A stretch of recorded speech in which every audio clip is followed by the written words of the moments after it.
on my Google Mail. How can I just delete the entire folder? I don't know. Anyways, hello there, everybody. I am your Dungeon Master of the day, Zigrim, and I'm playing here with a bunch of charming Vikings that we are spending our time playing D&D while we await going to Valhalla. Say hello, Vikings. Hello, Vikings. Hello, Vikings. Perfect.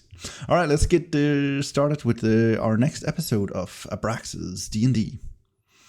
So last session, the walkers recovered after the long fight with the succubus, and Bhorahim had another vision of talking with the Oakfather, letting him get a better idea of the reality of his new life.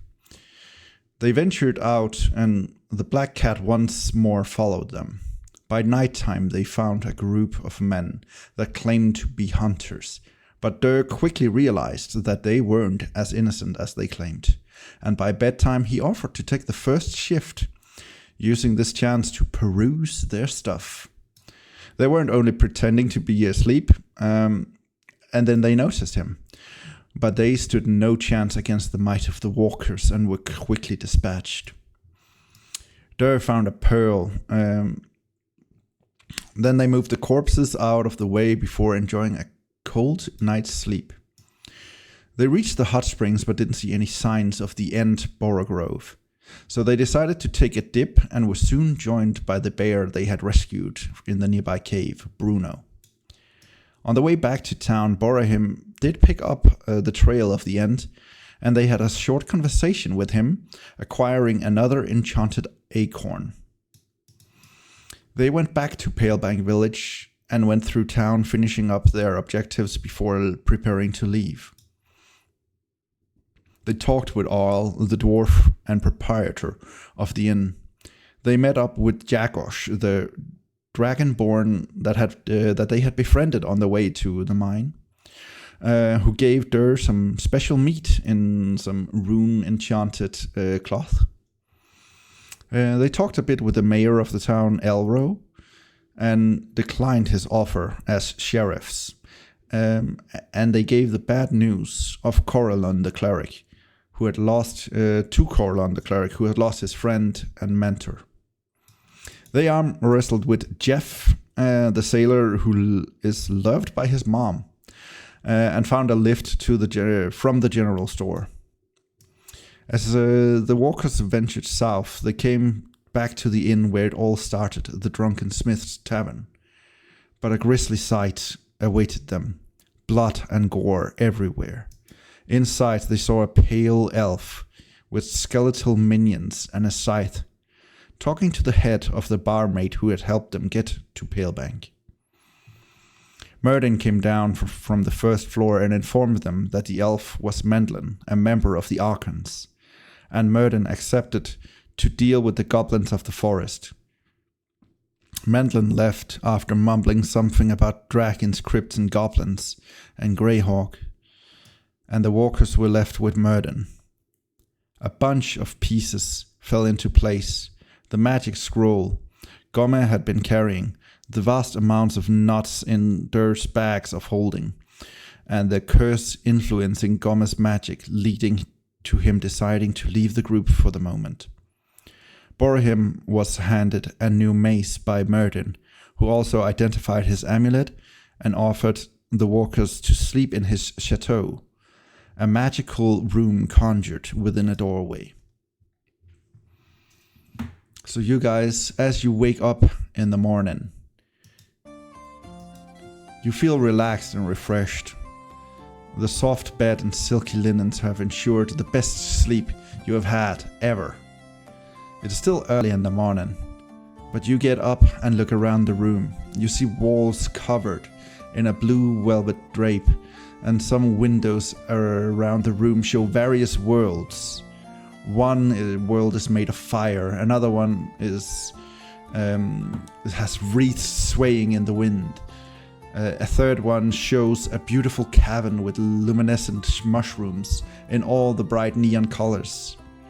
The ceiling of the room is showing like an orange sky with a blue moon, giving off a comfortable light in the room. What would you like to do? Did I receive a mace? Yes, you received a mace last time. What? Ooh.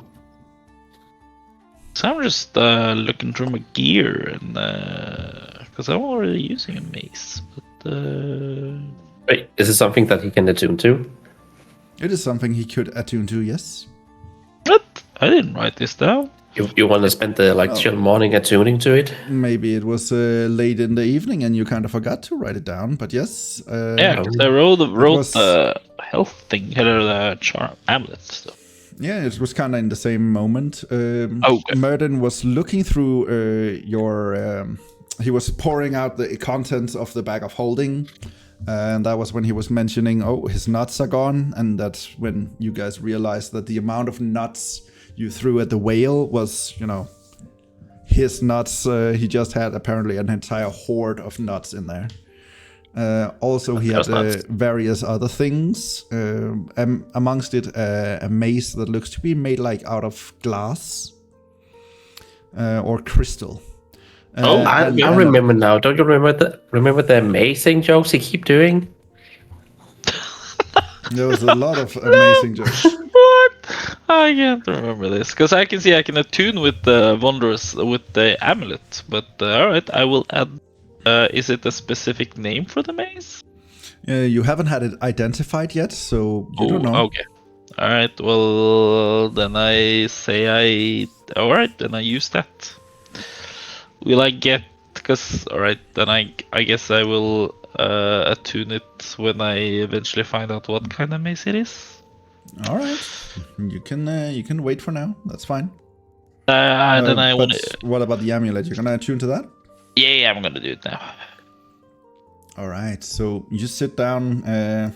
Still early in the morning. You're just sitting down in the bed, relaxing a bit, and then you take a look at the amulet and spend a little bit of time attuning to it, and you feel like a warm embrace as you're getting attuned to it, like a mother's embrace, holding its hand over you, protecting you from harm. Mother, can you hear me? You don't hear that song, but you are humming it. All right. Well, so I will attune to that. All right. Oh no! You spend the morning time getting attuned to that, so you can mark it off as attuned. While he's doing that, that's going to take him an hour. Durr, what would you like to do? I'm gonna step outside and see if I can find Merlin. Merden? All right, fair enough. As you leave the room, you come back into this hallway that connects the many doors of Merden's chateau. The floor has a red carpet, and down the hall you see many doors that all seem to lead to different rooms, amongst them the room where you saw Merden go to the night before. A small dog-like creature comes out from the door across from you. And he has like brown fur and is about a meter tall. He's wearing a green vest and blue pants. He looks up at you and takes a step to the side, holds his arms and gives way to enter. Master Wild is still asleep, but I have prepared a healthy meal if you are hungry. The dining hall is available to you. Can I pet his head think like he's an animal, like petting? So I can say thank you. You can certainly give it a go, yeah. All right. And he accepts it, and you see his tail behind him starts wagging, it's obvious, his face doesn't want to show it, but his body language shows that he is really enjoying this.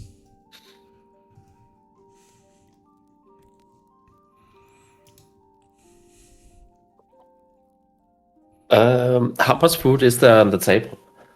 Oh, all right. So you come into this dining hall. It's a big room with a long table filled with various treats all lined up on this Bordeaux tablecloth. The chairs are sturdy wooden thrones with the same red cushion and high backs that goes into a point. Above the table orbits a constellation of suns giving a pleasant light, and on the other side of the room you see another of these hound-like creatures come out from what seems to be the kitchen of this place, with another tray going to the table. on the table itself, you see many treats, various treats.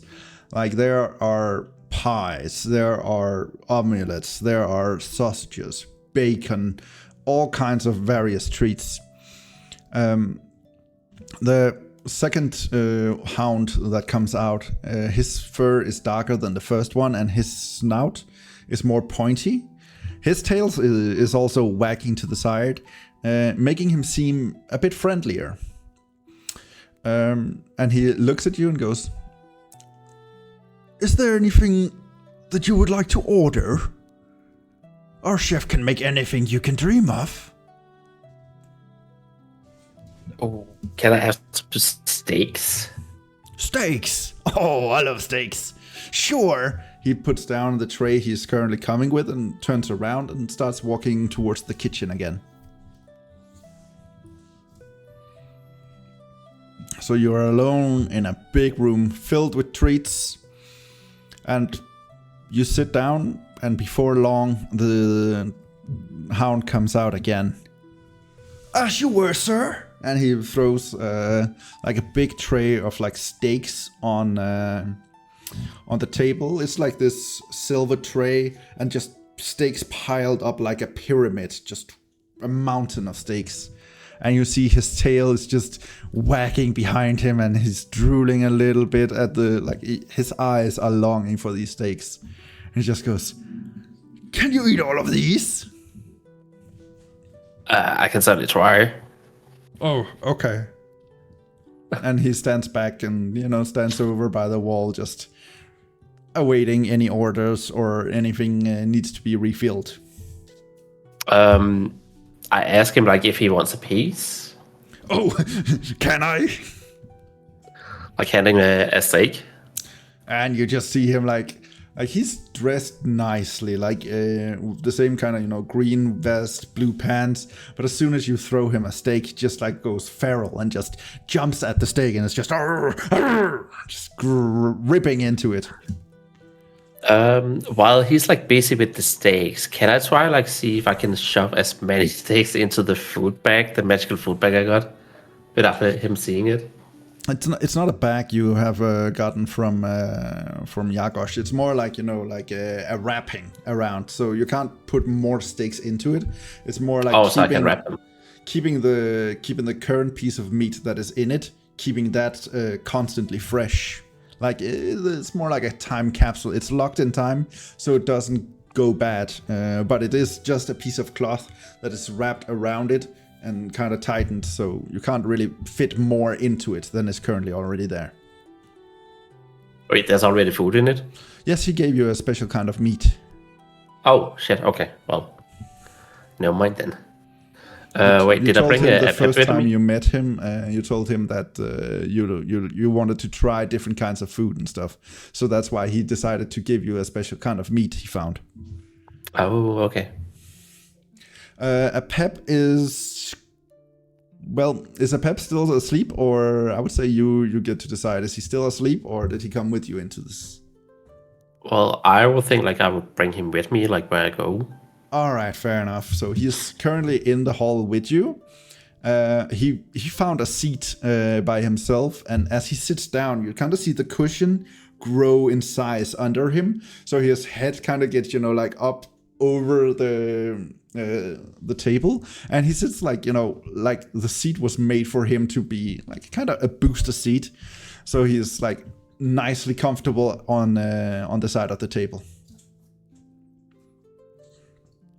I'm gonna ask the waiter if he has any special paper that be worth serving for a Pep. Any paper? Well, what kind of paper are you looking for? News, maybe some riddles, maybe an old spell. Well, I can definitely find some papers with some riddles on it. Give me a moment. And he then goes, instead of going to the kitchen, he goes out the hallway where you came from and disappears for a moment. So time goes by, approximately 5 minutes before he comes back with a small leaflet of riddles and just hands it to Apep and goes, "There you go. That's for you, right?" And Apep just nods and just starts looking into the riddles and just starts gnawing on the edge of the paper, kind of snacking while reading. And you take your time, and Bhorahim, you have been attuned to this amulet, so what would you like to do? Alright, so it's been an hour. I am... though I am pretty amazed like this about the Merlin's tent. I kind of want to go and go back to the tavern to see if there's like any clues that we might have not seen, or they maybe haven't seen. As you exit the bedroom, you see the waiter, the dog servant that was also waiting for Durr. He's standing outside and goes, "Oh, greetings. I hope you had a good night sleep. If you care, there's dinner to be had breakfast to be had in the dining room, good sir. Master Merlin will be joining you guys as soon as he awakes from his slumber." Oh, okay. Good to know. I will join you when I'm ready. I'm just gonna head out. Which way is out? And I'm like looking around. And he points to the door. You like the place you see it is kind of like you guys went to the first door on the right.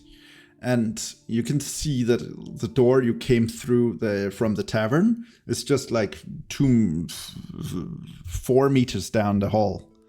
And he just like waves a paw in the direction and goes, "You can leave through this door as you would like, sir. Please let me know if there's anything else I can be of service." Oh, thank you. Yeah, definitely. I will. How long do you think before your master will wake up from his slumber? Well, you guys did sleep for quite a while, sir.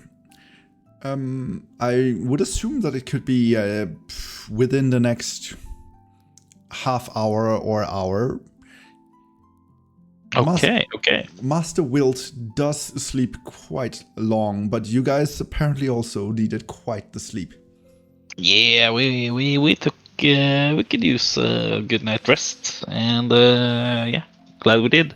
Have you seen my friend, the green Goblin Slayer? Oh, the Goblin Slayer, you call him? Good Oh, to know.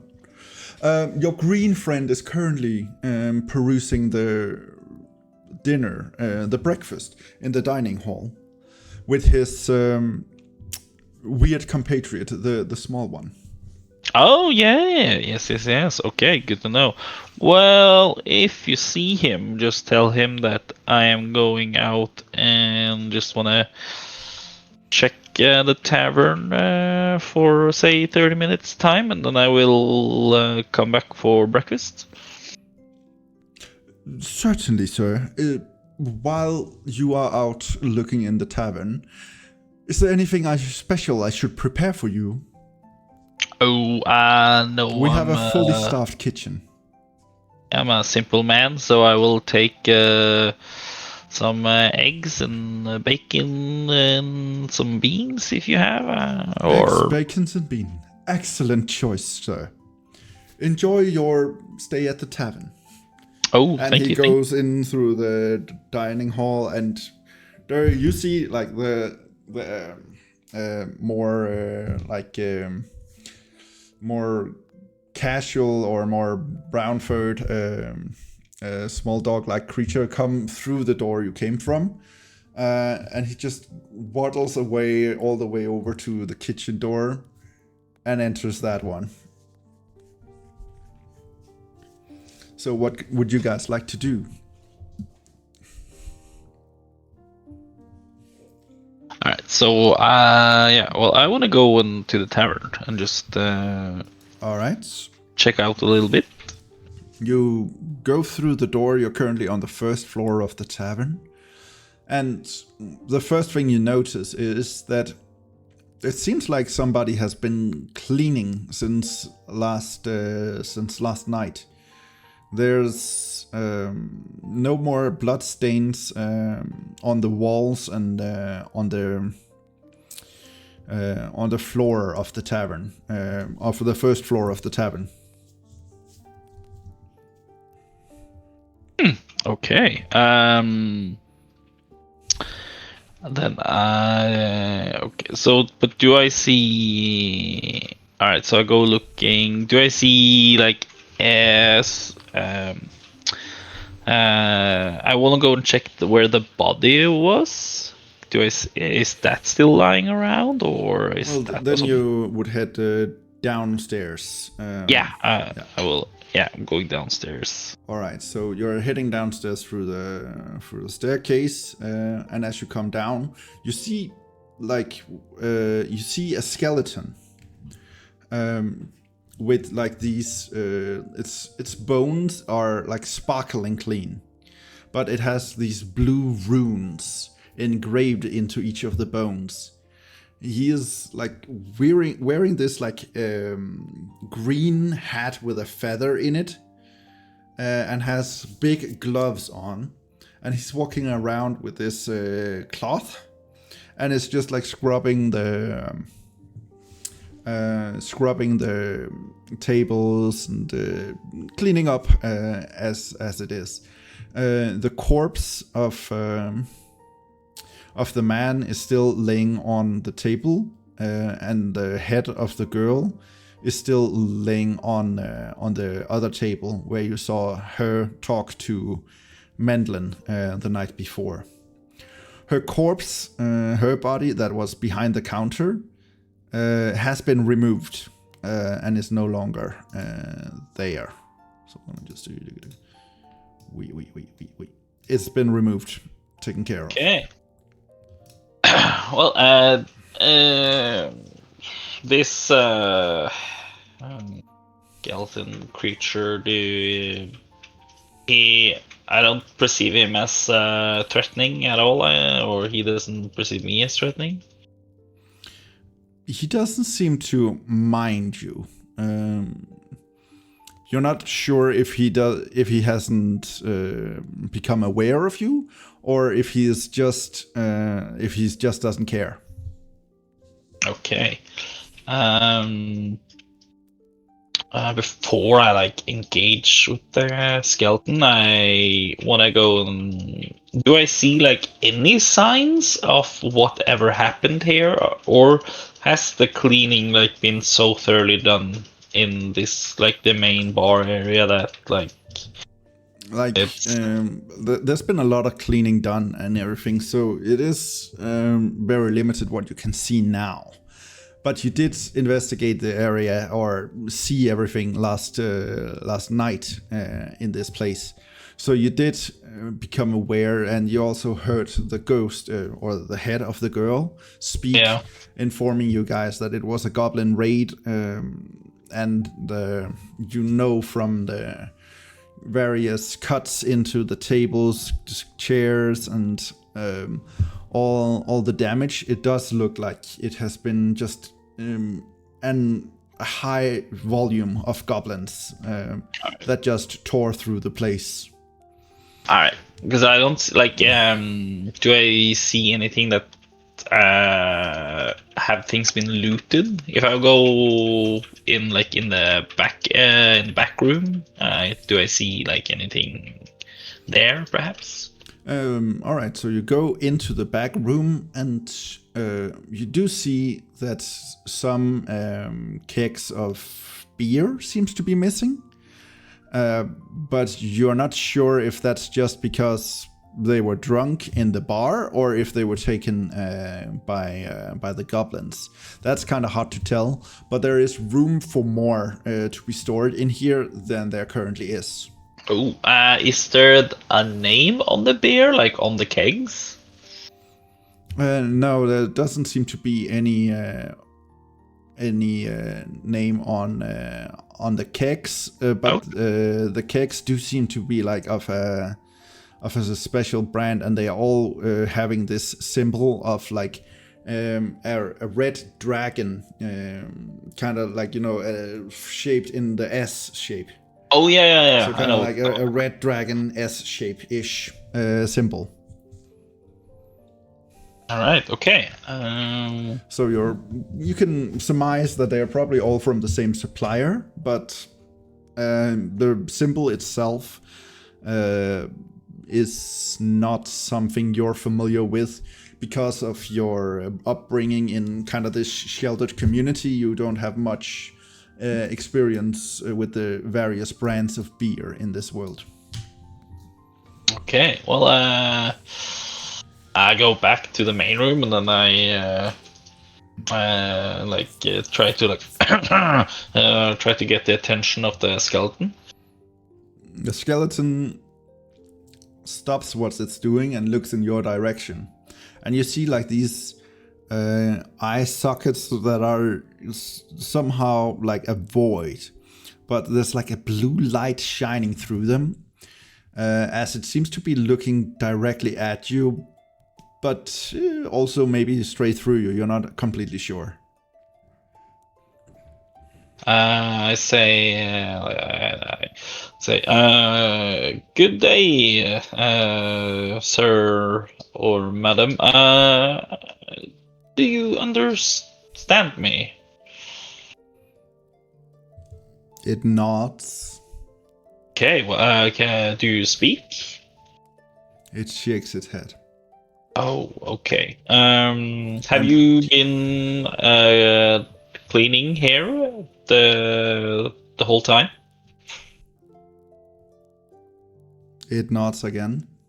Okay. I'm just trying to go for like yes and no answers, like questions. Well, did you find anything peculiar or strange from the Goblin raid while you were cleaning? Like yes or no? It shakes its head.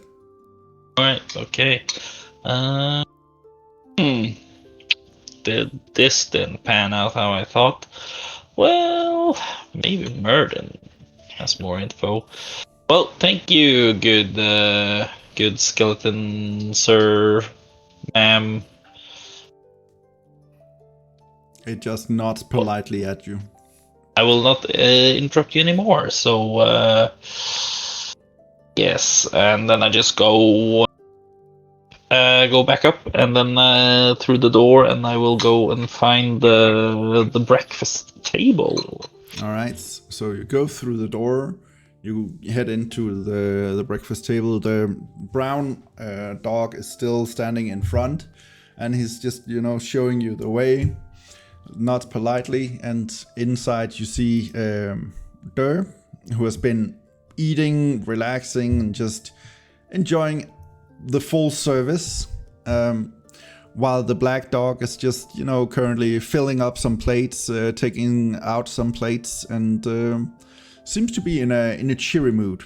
Apep is currently still just reading through this small book he got, and the first couple of pages seems to be missing somehow.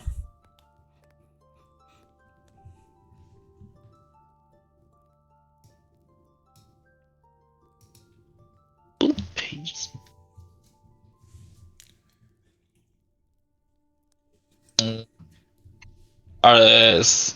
Presumably they are ripped out. Yes, and the last of them is still hanging from Apep's mouth socket. Uh-huh. Well, good. Durr,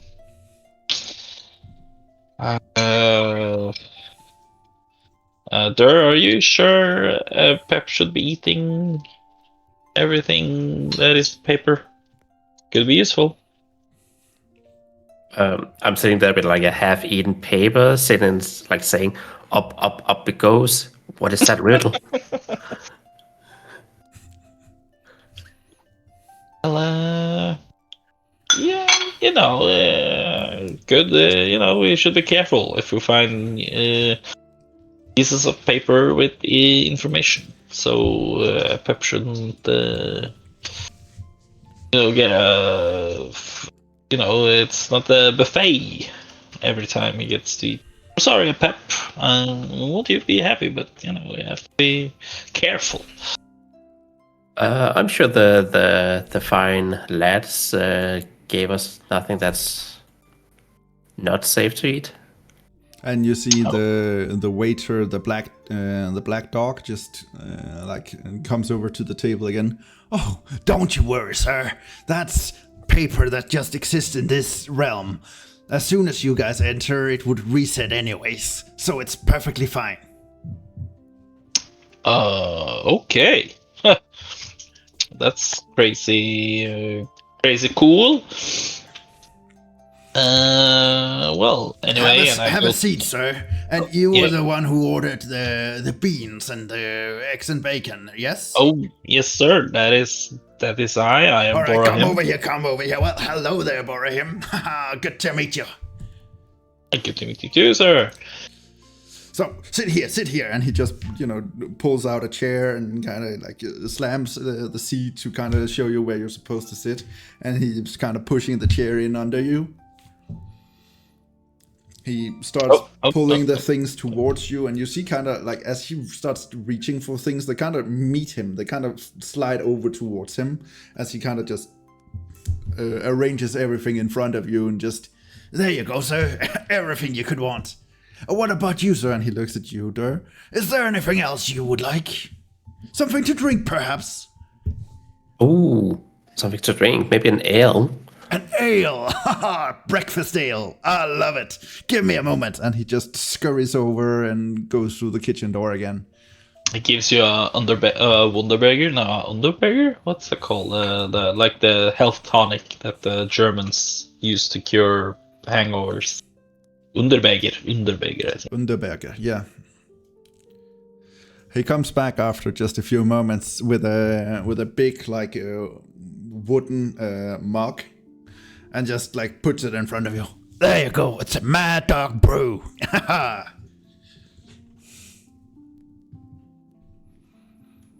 see what you did there.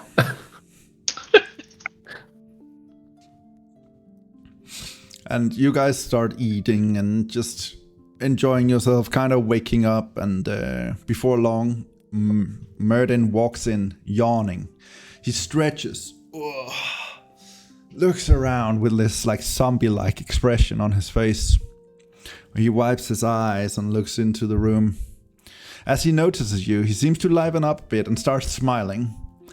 A chair slides out from the table and picks up the scrawny mage before finding its way back to the table with its passenger. The food flies to the plate in front of him, and he starts eating with gusto. So you guys said you wanted to help me hunt down the goblins, yeah? So we can deal with the issue. Yeah. Oh, that's amazing. That sounds real great. I haven't heard about them being this aggressive before, but something deeper must be behind this uprising. Do you guys have any ideas? Oh, I will presume maybe some conflict between leaders, maybe some tribes. I know there's elves in the forest. Maybe they have done something. And as you're saying that, Gomme comes into the room and he's like, why didn't you guys wake me? And he just goes over to the table and kind of just, as he's about to sit down, you see the black dog just hurry over and kind of scooch a chair in under him and goes like, do you want anything? And Gomme just, no thanks, this is perfectly fine. And he just starts eating.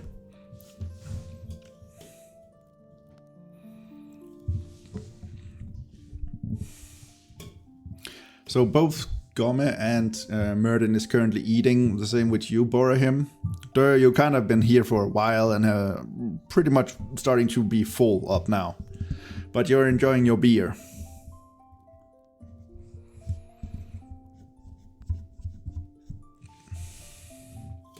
I tell Durr that I went down back to the tavern to see if there was anything that was we missed, like that I was looking for clues. But I came across a skeleton dude with a broom. You had to fight it? Oh no, he didn't, or it, he, she, he's an it. It's Aethelred, one of Mandlin's most trusted skeletons. And you see just Merlin just looking up from his food just to explain this and just keeps eating. Yeah, he didn't mind me, so I was just trying to look for anything else that could indicate why there was the goblin raid, or if things was left behind, things we could use to track them. But it seems the skeleton did a pretty good cleanup job. There's like no blood, and things are like, it's looking like it's pretty normal back there. It's kind of weird. Nah, that's all part of the plan. Like, we don't want to leave this like a graveyard or anything, scare anyone away from using this place. So Aethelred is just doing what his master told him, but we already investigated this place last night, so there's nothing more to be deduced anyway. So we know where we're going, we know what's happening, so, might as well clean up and make the place available for the next one. Smart. Clever. How much knowledge do I have of goblins? You have pretty extensive knowledge about goblins. So I'm gonna sit there tell Bhorahim what I know with the. When you encounter goblin slaughter, there's no rational reason behind it. If a goblin see another race, they're gonna attack it no matter what. No reason. Okay, that sounds terrifying. They're a mean race. I didn't have a lot of experience with goblins. Give me an history check with advantage. Okay. 16. 16. All right. You also know about goblins that unless they have a leader nearby, they are very unstructured. But if they have a leader nearby, they usually fall in line and are more organized. And killing their leader also usually means that the rest of them flee or gets desperate. And goblins work in a hierarchy. The stronger you are, the more higher in the hierarchy you are. You also know that goblin mages are called the Bhorahim. Bhorahim, yes. And then you have a lot of knowledge that is more you can recognize goblin weapons, you can recognize that kind of stuff. But seeing something as organized as the attack that took place here, and they also tried to attack when you guys first met, there also was a goblin raid going on. Something so structured and hitting the same place twice and stuff like this is not like what you're familiar with. Yeah, I was about to ask, do I notice if this was if this group had a leader? But yeah, since it's organized, I'm guessing it did have a leader. You can surmise that it did. You would know as much, yeah. Okay.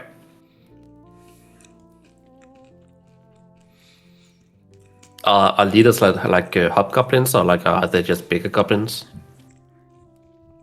It varies based on the group. Sometimes it's a stronger goblin. It can also be goblin mages, the Bhorahim.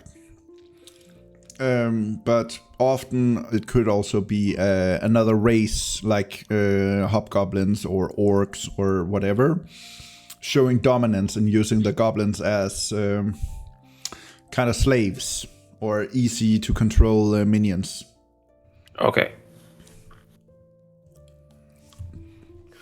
So we need to keep an eye out on a very organized group of goblins. This was not random. It was like a planned.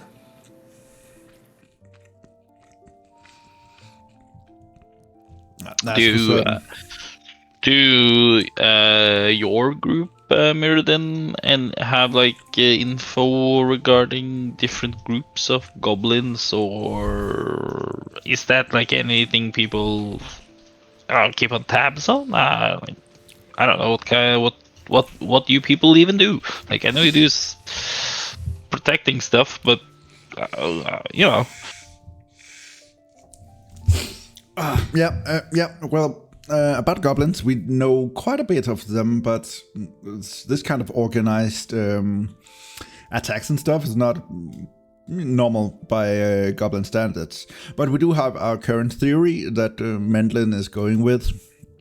It is that goblins are currently working under some sort of black entity. And what we know is that a group called the Followers are currently trying to somehow bring something into this world. And we think the goblins are trying to do that. They're trying to help him by any means necessary. We're not completely sure about the motives or anything, but we know that the undead are rising up. We know that goblins are currently working differently than they normally do, both here and in various other places around Flayness. So there's definitely something going on. Did you say the followers or the followers? The followers.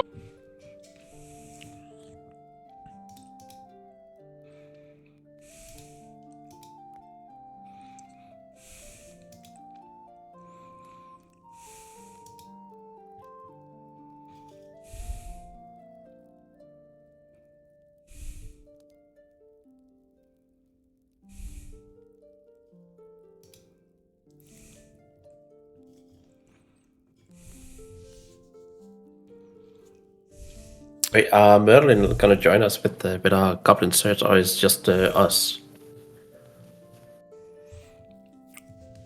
Well, I asked you guys to help me with this, but I'll be honest. Mostly, I would like to see how you guys work. I would say as a group, but since Gourmet, you were gonna be going away, I guess I want to see how you guys will be doing as a duo. So I will not interfere too much unless things go awry, but I imagine you guys can deal with some goblins. Oh, we're fine. We got a pep.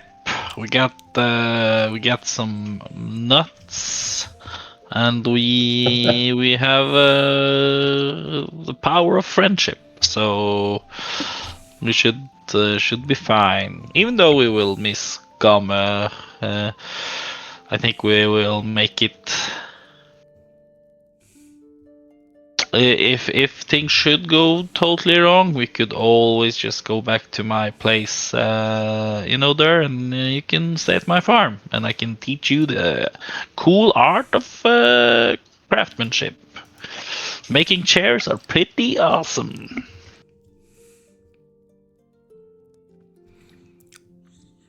But just like agreeing on that, like an identity here. All right, but I will fill you more in on what is going on after we deal with these goblins, and I know if like you guys should be. I'll be upfront with you guys. What I want, what I told Mendlin is, I kind of want you guys to be, if not members, more like associates with us, the Archons, because there's a lot of things going on right now. So I would like to get you guys in on this and get your guys' help if you guys are fully what I believe you guys to be. So, but I will of course be observing and finding out based on how it's gonna go with this goblin issue. But while we're eating, let's get to know each other. I would like to know the people that I will be traveling with for this endeavor. Goblin, since you'll be leaving us, I don't really need to know anything further about you. Sorry.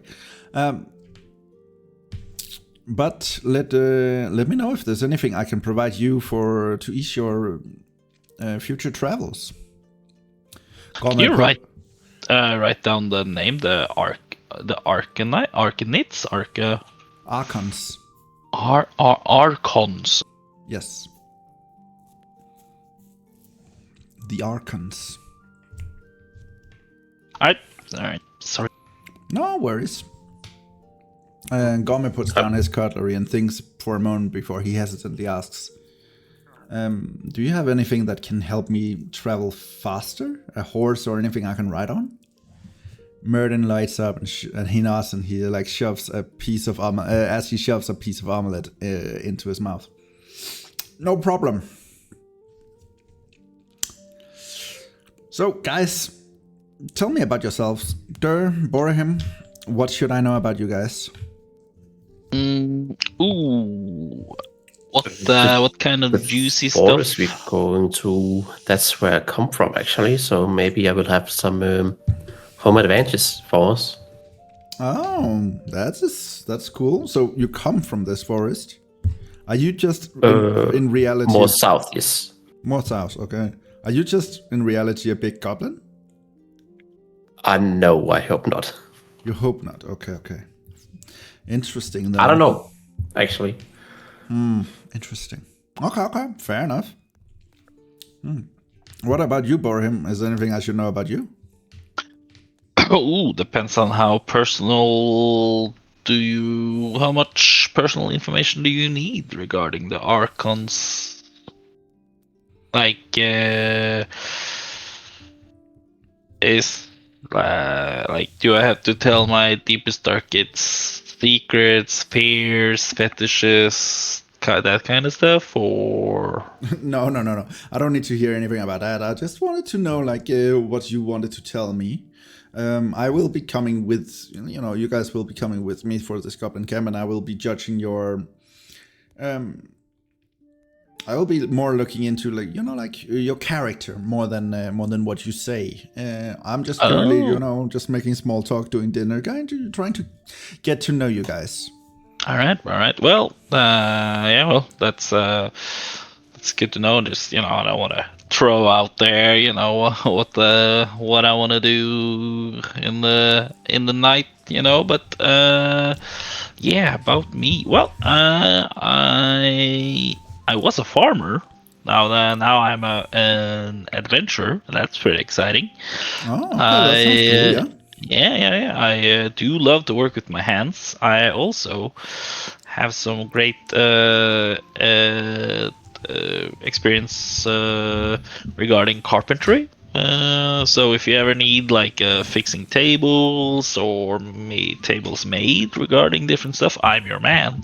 Depends on the time or the project though. But I do love taking care of animals and fixing things. I always like to see how things work, like logistically. I think it's you should have seen the spike club he made for me. That was gorgeous. Oh yes, short-lived, but it was beautiful. If hard enough, any weapon can be short-lived unless it's magical, I guess. Anyways, so guys, how did you learn to fight? I isn't just to try and hit the other guy. My fighting style is. I feel I've been lucky this far. Maybe not as lucky as I hoped. There've been a few chances there while we're, as a group, been doing our adventuring. But luckily, I always have had these two great guys next to me, and without them, I wouldn't think I would have been alive until now. So. Fighting-wise, I'm still quite a novice, I think. But the passion, though, of adventuring and finding what I want to do and just keep things right for myself and for the world. I don't know, for the forest. That's 10 out of 10. Now that I have found my bond with the Oak Father, that certainly helps. So I'm excited to see where I'm going now. You have a bond with the Oak Father. How interesting. What about Oh. you, Durr? How did you learn to fight? When you're like left alone in the forest, you either have to like fight or run away, I guess. Did you get raised by wolves by perhaps Durr or any or any other animals, or did you just figure things out for yourself? There was many animals I had to like fight against. Can you speak with animals?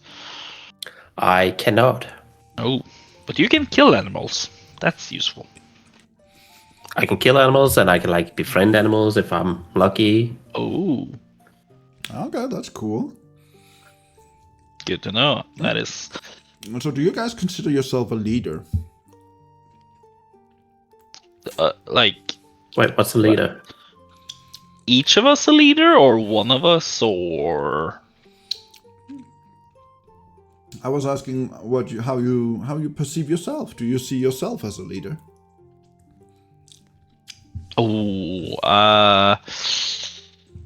well, I'm more of like a guy who work best with other people. You know, we discuss a problem and we solve it, and sometimes the solution might not be beneficial for everyone, but hey, if it like pleases the whole group, it's better than. So you'd say more like a team player than a leader, yeah? Yeah. I don't think I'm leader material yet. What about you, Durr? How do you feel? Are you like more of a leader, or what kind of person are you? Well, to be a leader, you have to like lead someone, and I've always been alone, so. All right. But now you have a pep. Are you then a leader for a pep? No, he's my friend. Oh, okay. Maybe does a pep see you as a leader, and Bhorahim looks at a pep. Is he like imagine a Pip just sitting there nodding? Yeah, just eating gas. Sí. ¿Cómo estás? And you see Merlin just look at a pep. Dragomir estos en Tetrapoto? And you see a pep just look over here like Molimas? I think he sees you more like a big brother, maybe?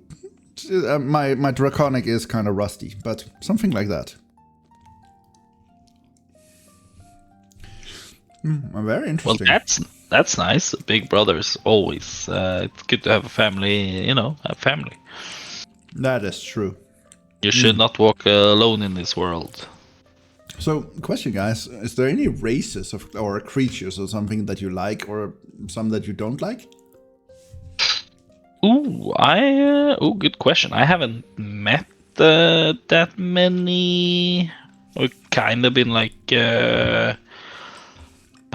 We had some like problems with like mountain trolls where I'm from, but we usually like we made a deal. Wasn't super good for our for where I'm from, but it's better to suffer than to die, right? So yeah, we no, like I don't hate them, but they sure made life a bit difficult. Okay. So But, not hate, more like a dislike for mountain trolls. Yes. Before I left, there were some of the like the top leaders or like the chosen for the group that said they had like a new plan to solve this thing. The thing was that the mountain trolls, they aren't the smartest, but they sure are strong and fearless and ferocious. So they started to attack and we had some. Yeah, it was not a pleasant affair. But it led to that we said that we could, give them some of our food if we can get safe passage to the mountains and they don't like raid us every time, because some of the farmers would, go to pasture with some of the animals, and the trolls would see this as sport, and they will like go and kill the cows, and yeah, we. Okay. That's cool. What about you, Durr? Is there anyone you like or anyone you dislike? Creatures, races?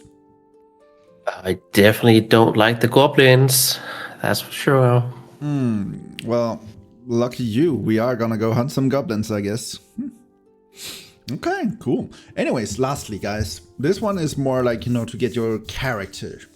So, in this, like, let's just pretend for a moment. You see a wealthy person getting robbed by a poor, starving person. What do you do? Is he interviewing us? No, you just see them. Wait, a person getting robbed? You see a wealthy person getting robbed by a poor person. What do you do?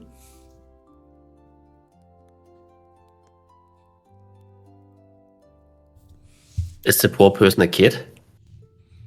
No, he seems to be just a normal, let's say just a normal, young man, age 23, robbing another guy, age 23. They're both kind of the same size, same build, but one of them is poor, starving. The other one looks very wealthy.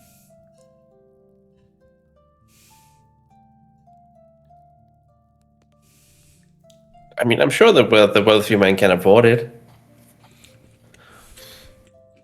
Okay. What about you, Bhorahim? What do you say?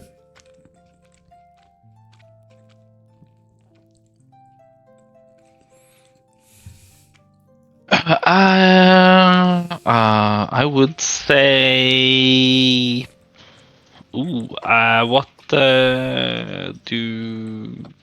What do I see about this person? Is it I'll do this piece? Does he look like he has a lot of money? He looks wealthy, yeah. But does the guy who robs the wealthy person look not wealthy? Like, he looks like he's starving, so he looks like he's so unwealthy that he does not afford food. Okay.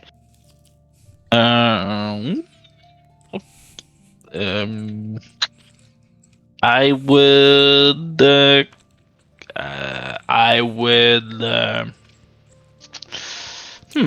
I would maybe just when you see like Bhorahim is like, how should I answer this? Is this like two part? Like, could there be like two different answers or just one straight answer? Just answer whatever you feel like. I'm just trying to get an idea of the character you are. Oh, We all need to eat. well, I would let it play out and then see how things go from there. Okay. So, passive approach from both of you. Yeah, interesting. Anyways, yeah, thank you. Okay, yeah, that's. What would you do, Merlin? What would you do if you saw a poor person robbing a rich person? What I would do, I'd probably just step in, conjure up some food for the starving person, and let the wealthy person be on his way.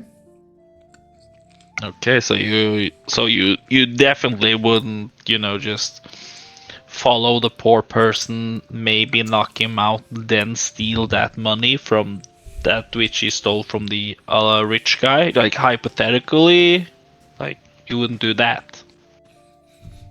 Because I want to know what kind of person you are. No, I would solve this the most peaceful I could. Okay, good. Yeah, then we're on the same boat. I'm just more a bit of passive, peaceful kind of guy. Yeah. And just to get to know you, it's fine. You didn't answer the question wrong or anything. Don't worry about it, guys. Anyways, I am full. Do you guys have any questions for me? No, not really. I'm pretty good. I am ready to hunt some goblins, or as one would say, hep hep. You wouldn't be having to have some potions, health potions. Oh, dude. Anything Yeah. that we can use. Some health potions. Let me take a look. And he starts looking through his bag. And he just like rummages through this, and you know that it's like deceptively big on the inside. He rummages through it and just takes up like 2 health potions. I do have 2, but these are my only 2 left.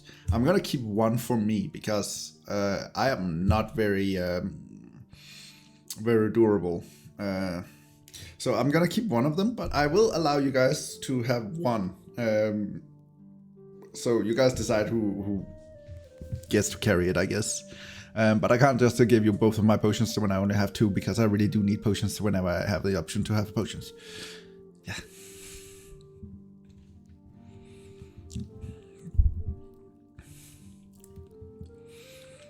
Ooh, can I take it? Cause like you can like speak your healing, Yeah, sure, no problem. and Durr. I can keep feeding you healing.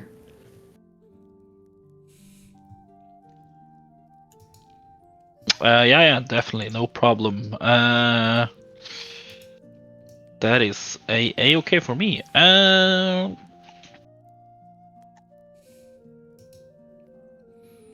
right, awesome. Anyways, are you guys done eating, or should we get going, or what do you want? I am ready to find some goblins. Do we just head into the woods there, or is it there like any?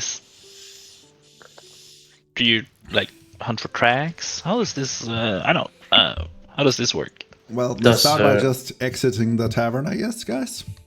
Does Merlin have like a laboratory or something? You can ask him if you want to. Because I'm gonna like ask him like, can he identify potions, unknown potions? He just looks at you. Well, I do know how to identify stuff. If the potions are magical, I can do it with a spell. But I don't have the alchemical knowledge to do like a full rundown of like what's in the potion. I have no idea if they're magical, but I do have a blue potion and a yellow potion. Oh, okay. Well, if we have the time, it's still early, I guess. So just give me like 10 minutes with each of these, and I can determine what they are. It'll just give me a moment. And he just grabs the potion, places them in front of him, and then just starts focusing on them, just looking through his fingers, like like forming this kind of like lens that he is currently observing the potions through. And he just sits there concentrating on the potions. So you guys have some minutes before. Oh yes. Do you also possess the knowledge to make potions, or? He looks up from his concentration. No, Mentalin is really good at making potions. I do not have the knowledge of how to make them. I can make a basic healing potion, but that's about it. What do you need for a basic healing potion? Well, in order to make a basic healing potion, all you need is just the right components. I have it written down in a book somewhere, but I can't really recall it off the top of my head. Okay. Because I happen to have some horns from some antlers. If that is something that could be used for said, potions, health potions, perhaps, or other kinds. Okay, interesting. Well, maybe. Let me just real quickly check. And he goes out of the hall, out of this dining hall, and starts going down the down towards the other doors. You assume he's probably looking for a book about it, and he's gone for a few moments.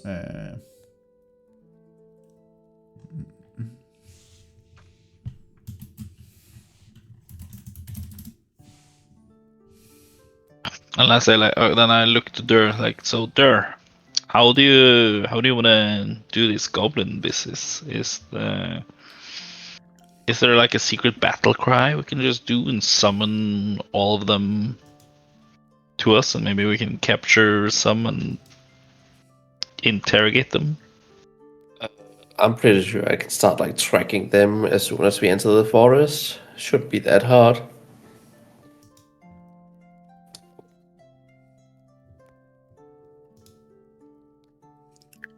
Okay, well, then I trust you, my friend.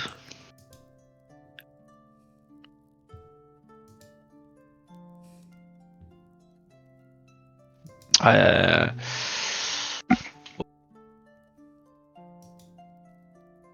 cat is on my computer chair and is walking around, making troubles. And he comes back with like with a book that he's currently like reading into, and he's like, "Well, what I would need is like some reagents. I need a curative reagent and some water for boiling, and then some herbs.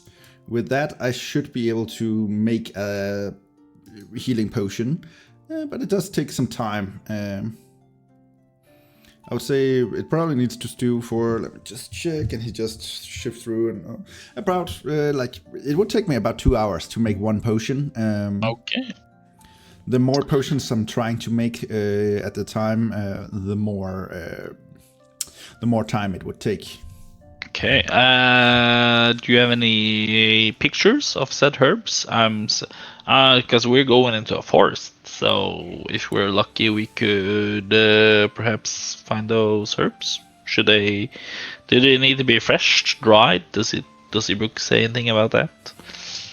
They do need to be dried, and they are not forest herbs. These herbs are grown in places of divinity. Oh, okay. Well, so a sanctified place like a church garden, or like a god's garden, or various places like those. Okay, something holy. Well, then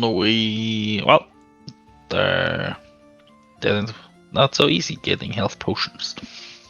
Well, of course not. They are very powerful potions that can save a person's life. So they're not the easiest potion to make and get hold of. I am not an expert, but I do know how to make them. But yeah, if you have, you said you have the horns or antlers of an animal, like that would count as a curative reagent. So I would just need the sanctified herbs, and then of course a bit of water. Water is super easy to get, so that's not a problem. It's more the herbs that are an issue. Well, yeah, definitely. Well, thank you for that information, Merlin. Much appreciated. You're welcome. I say I will have just a quick shot of liquor, if you have it, for a little courage for entering the forest, and then I'm good to go. All right. Well, I still need some time, and you to look through this, and then he just sits down again and starts, forming the same shape with his hands and kind of looking into this potion you placed in front of him. And after 10 minutes, he says, "All right. So I've identified what this blue potion does."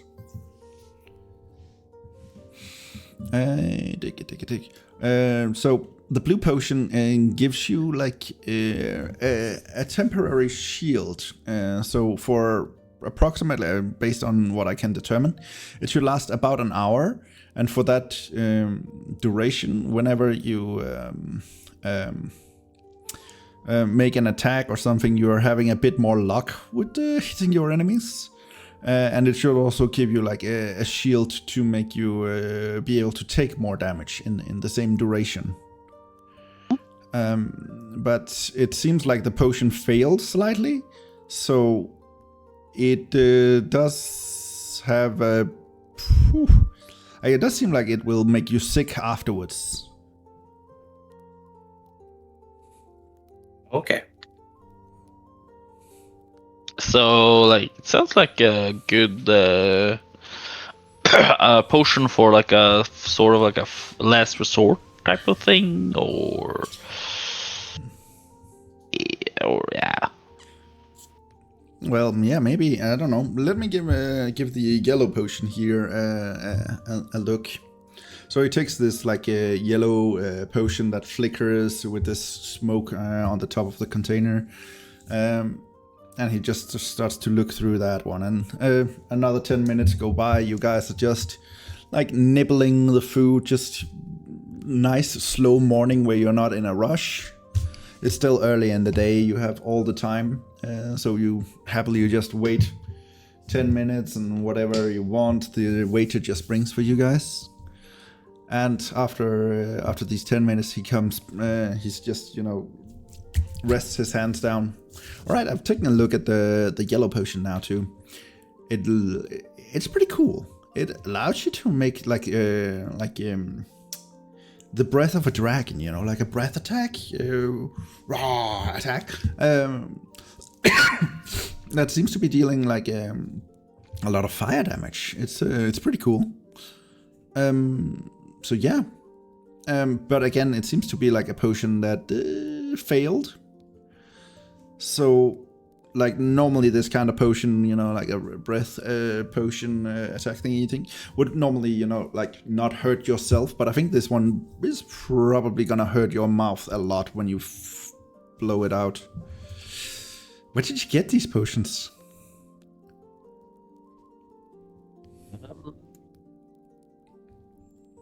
Wait, that was up in the snow, wasn't it? In the laboratory? No, these two potions you purchased, like this From the guy carnival? at the, Oh, at yeah, the yeah, carnival from had the- like this big trash bin of True. like these discount potions. Yeah, we got them at like a discount. A magic carnival. All right, A carnival seller. that seems super interesting. Always interested in buying, stuff you don't really know what does, and then you figure it out, and it's super cool or super bad. You don't know. Yeah, super interesting. All right, well, guys, should we get out of here and take a look? Yeah, I'm ready. I am ready, sir. All right. Well, thank you for today. He looks at the brown furred dog. Thank you for today, Lakey. As always, a pleasure. I will be summoning you again the next time I need a place to stay. And he just goes, well, thank you, Master. It is indeed truly a blessing to have you upon us. Have a good day. And he just points you guys out towards the main exit. And as Merlin closes the door behind you, as you have left the enchanted chateau that he conjured, you see the door just shrink down. And just like this small doll door is left, and Merlin just picks it up, stuffs it in his pocket, and just... You now see behind this door, there's just a normal bedroom. You imagine like it was just one of the rooms there the tavern was renting out for travelers. So guys, downstairs, and he just starts heading off very cheery and just goes downstairs. and you just like as you're about to start following him, you just hear him. Ah, Ethelred, how you doing, my friend?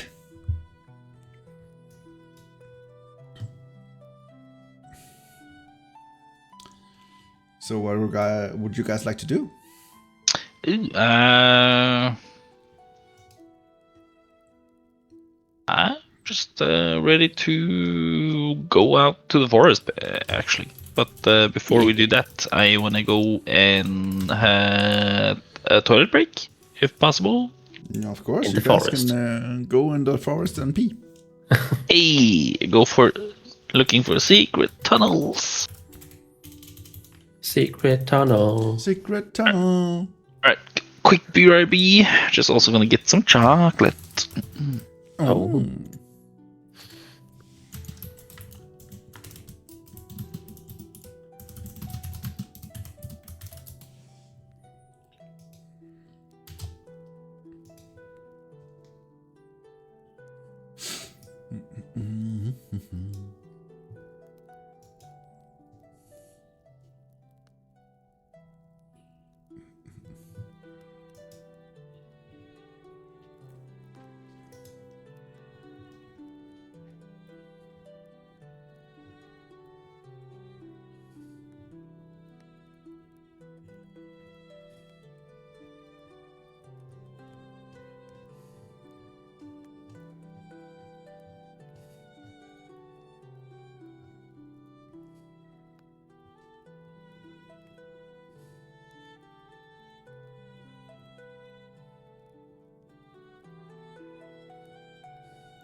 I'm back.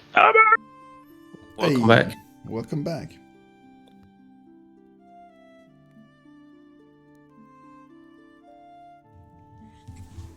All right. So you guys are down by Down in the tavern, you see Aethelred, this blue runed skeleton, just walking around, kind of cleaning up the place. The corpse of the tavern keeper is just still laying on the floor or on the table, and the head just of the bar maiden is still on the other table. It stops up and looks at Myrddin as he comes down and greets him. So what would you guys like to do?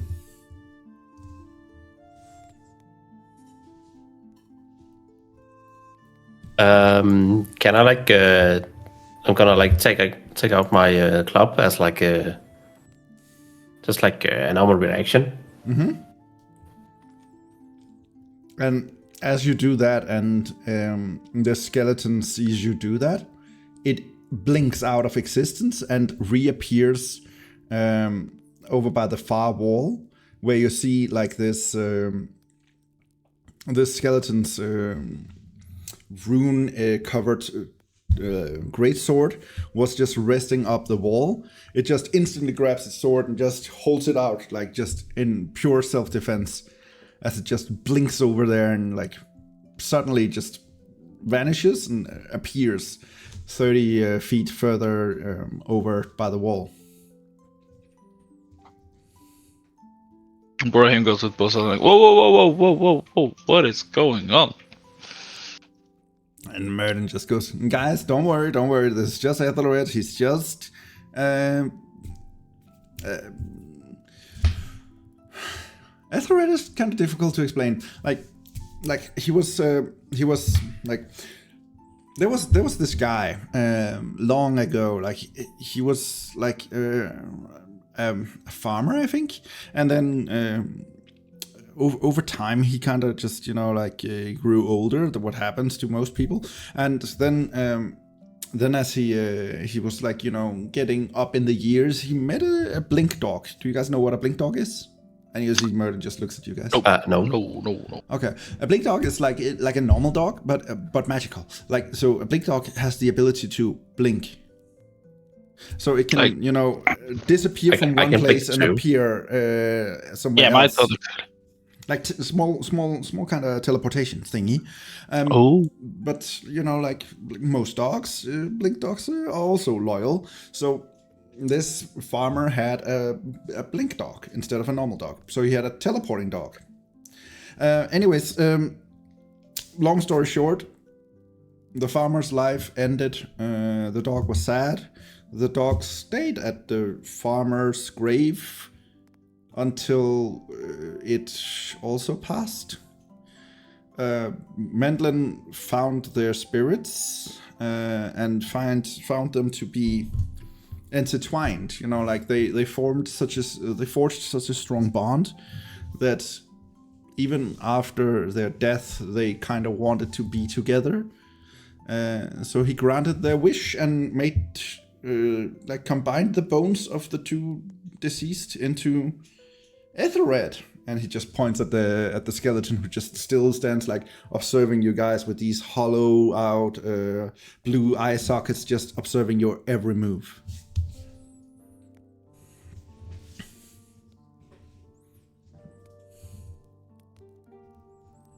Okay, that sounds crazy.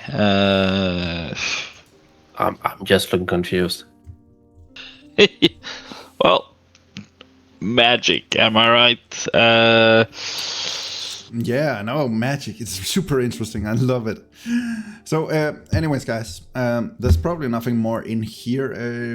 Goblin, if you will go with me outside, I will get you a transport. Give me a second. And Myrddin just heads outside, stands out in front of the well, and he puts his hands together and just like starts drawing runes in the air, and you kind of see them take shape and start appearing, like going from being ethereal to start being firm writing in the air. And before long, you just see like this phantom ethereal horse just start to form out of the runes, and they just encase it in this like veil, and the horse just comes to life. And you see this magical horse just await patiently as he just like shoves Gommit towards the horse. There you go, take this horse. It should last you for approximately 8 hours. So you'll have to ride fast if you want to reach all the way to Palebank Village, but it should be possible. Gommit takes, thanks Myrden, just says, wow, thank you. This is gonna be so much easier than I thought. Thank you so much. Durr, Bhorahim, thank you guys for traveling with me and for helping me see the world a bit. It really has been fun. It really has been a lot of fun, super interesting. Some close calls along the way, but guys, I really came to enjoy being with you guys, and I'm gonna miss you. I'm gonna miss you too, Goblin. Thanks for all the good times, and as you said, all the close calls. Wouldn't be the same without you, and I wish you the best of luck. Go out there and spread your fruit punch. Yes, fruit punch! Fruit punch! He goes and then just jumps up the horse, saddles on, and you see the horse just starts to run.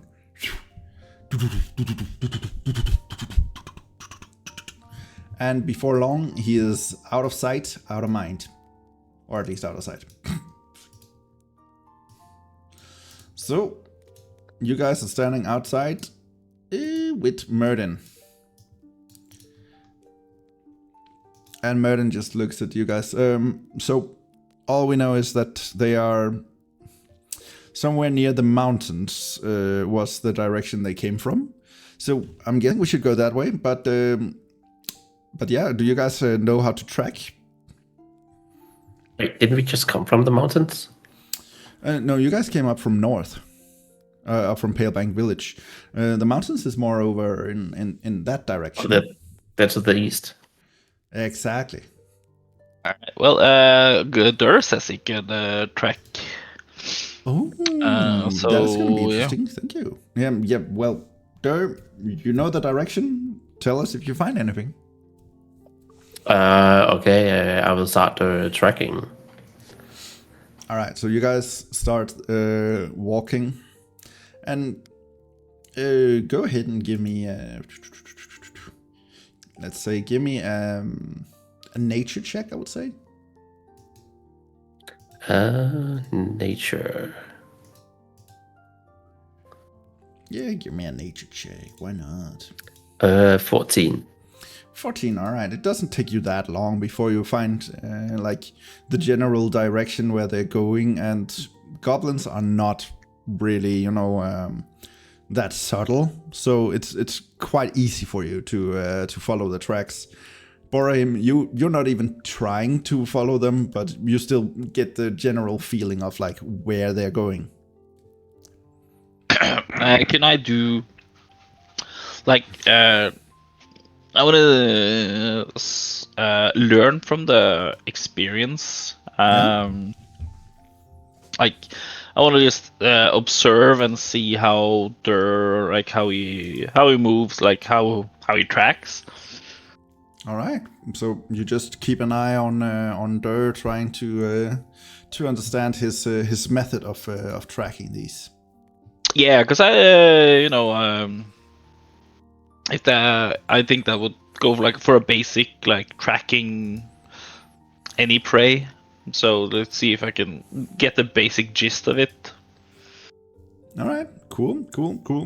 So yeah, you keep a lookout on Durr and try to pick up some clues, some hints and stuff. And Myrden just follows you guys just like to you guys, like he seems to be on a camping trip or something. He seems to be in the best of mood, kind of just humming and taking in the scenery, not really paying much attention to what you guys are doing, just following your general direction. So for the brevity's sake of this, it's gonna take you like a few hours of just tracking the goblins up near the hills.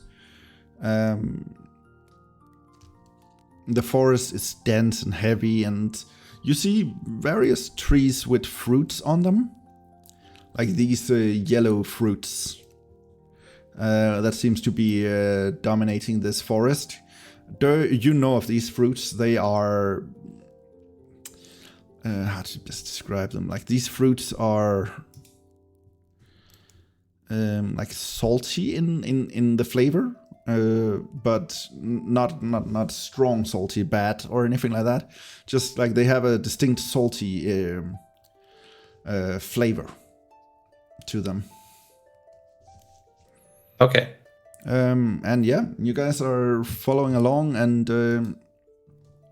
Bhorahim, you're keeping your best eye on Durr, trying to pick up any clue as.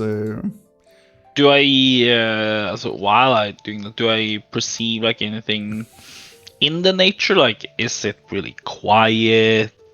Any change in the air? Like, do I feel any difference? From a shift? Like, are we have? Would I notice if I say gone to a place where there's some magic lingering and such? I guess Merlin would probably notice, but Merlin would definitely notice, but no, you don't perceive anything like magical in nature.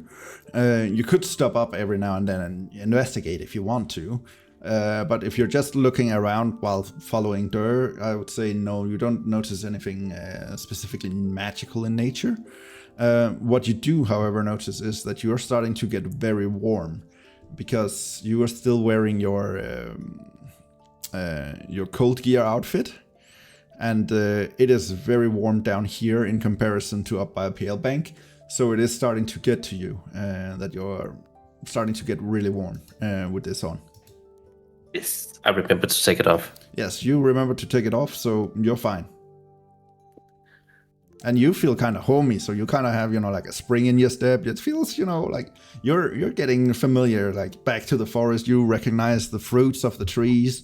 You recognize these kinds of trees. You recognize, the calling of the birds and everything. And you're just enjoying kind of being home after quite a few weeks.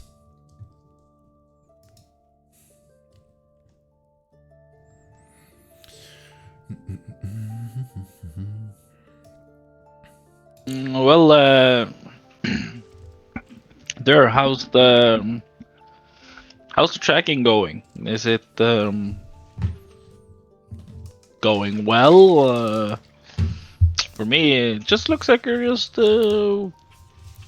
watching the ground and stopping and poking and. I would say we're getting closer. Okay. Have you been to this area of the forest before, or? I don't know. Your character would know. You know that you have not really been up this far up in the forest. Where you lived and where you spent the most of your life was down by the river of the forest. So that's quite a few days travel to the south if you wanted to get back to your lair or whatever you had. So this is quite far away from where you lived most of your life. So it is still quite unfamiliar to you, but it is the same forest. So at the same time, it is quite familiar.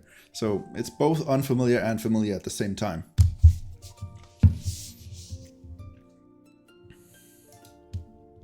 Yes, exactly. All right. And as you guys you have been walking for a few hours, just enjoying the midday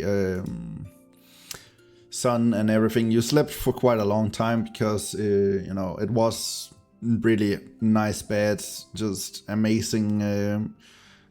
Like the whole enchanted room was just optimizing your sleep.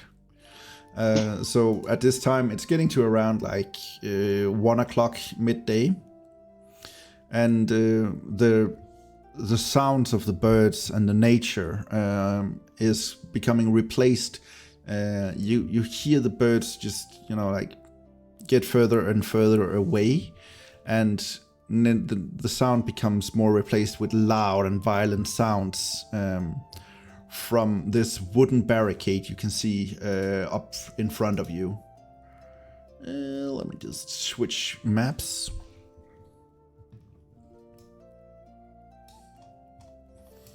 Gotta zoom. I don't really have a figure actually for Murden. Let me just grab a random mage and just call him Murden. Yeah.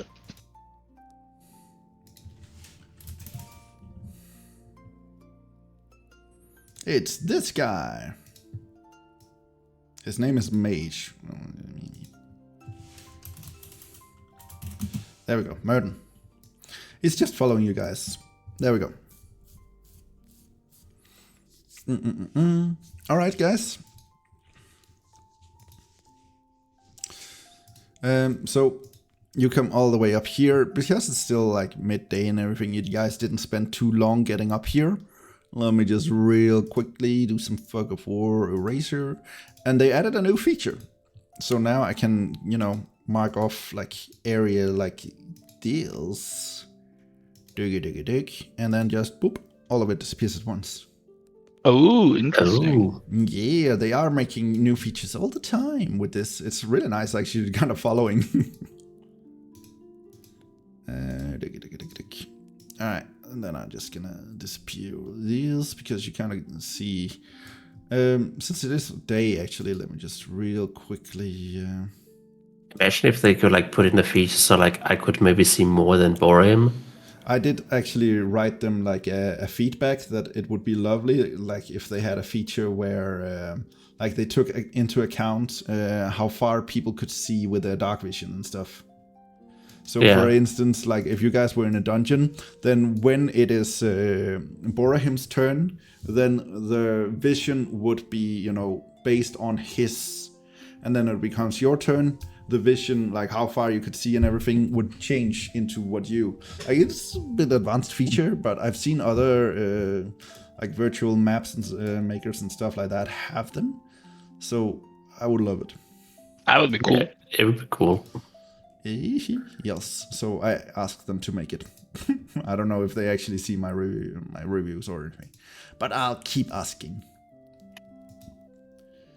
Okay.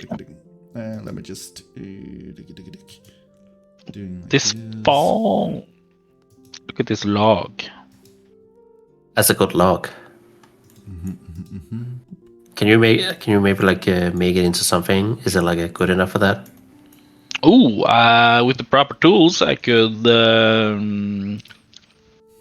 make pretty cool stuff with this. You could make a battering, like a batter, a ram, or we could build a boat, a canoe, perhaps.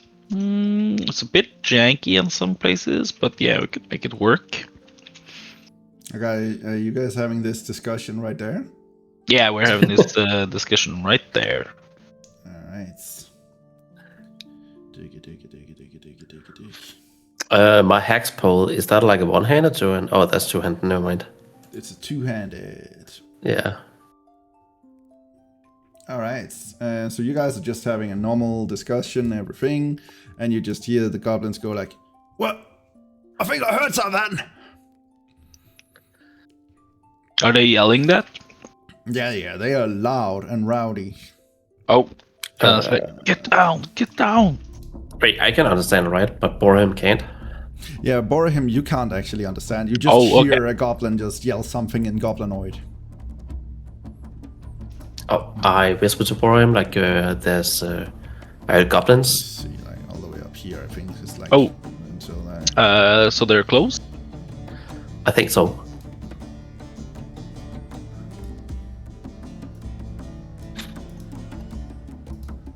So we should be sneaky from now on, I think.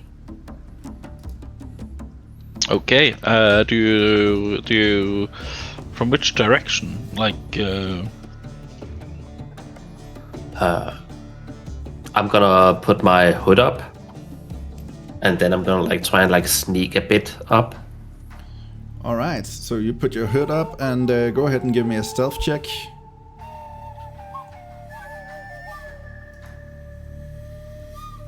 Uh, 24. 24, yeah, okay. Yeah, they don't have a chance of noticing you. You are sneaky beaky like, so you can stealth around. So I'm like sneaking up here Alright. to the bush. I wanna try and help him with this like sneaking, so I wanna use the druid craft, and I wanna create some dancing fairies in this area. Like maybe they are the creatures that making noise in the tree. How good is the vision in like where we are? Can I see Bhorahim? Yeah, you can easily see Bhorahim and everything. The part where you can't see the part in front of you, the reason why I haven't removed that is actually because it's... well, I can maybe remove a little bit more, but it is kind of, you know, like a wooden wall. Okay. Oh, so the bushes is like they're like that high bushes. Like there's a wooden wall here. The bushes are like giving you some cover, and you're kind of sneaking past them and everything. But it is a wooden wall all the way. What you can see the entire way from your entire vision is just one long wooden wall around the places, and the bushes are just leaning up towards the wooden wall. I'm trying to like signal to Bhorahim and Merton to like come closer, but like sneaky. All right, what do you do, Bhorahim? Merton is just looking at you, awaiting your reaction to this. Alright, well, I trust my travel companion, my friend, and I look to Merton while I'm whispering or using a low voice. You know who we're missing? A pep! Yeah. Pep is still over there, yeah, you're just waiting to see what you're gonna do. So we should probably follow Durr. He is the Goblin Slayer, of course. So I hunch down and I sneak to Durr. Alright, go ahead and give me a stealth check. We'll do that. Look at me roll a natural 20. Alright, I'm looking. Oh, 18. Oh, It was close. close. That is not bad, dude. You are also very sneaky peeky like. You guys asked for Merton to follow you guys. And let's see, what's his stealth? Oh, he's got pretty good stealth, guys. Let's see. Alright, a 20 for stealth, so he's also just sneaking along with you guys. He's just whispering. So, do we have a plan? This is clearly the Goblin fortress. What should we do? Okay. All out attack, or you want to sneak up on them and what? Goblins are evil creatures, right? Well, my experience tells me that, you know, like they can be, but not necessarily. There are also some good goblins. Okay. Okay. Here's a crazy idea. Is it possible? Because Durr, you have a pep, and Merton, you speak a pep's language. Is it possible if we could use a pep to maybe get the layout of the area, and if Want to send a pip up like a drone? yeah. Also, and I like reach into my bag and like I have this alchemist fire. So if we can get the pep to drop it somewhere and then start a fire, it will cause, you know, a bit of trouble for them and make it easier for us to sneak up and maybe surprise them. And you see a pep just looking at you from over there, kind of like with a weird out face, and Merton just looks at you and goes like, do you think it can fly with these wings? And you see those small wings on the back of a pep just... You have to believe in our friends, right? So I believe you can do it, the pep. Believe. All right. So do you guys want to try and send a pep flying? Sure. All right. So you give him the alchemical flask. Did you have one? Yeah, I have one. All right, fair enough. You give him the alchemical flask, and go ahead and roll me a stealth check with a pep. I have 2 actually. Oh. Oh, that was so close for a natural. 14. 14. All right. And he doesn't have any pluses or anything.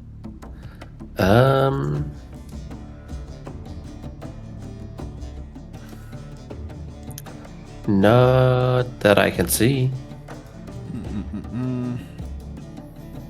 Oh, would that be on a dexterity or what? Yeah, I would say like take his mod. Yeah, to dexterity. Yeah, that's nothing. It's a 0. Oh, it's a 0. Okay, so 14 plus nothing is still 14. Fair enough, but still 14 is not bad. So he, let me just real quickly check what is this guy's, the guy looking in your direction. What is his passive perception? Oh, it's fine. You guys are fine. Don't worry. It sucks, okay? Okay. Good to know. New plan. We go as shrubbery. We go as bushes. Sneaking in. But Pep just, goes up on top of this stump you're next to with the flask in his hand. And it's like in his hand, it's like, like a full-on jog. It's pretty big. And he just jumps off the stump and his wings just go... And you see him kind of float for a second before he just tumbles down and with his butt just smacks to the forest floor. But luckily it's moss, so it doesn't really make any sound. But you can assume that this plan is probably not gonna work very well. And Merton just goes, well, worth a try. Anything else? Well, we could. I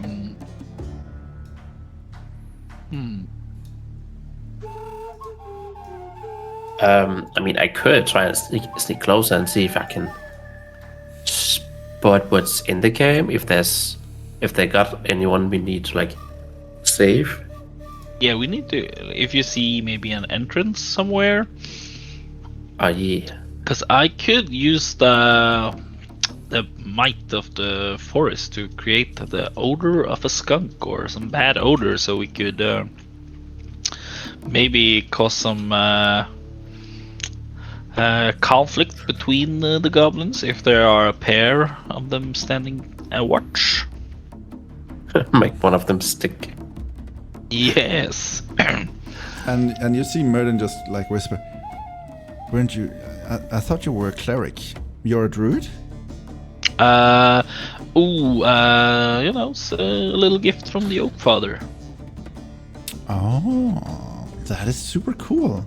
Well, I know. Then I guess blessed herbs shouldn't be a problem for one who has both. Can I make blessed herbs? Is that what I'm hearing, or? That is what he is suggesting, at least. Oh, okay. Good to interesting. But maybe not the right time to start trying. Just gonna let's go. I'm just gonna let Durr do all the recon, and while I'm just picking up seeds like bloom, bloom, bloom, bloom. I'm going in, rich baby. Bloom, bless. Let's go. Yeah. All right. I would try that a sneak closer. Okay. I believe in you. Up against the wall. Fair enough. Go ahead and give me another stealth check as you are trying to sneak closer. 26. Oh, damn. You are like the wind. Oh, before you do that, can I just give him an alchemist fire flask? So if he sees something, he can, maybe chuck it or.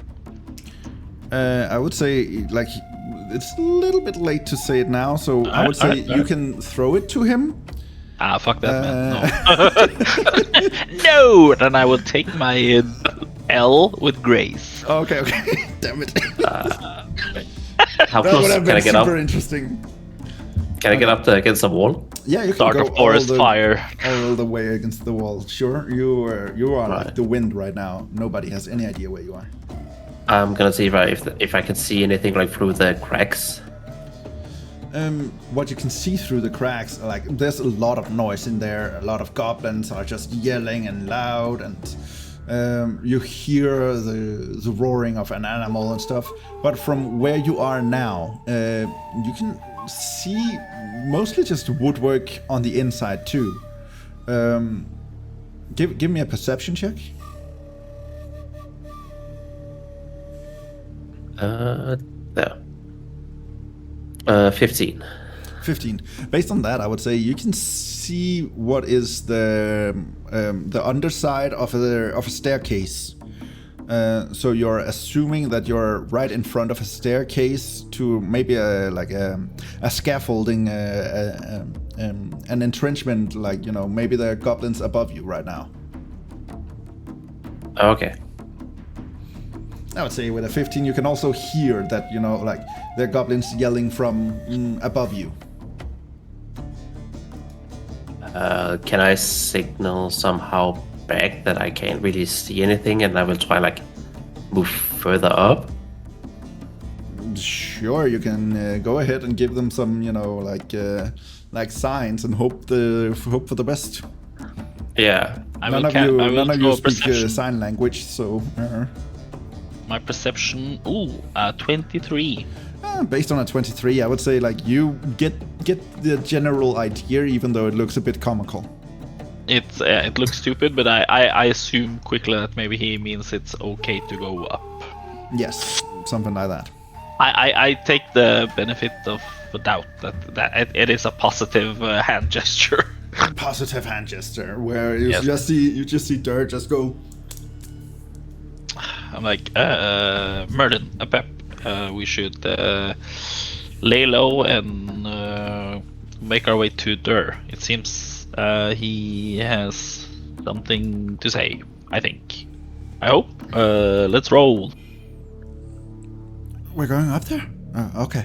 Yeah, so stay low and don't make any loud noises. Alright, Careful where you step. Alright, so everybody have seen where Durr has been stepping and, you know, where he have been trying to avoid branches and stuff like that. So I will say everybody rolls stealth with advantage.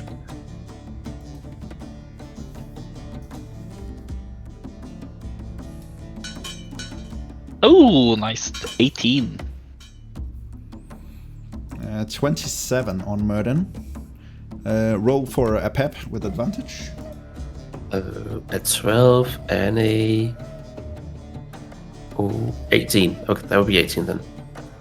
Alright, and let me just roll for the guy who's like he's actively searching for you guys after you made a lot of noise in the start. So let me just. Wait, you guys made noise.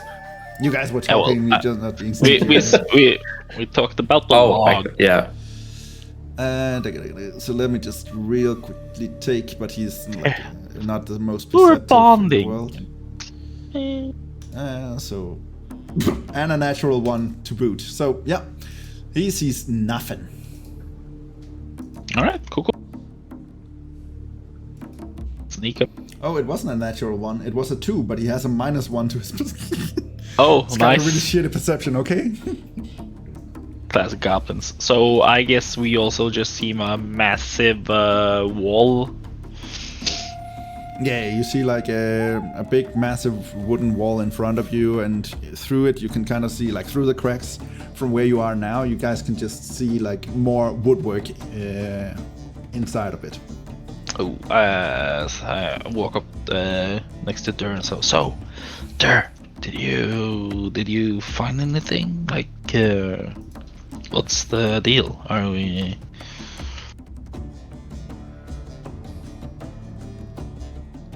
I don't see anything. Oh, okay. Well, let's see. Can I inspect? Like, see it, since I have the carpentry skills. Like, if I can see if there are like some hidden like escape paths parts like from the wall, like if there's like tiny root, a way of Wait, do you have like a carpenter drill on you? if I have carpenter tools. Yeah, like like a drill, so you can like drill a hole. Yeah, in I the have wall. carpenter tools with me. Yes, I do. You wanna just make your own door? I just maybe see if I'm just picturing it's like one of the Assassin's Creed games, like where there's always like an opening, or is it? No, it's another game I think. But there was always like it was on like a wall along wooden fences. There would always be like a tiny opening somewhere behind some barrels or so, like a escape route area. But that is true. I do have my own drill, but I don't think that's gonna be very quiet. I think we should perhaps push forward and see if we can see a bit more. Unless Murden, do you have any ways of summon something that could fly and tell us a bit more information? I haven't had time to inscribe that spell that Goblin gave me. Otherwise, I would be able to turn into an animal, but I can't do that. What about you? You are like half druid or something, right? Can you turn into an animal? No, that I cannot. Ah, damn it. But yeah, That would but have been so cool. I can't wait to learn this spell. Anyways, guys, what are we doing? so it's midday, right? It is midday. Currently, I would say it's around like 1:30. So it's quite bright and everything. You want us to wait for until nightfall or what? No, I'm just thinking. Like I'm just looking. I'm just looking at the druidcraft abilities, and I'm like I can snuff out like torches and campfire and stuff. And Me too. Yeah, it's true. And I also have the bloom effect, and like I was either like if it's possible to use the bloom effect on one of the poles that just make like a whole area just grow with flowers, or like grow out flowers. Like druidcraft is a cantrip. It's not that powerful that you can like make an entire area. You can touch one of these poles and make that specific pole bloom, but you wouldn't be able to make the entire wall just go woo. No, but just like a specific area, perhaps. It would be As like maybe to one draw. pole you could make like turn into a full-on Mayflower pole, or like make flowers bloom around this area, but not too much. Just All right. it's not that powerful, but you could use it for a distraction or something. Yeah, because that is what I'm thinking about. Because if I go here and then I hold my hand on the closest 3 of them and just make them glow or bloom, and then we can walk up while they are probably discussing this strange occurrence. All right. Well, you can certainly try. Because I think we should use the cover that we have and maybe just sneak up closer to see what's behind here. I don't think we can just storm in. I don't think that would be a good plan. You actually gave like a good idea, but you're saying like snuff out lights. Do they have like a campfire or something we can see? From where you are now, through the cracks and everything, no, you cannot see a campfire from where you are. Well, in that case, I'm gonna like race up to Bhorahim. Like surely they have like a campfire or cooking place. Like if we can you can give me a perception check for like smelling, if you can smell some burning and everything. I rolled a natural 1. A natural one. Yeah, you can't smell a campfire from here. Well, you are in the forest, so it's not that easy. So no. Okay. You can't determine based on your nose either. But I can still like say like surely they have like a cooking area. So like if you can make that go out, maybe they will gather some of them to that place. Oh, but to what send if? it back on? I also thought about that, Durr, but aren't maybe that like the main place if where everybody like would meet up? Maybe it is at the center of the camp. I don't know. It's if we want everybody there, or it's better to have someone on the wall. But yeah, we can snuff it out. But we can do both the bloom and the snuffing out of the bonfire. I think we just should get a bit clearer image of vision of what we're actually is behind here. Yeah, you want to like spread out and see if we can see more stuff. Yeah, well, I think if we Pretty go sneaky. just follow the wall and continue.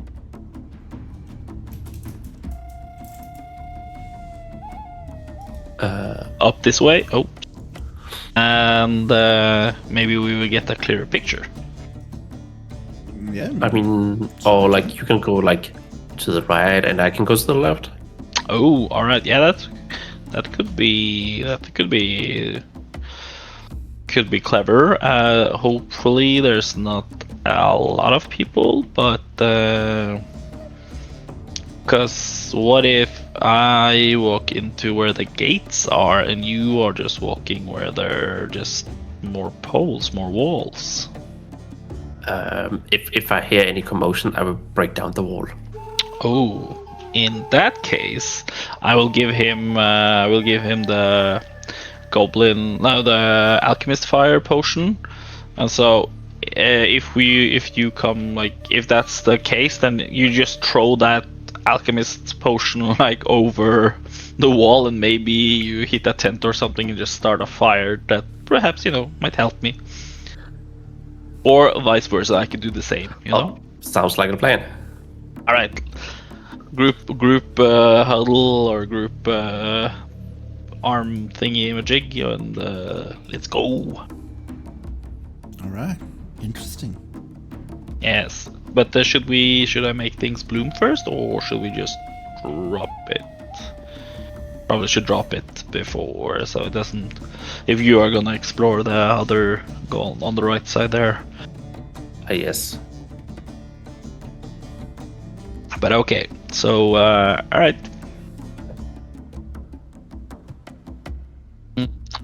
So Murden, do you wanna stay here, or when you go with me or Durr?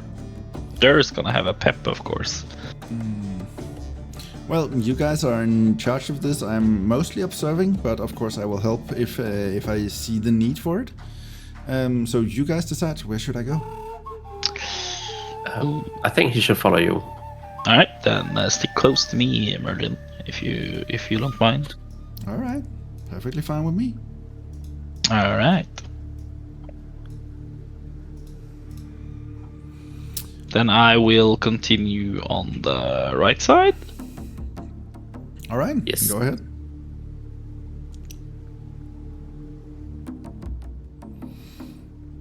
So if you guys are just hogging the inside of the wall, like you don't need to give me a stealth check, because like based on how the wall is, they can't really look straight down the wall. So you can just, keep close to the wall and you should be perfectly fine.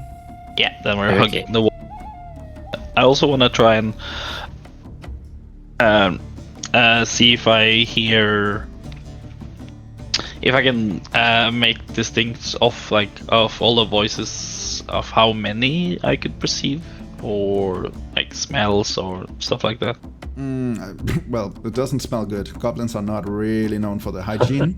So I would say you can probably not smell anything, but go ahead and give me a perception check for just, based on how much you hear, what you can hear. 20, but not a 20. natural. A dirty 20. A dirty 20. All right. Based on that, I would say you can hear there is probably there's probably more than 10 goblins on the inside of this. You unfortunately don't understand what they're saying, but you do hear like various talking, various like they are loud, a lot of them, and you hear different voices, but you also do hear at least one type of beast in there, based on a dirty 20. But yeah, that is kind of what you can hear at least. All right, I turn to Merlin and say, I think they're, from what I can, based on the noise that we're walking past here, I think there's around 10 and maybe some creature, a wolf or a dog, maybe. I'm not sure, but we should be careful. He just nods and just goes along with you. All right, let me just real quick move some fog of just say if we go too fast. No, it's fine. Durr, give me give me another stealth check. Give him a dirty 20. A 17. You're gonna see like this far. This just seems to be like wall as far as you can see for now. At dirty 20, yeah, you're still quite stealthy. And I'll just quickly update Fog of War to the shade. You can kind of see like in here now, this wall that way too. If you round the corner, you would be able to see more. Can I like peep around the corner? All right, then yeah, go ahead and peep around the corner. Give me a perception check.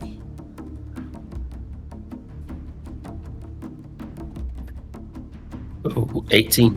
18, I would say. Snap. Based on an 18 and being a little bit safe here and stuff, I would say without this guy noticing you, you can see like there's a crack in the wall here. Like that seems maybe to be the entrance of the wall. And in there you do see like there's at least one gobbo. He seems to be looking kinda in your direction, but he doesn't see you at first glance. Do I have knowledge of like how far they can see? Give me a history check. I'll give you a history check on that one. 11. Just real quick, I did give you like a goblin something ability at some point, didn't I? So you have did, +2. Nah, that doesn't affect this. Okay, it's just Goblin Slayer. Fair enough. 11. You know that goblins can see in the dark, so waiting until midnight would not have helped you guys. It would just have given Bhorahim a disadvantage. But they have pretty decent vision, mostly. But since you're being very stealthy and everything, you have not been spotted yet. But you don't think you can get much closer without getting spotted. So I can't really like let's see. So I can't really like. Wait, what would be the best one to like show it? I don't know, just take like, one, it's fine. I'll get the point. What are you trying to show me? Like sneak over there. I would say you would probably want to then go backwards quite a bit and then sneak, behind the trees, the tree line you can see. And Bhorahim, you're just continuing going this direction. Yeah, the rocks that are they like big enough to say if I climb I could get a overview? Yeah, I would say like if you get all the way, since you're quite tall, you would be able to like glance over. but Murden would not be able to. Like, he's not tall enough. He's way Yeah, no, shorter than you. I would like make him just hide in the bushes, like in but- front there, or so like go behind. Yeah, but based on Up your here? based on your height, I would say, yeah, you would probably be able to kind of get a glance on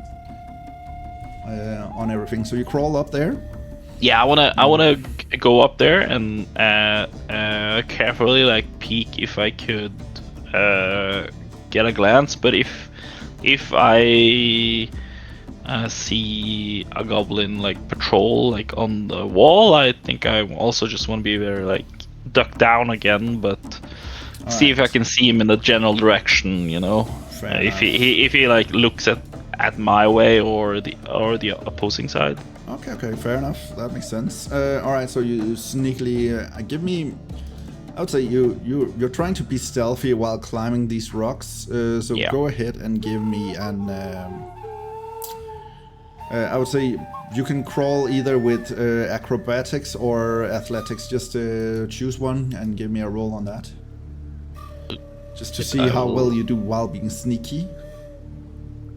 Well, I have advantage on both, so I will. But isn't it like conditional advantage? Isn't it something like if they grapple you, you have an advantage on? Oh yeah, your- it's grapple. True. Okay, so it's not gonna help you. The stones are not grappling you, so. Oh, I will do an athletics. Oh, shit. will they? A natural 20, man. Dude, you are Damn.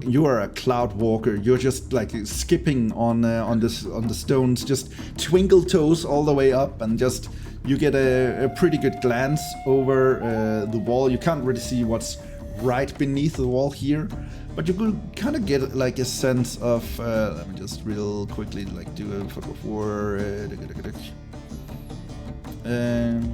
Just based on there, I would say you can probably see something like dig. I'll do a real quick like you get this kind of just over here. You don't really see much more because that is just stones. Okay, so I going don't. upwards, but you can kind of see this part based on where you are now. Alright, but I don't see anything on the from the wall. Like there's not. It's just a wooden wall. There aren't like watchtowers or anything. Actually, since you're also standing there, I would actually give me a second. I'm gonna give you a little bit more here. Yeah, I'm just trying to. Give me a perception check just to see how much I'm gonna give you. That is 6. Oh, okay, that's not too much, but you will still get a little bit here. Using the stones to your advantage is cool. So based on where you're standing, I would say you can probably get like this part here also. So you see that the wooden scaffolding that you guys was looking through before doesn't follow all the way along the wall. But where it ends, how far it goes, you don't see from where you are, but you do see that it does seem to be manned. There are goblins standing all the way up there. Okay. And let me also just real quickly give you, because you're standing there, I'll give you like, you can also see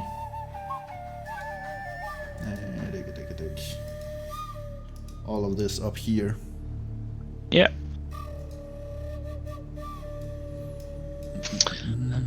All right. I go down and I tell Murden that I have spotted quite a lot of goblins, but I don't see. I saw an opening, so I think Durr is heading to that direction. But there's a lot of people, or a lot of goblins. All right. Should we sneak over to his? You saw an opening over there, so should we go over there, or should we look for a way in from here to kind of find a pincer attack? What's your idea? I think I wanna see here first if there's an opening, cause if we don't see, I think I wanna probably start a fire or something maybe here and pull some of the attention to us while we maybe sneak down to meet Durr, perhaps. All right, like sure, go ahead. You know Durr best. Is he impulsive? Is he gonna start a fight out front? Because then distraction is not gonna be best. I think not, he would, but I don't think I don't want him to meet that many alone. So if things should pop off, I will get on this rock and I will rain some fire. Is he a patient sort? Because he did say that he does not like goblins. Is he gonna let his rage? I think his hatred. I think his hatred would probably do the talking. So I think we should be a bit quick to see if there's another opening. If there's another opening, I maybe just start a conflict from my side, and I think he will hear the noise, and we take it from there. All right. Yeah, you take the lead. I will follow you. So we hug the wall, and then All right. And while you guys are doing that and having this conversation, Durr, what are you doing on the other side of the wall? I'm gonna try and like sneak around the tree. All right. So you go a bit down, and then you go up on the other side of the tree, sneaking in. And based on being behind the bushes and everything in your high stealth rolls, I would say you can easily sneak up and just go along the cliff side and stay in the bushes. And then you also see the other goblin standing on the wall, this guy, and you can kind of see in to the. Let me just give you a bit more info. Just like you can see a bit into, like you see a couple of crates standing over here. You don't see those goblins up by this tent. So you kind of see like in this. So you see kind of this guy. Yep, sure, that guy. But that's kind of like as far as you can see from where you are now. But you do see and. He is like this guy is some beast. You are familiar with them, being a goblin slayer. This guy is a warg, kind of huge wolf-like creature that often accompanies or even works with goblins. They are sentient. They're pretty smart, but this guy seems to be in a cage in the middle of camp. So maybe this guy has not been tamed or is not cooperating. You don't know.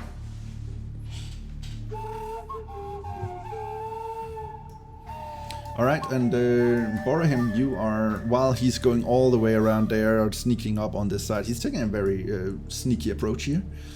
And you are coming this direction. Let me just clear some more fog of war for you.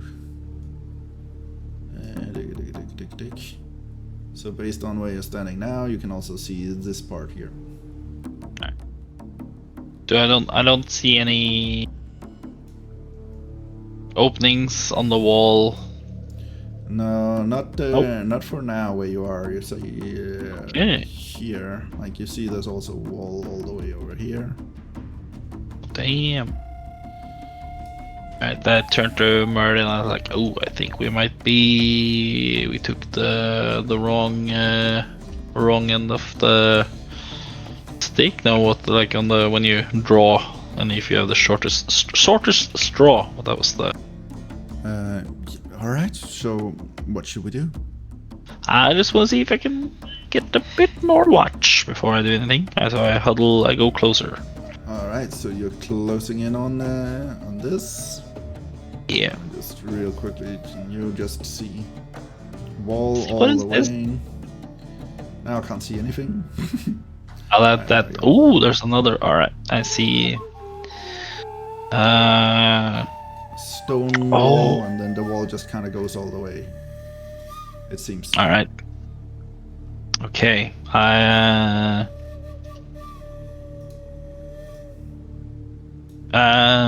right. Well. Okay, Merlin. I have a crazy plan.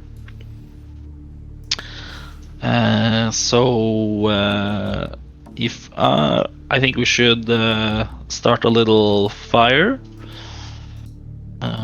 Pull some. Make a little attention drawing to us.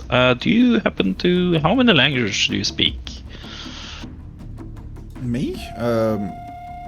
I speak 3. Those are. I speak Common, Elvish, and Draconic. Ooh, Elvish might work. So, if you throw my last bottle of Alchemist Fire on the, we should also just add some, throw it near where there's some bushes to create a bit more of a fire, and if you can yell like Goblin scum in Elvish or something, but stay hidden somewhere, but just loud enough that they can hear them. I'm confused. Why would you want me to scream that in Elvish? Because I presume goblins don't like Elvish people, because I hear there are Elvish people living in this forest, and I assume they are at war. I might be wrong, but okay. This is just from what I hear, like elves are sounds like decent folk, and what I hear about goblins from you and Durr, these people don't sounds like decent folk. Okay, fair enough. I was just like, what does it matter what I say in Elvish? I don't think goblins know Elvish, but your idea makes sense. I was just confused. All right. So while you do that, I will go back to the rock where I took a little peek. Okay. And I will just get a good position from there, and I will throw some magic, some fire spells on them. So yeah.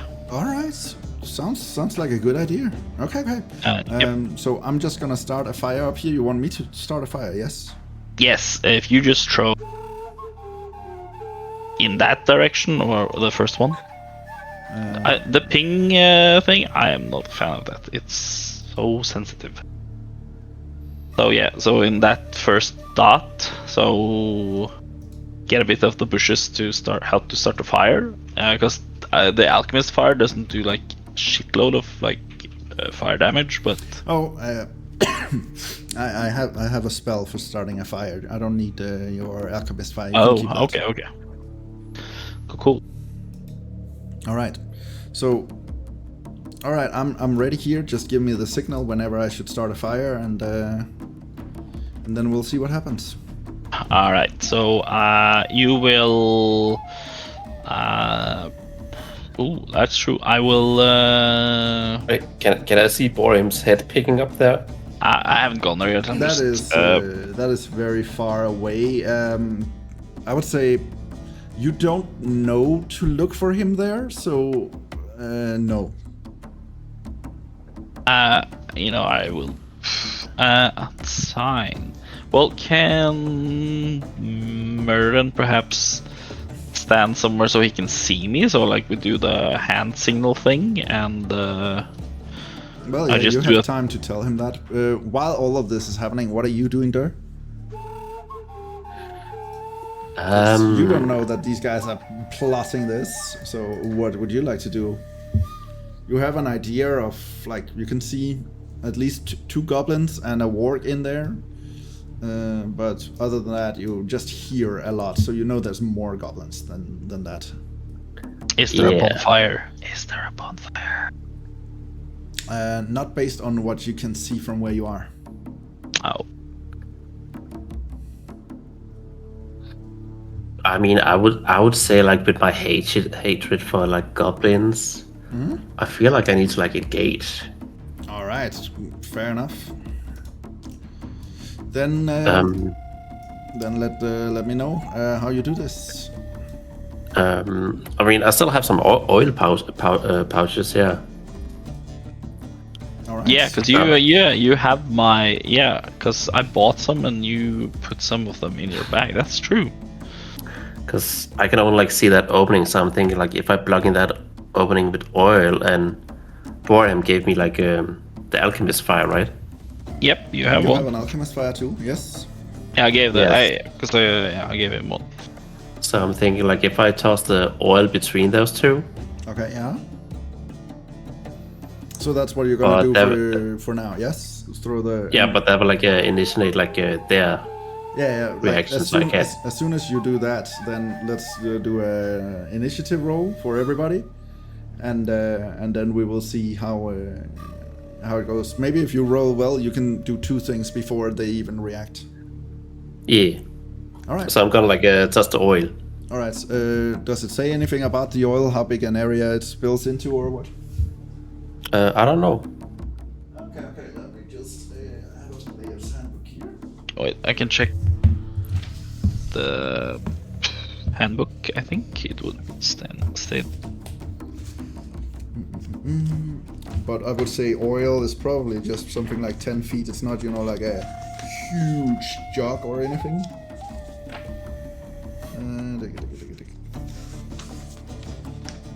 So...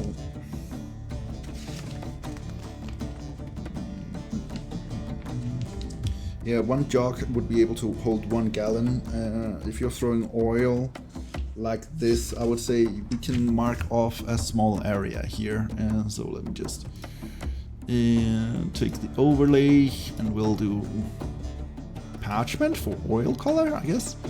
And then we're just gonna like make it I would say like something like this. You get the full area. Yeah, right there. Yeah, that's what I was thinking. Something like hit the whole area here, yeah? Yeah. All right, fair enough. So you throw that, it goes, and oil is everywhere. And then let's go ahead and add some people to the initiative. Let me just mark off all these guys. Oh. Wait. Is there a thing like with the initiative to like roll with advantages or something when you engage it? Oh, I mean when I engage it. Encounter. Or is it still by normal? There is some rule there. And yes, I think it is just roll with advantage. It used to be that you actually get a bonus round because you're surprising them, but they changed the rules in 24, so now it is just advantage on your initiative roll.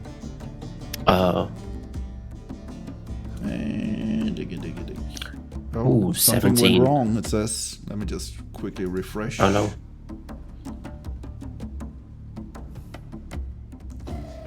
Alright. So select in the, we're gonna add all these guys. Boop. To the encounter. Oh, where's my encounter? Oh, it's already there. Who am I missing from this encounter? I'm still missing... oh, I'm just missing you and a pep. There we go. Add to the encounter. Where's that button? Wait, Bhorahim and Merlin don't need to roll, do they? Because they don't know it's happening. Or do we? Well, I'm gonna put them into the initiative because, they still only have so much they can do per turn. So just to keep track of everything, they will have to roll now. Okay. Alright. Makes sense. Let me just auto-initiate everybody here. Rolls. Boom. Alright. And what did you guys roll? I rolled a 7. A 7? I did 17. 17. And what, a pep? He rolls a 2. 2. Alright. Well, a pep is mostly surprised by what you're doing. Yeah, he was not ready. Wait, since you're initiating it and he sees you, did you roll him with advantage? No, just a normal roll.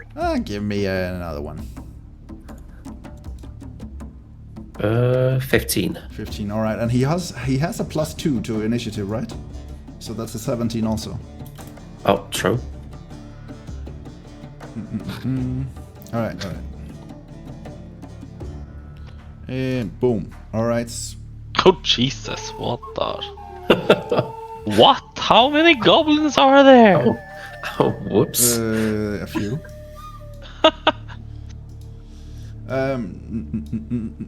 Yeah, I think we could done this like diplomatically, but no, there is the Goblin Slayer. There's the Goblin Slayer. There's no diplomatic solution for this. Diplomacy was never an option. Yeah. All right, so let me just real quickly go through. Like, there's a lot of these guys that are, they're not really reacting to a jar exploding. The question is, do they know where I am? Oh yeah. You're just playing. Are you playing Among Us? I'm just a shadow in the bushes. There's this one guy here who has initiative before you. He starts running over here and goes, "What's happening?" But he says that in Goblin. So, Bhorahim, you don't discern that to be anything different because there's so much noise going on in here. Yeah. But since he's moving over here, Durr, you do see him approach as that is going on. And now it is you and Apep. You decide who goes first. You guys had the same initiative.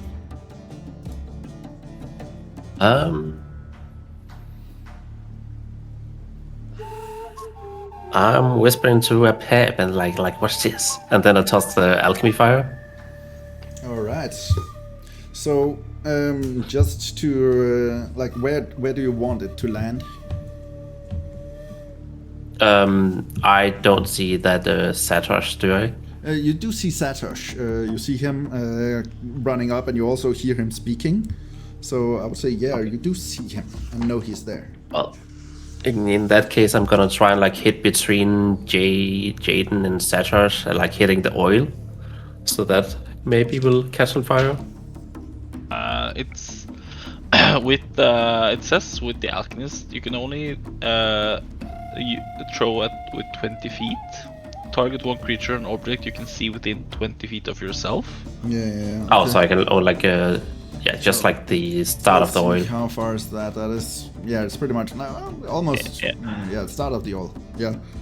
Yeah. Fair enough. So you can throw it there, but since there's already oil in, I will say they, you're gonna affect this entire area and cause fire damage. And since you are surprising them, I will not give them a dexterity saving throw for the first attempt to damage them. So let me just real quickly and change this one into. Oh, can I do Hey, look, it's fire. Yeah, nice. And then also a fiery color. How about that? Yeah, sure. Yeah. There we go. That's fire. Oh my god, guys, this is great. All right, so you have fire. Go ahead and roll me. What was it for alchemist fire? It's 1d4 fire damage for each of Yedan and Naist. 1d4. 1d4 per turn. So they will also take it when they start their turn. 4. 4 for Yedan. Yes. Ouch. Nice. My wife says you need to listen to Firestarter by The Prodigy now that you are a Firestarter. And 2. And 2 on that guy. I'm not sure I'm allowed to use Firestarter. So I'm not gonna put it on, but yes, it's a great song. Yeah, I have it in the background. It is my fighting music right now. Alright. Cool. There's the Firestarter! So, and the fire goes on and they start screaming, and that's gonna make, the goblins react. So, that was you. What does Apep do to react to this?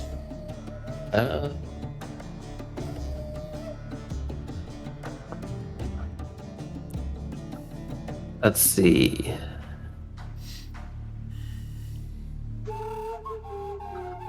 Telling him to do a paper breath, will that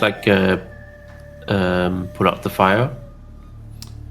No, paper breath is like a paper attack, so I wouldn't say you can put out fire with paper. Could also postpone his turn if you would, or Well, you could do that, or if you. but I would say like your paper breath attack would function normally. Okay. Without, affecting the fire much. It's just gonna flicker a bit, but not gonna go out or anything. If I move a pep more down, would he be like more stealth, like out of sight? Because I'm trying to like keep him safe. Since we are in combat now and they are starting to be aware and Satoshi is looking in this direction, I would say if you move him down and still try to keep him stealthy, go ahead and roll me a stealth check with him. Okay. If that's what you want to do. That's what I want to do. Alright, go ahead. Shit, a 2. Alright, he gets spotted instantly as he starts waddling down there. Okay, well, in case, like, And well, you just since hear, they're like and you just hear Satoshi go, "Looks like meat's back on the menu, boys." well, Do in that I, case, like, since you see it, I have to like a pep like needs to attack. Yes, of course. And Bhorahim, no, you just he- hear Goblin speak. You don't really understand what he's saying. But do I hear more like agreeable noises? Like something is happening, or? No, you still have no idea. Based. Alright. Wait, you're standing on this rock, yeah? Yeah, I haven't climbed up on it yet, but I moved just there Okay, before. okay. So I would say on your turn, you would be able to see it from the top of that rock that you're gonna climb. So you will Yep. find out soon enough, but not until it's your turn. You will have to climb the rock Alright. first. Cool. Okay, so he's gonna like throw it there. All right, go ahead and what is it? I have to do a dexterity save, yes? Yeah, at DC 12, Okay. and it's Oh, Satoshi 3. takes full brunt of the damage. And what's the other one? Yedan? Well, I just grab a random one, I guess. So many. And, oh, they also have, okay. Oh, Yedan saves. So, Damn. roll some damage. He takes half damage, but I think maybe that might still be enough. all right, a 9. A 9, so he takes half damage, which is still a 4. So he dies. He just, like, he starts burning, and then he gets shredded to pieces by these, like, paper cuts that just keeps rushing over him, and he falls into the oil, and he turns, and he just keeps turning in this burning oil, and just starts screaming in pain. All right, and that Satoshi took the full brunt of the damage. You said 9? Yes. All right, he's still alive, but he is cut to pieces. His clothes is starting to look ragged, and he is also severely in pain. He does not look very good. Yeah. And that brings us to... That was your turn. Do you want to move yourself or a pep anywhere further, or... Can I see what weapon they have? You can see the guy who just died. He just had a bow, crudely made wooden bow, and it's catching fire as he's laying down in the fire right now. Satoshi is carrying both a bow and a sword. Okay, since I know they have like a bow, I'm gonna like stay hidden if I can. All right, fair enough. And that brings us to this guy.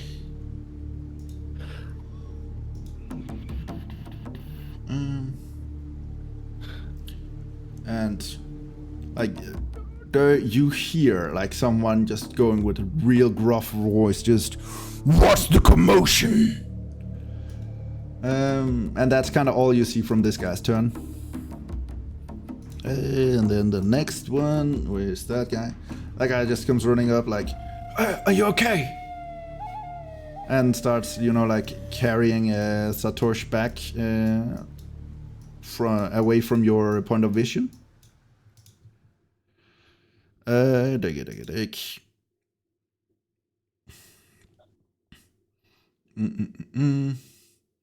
This guy doesn't do much. Then we have this guy. Where's that? All right, and that brings us to Murden. He still hasn't received your signal, so he's not gonna do anything for now. So that brings us to you, Bhorahim.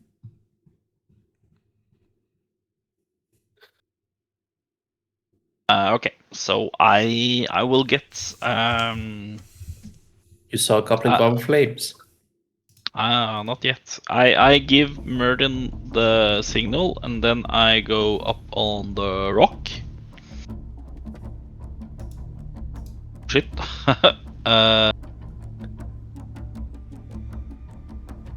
You go up on a rock. Where did your character go? I managed. What? Why can't I move now? Wait, what? You disappeared from the... Oh, never mind. Yeah. I found you. There you go. Ah, there we go. Thank you. Can you re-add me to the... Oh, you're out of... Yeah. Sure. What was your initiative? 7. 7. Okay. There we go.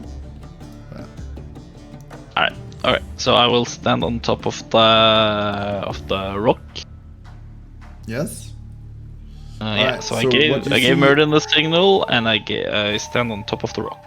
All right. So from the top of the rock, you're able to see these 3 goblins by the tents, kind of huddled together, and you see the fire. And I'm like, oh shit, Durr has done something. Well, I also want to join the fight, and so I will. Is it? Yes, it is. I will. I don't see. Do I see anything more about the cage, or What are you looking for at the cage? like if I see the? Is it if it's locked or is it open? It seems to be locked, and the creature is kind of like walking around in circles, kind of just biding its time. Okay. All right. Well, I stand on top and I want to throw Scorching Ray. I have 120 feet. All right, Scorching Ray at 120 feet.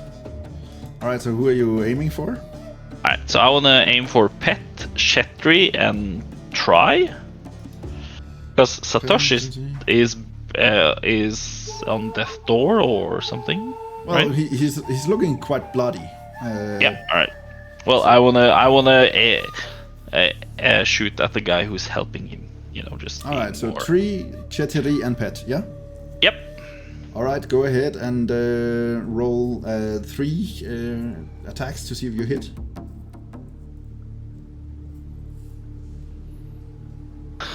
First, 7. 7. Who's that you're aiming for first? For 3. Okay, Try. so 3, you just managed to hit and start a fire because you hit the tent. Hey. Do we have like an icon for that? Let me just... but yeah, okay, so who's next? Then I go for Shetri. All right, Ooh, 26 to hit. there we go, that's one that's burning. 26 to hit on Chetiri. That definitely hits. I roll damage. Sure. That's a 20. That's 20 damage. Oh, was it a crit? Damn. Yeah.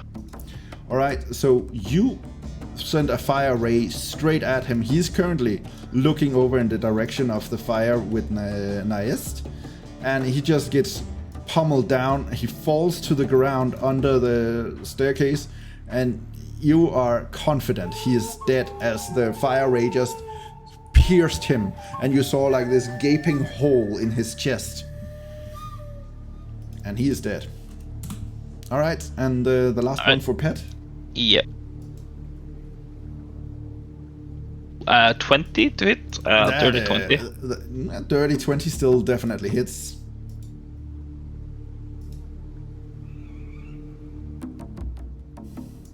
That's a 5. He sees his friend go down, and he just starts looking over in your direction, and he doesn't manage to avoid the attack, but he does not take nearly as much damage, as he kind of just, sees the fire ray come towards him. He kind of tries to get out of the way, and you just hit him straight in the shoulder, piercing straight through, and his arm just falls charcoaled to the ground, as you have left him one-armed. Ooh, alright, cool. And not too happy. He is screaming in pain. But he's alive, for now. Hey, cool, that's nice. Well, and as a bonus action, I think I want to put Shield of Fate on myself. Alright, so you throw up your Shield of Faith. That's a +2 to armor, right? Yep, I will. Alright. There I mark it. Armor class.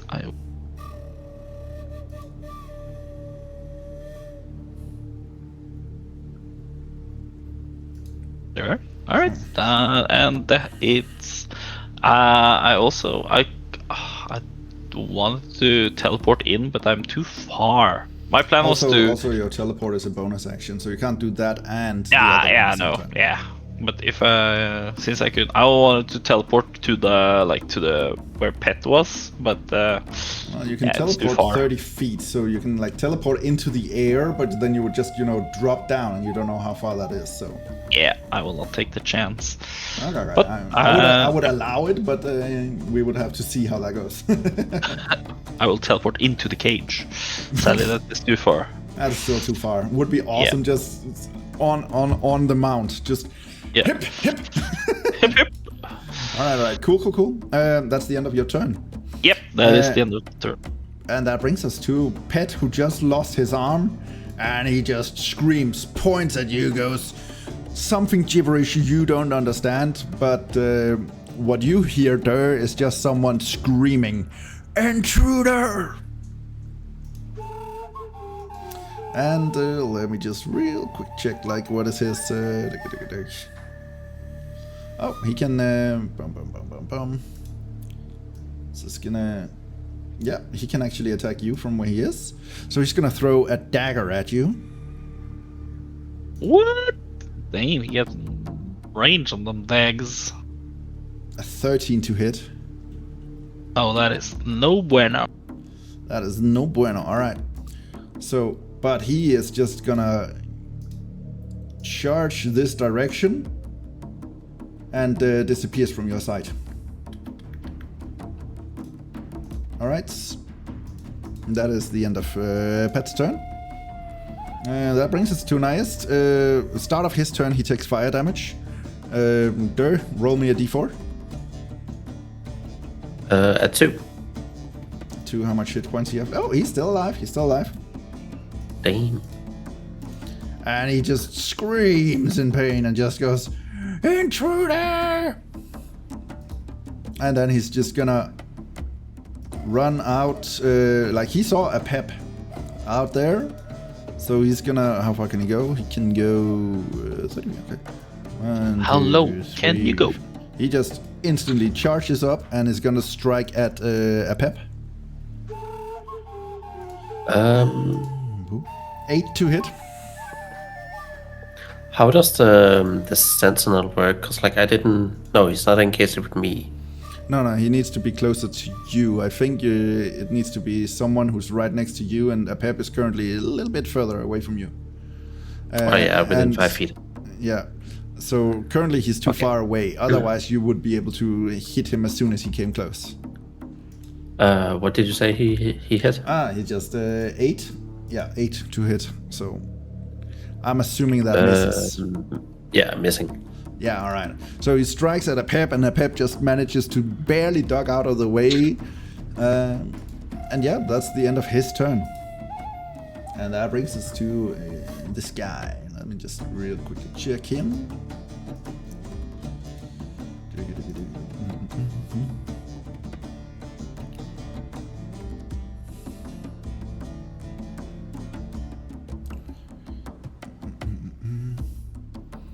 All right.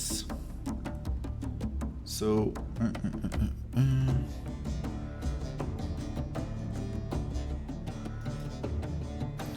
And how does that spell work?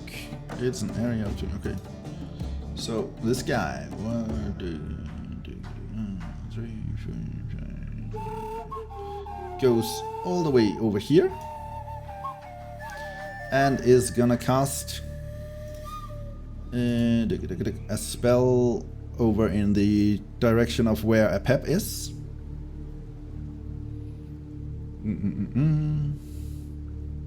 So overlay and a pep, and it's gonna be 20 feet. There we go. So this area here is gonna be I'll just do like this. Okay. Boom. So he casts Fairy Fire. Oh. Meaning that both you and a pep will have to do a dexterity saving throw.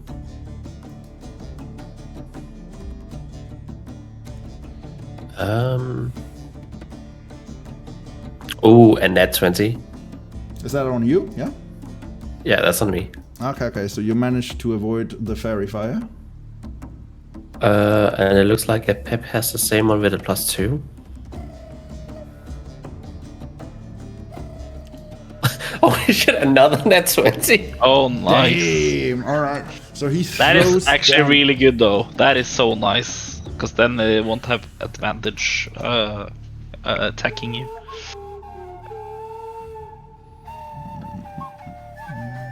That's insane, like having 2. That is insane. 2 natural 20s back by back. Alright. So he throws that spell down and it does nothing. He does, however, still see a pep. Let me just remove the spell. There's no reason to throw down an area if it doesn't actually do anything. So he does still see a pep. So he is gonna try and roll for an attack on a pep. 20 to hit. I'm pretty sure that sounds like a hit. Yeah, it hits. Alright, and he does 11 psychic damage on Pep. 11. Yeah. God damn.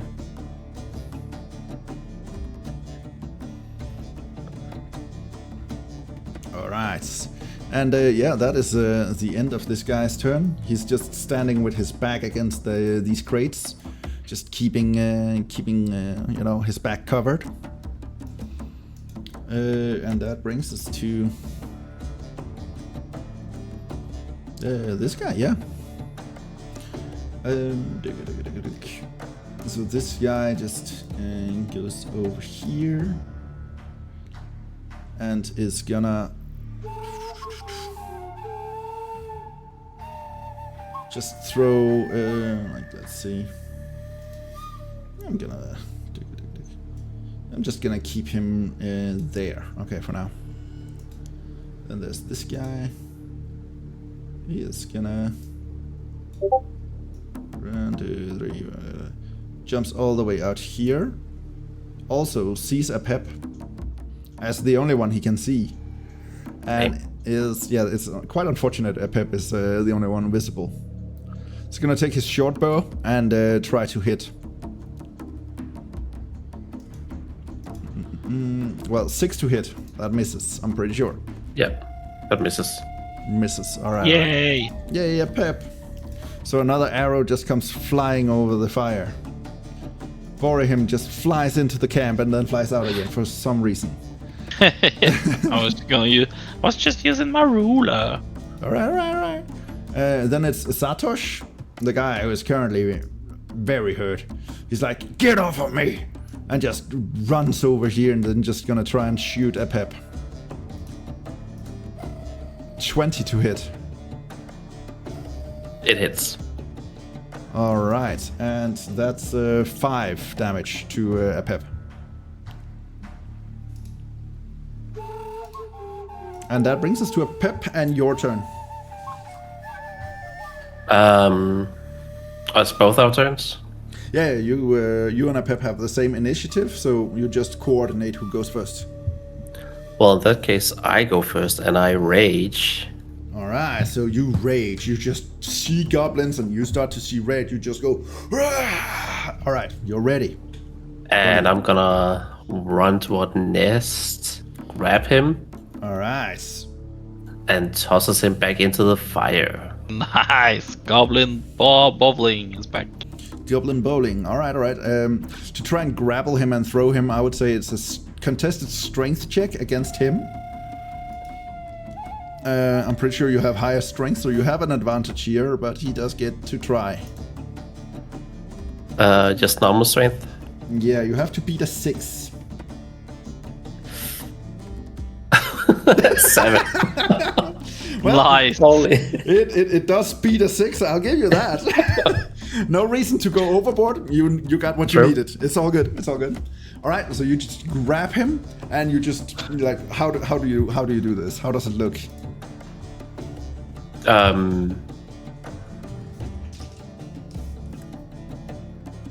Well, I grab him and just like with the momentum, like shove him all the way over.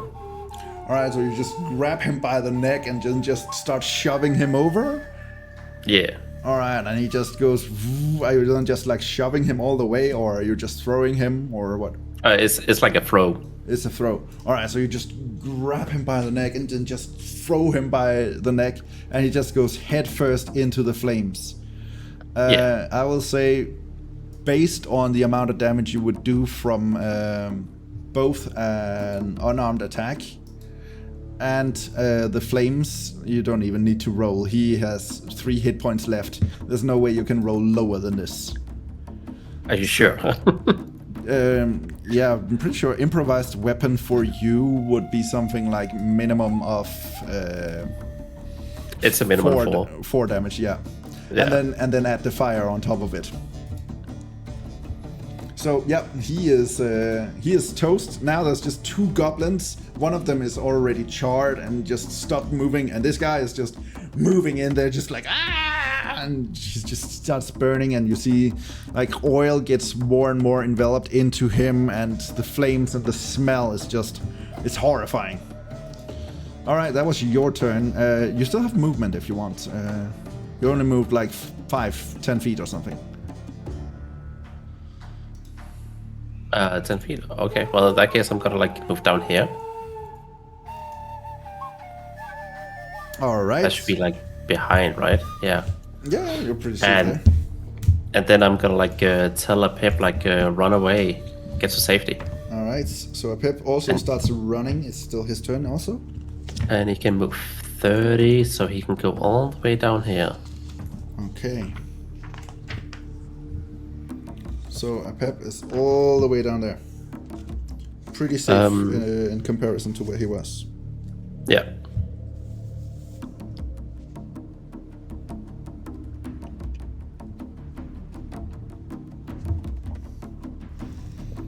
All right. And that's the end of your turn? Yes. All right. Let me just remove Naste. And then it is this guy.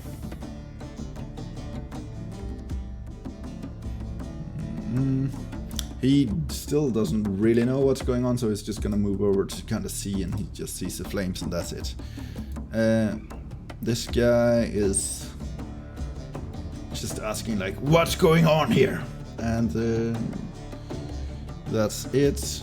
They just see you running away. They don't want to get into the flames. So all of these guys just like huddle more into the camp. Kinda. Oh, Satoshi is the only one there. There we go. He doesn't go further into the camp. And this guy starts to, try and turn out, shut the fire out. And yeah, that brings us to Merdin. And Merdin is gonna start a fire. Did he start the fire? Do, do, do, do, do. And he starts the fire there. Boom, boom, boom, boom, boom. Alright. And that brings us to you, Bhorahim. Okay, alright.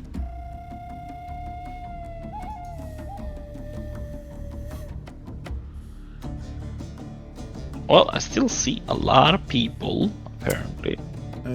You can't see Gratna from where you are. You can barely see Vego and Graced. The only one you can really see is Satosh.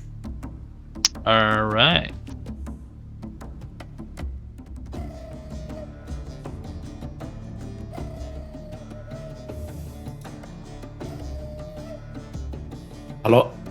How long does the oil burn? I would say, based on you both having Alchemist Fire and the oil, I would say only a few turns. Maybe 2 more turns.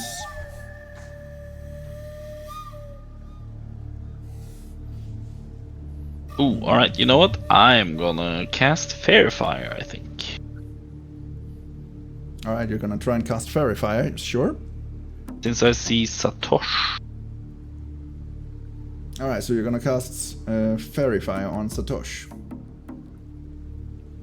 20-foot cube, right? Yeah. 20-foot cube on Satosh, yeah? Well, since I don't see, like...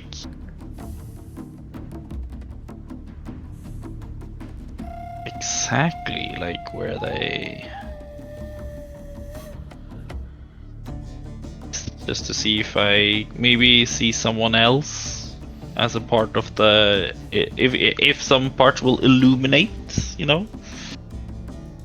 Alright. Fair enough. So yeah.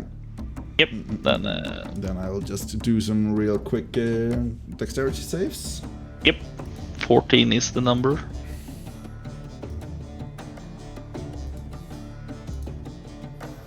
Yeah, 16 on that one. And this guy is 14, he also saves. And then there's Satosh.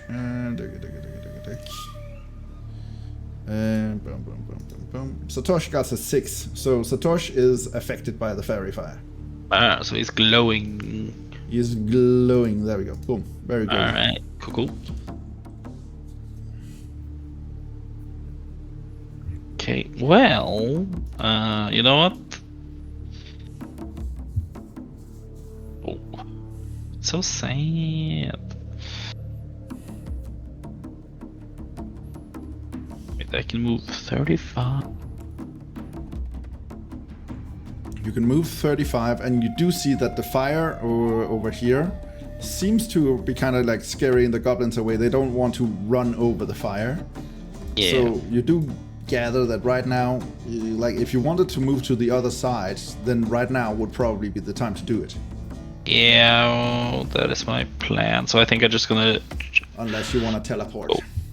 I kind of also want to like teleport into this black zone, but I think it would be wiser to rather meet up with Durr, I think. Alright, fair enough. So 35 movement. You still have them. There. Alright. And that's the end of your turn. Yep. You still have your bonus action. If you wanted to teleport, you can get some extra movement in if you want. There's no. I'm still saving it for a rainy day. Okay. Yeah, I can't teleport on the palisades or like the rails here, so I guess I have to go for closer. Yeah, like if you wanted to teleport, it would be like somewhere down here somewhere. Yeah. Trying to get closer to where a Pep and Durr is. Alright, so that brings us to Pet, who ran over here. Is gonna run up there and talk to this guy. That's kind of it. Yeah, that brings us to Grata. It's just gonna be like aware of what's gonna happen here. It's gonna jump down into safety there. Kind of keeping an eye on the entrance. And is gonna do that. Okay. Let me just real quickly mark. There we go. So this big lighting area is. They kind of don't understand, except for Gratna, the one who cast spells before. She kind of understands. The rest of them not really sure what is going on, so they're just gonna try and avoid this area just because they don't really know what it does. Boom, boom, boom, boom, boom. All right, that's it for those. Satosh he's furious. He's angry. So he is just gonna run wait, come on. Someone touching him or what's happening here? Touching who? Satoshi, every time I click over him, I'm gonna have to remove this. Alright. That's messing with Satoshi, apparently.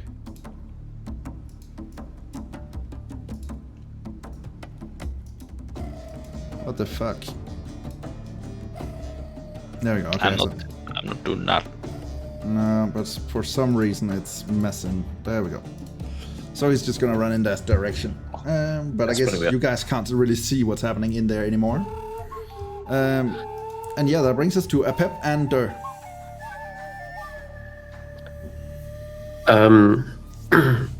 I mean, if Apep isn't safe there, then he should stay there.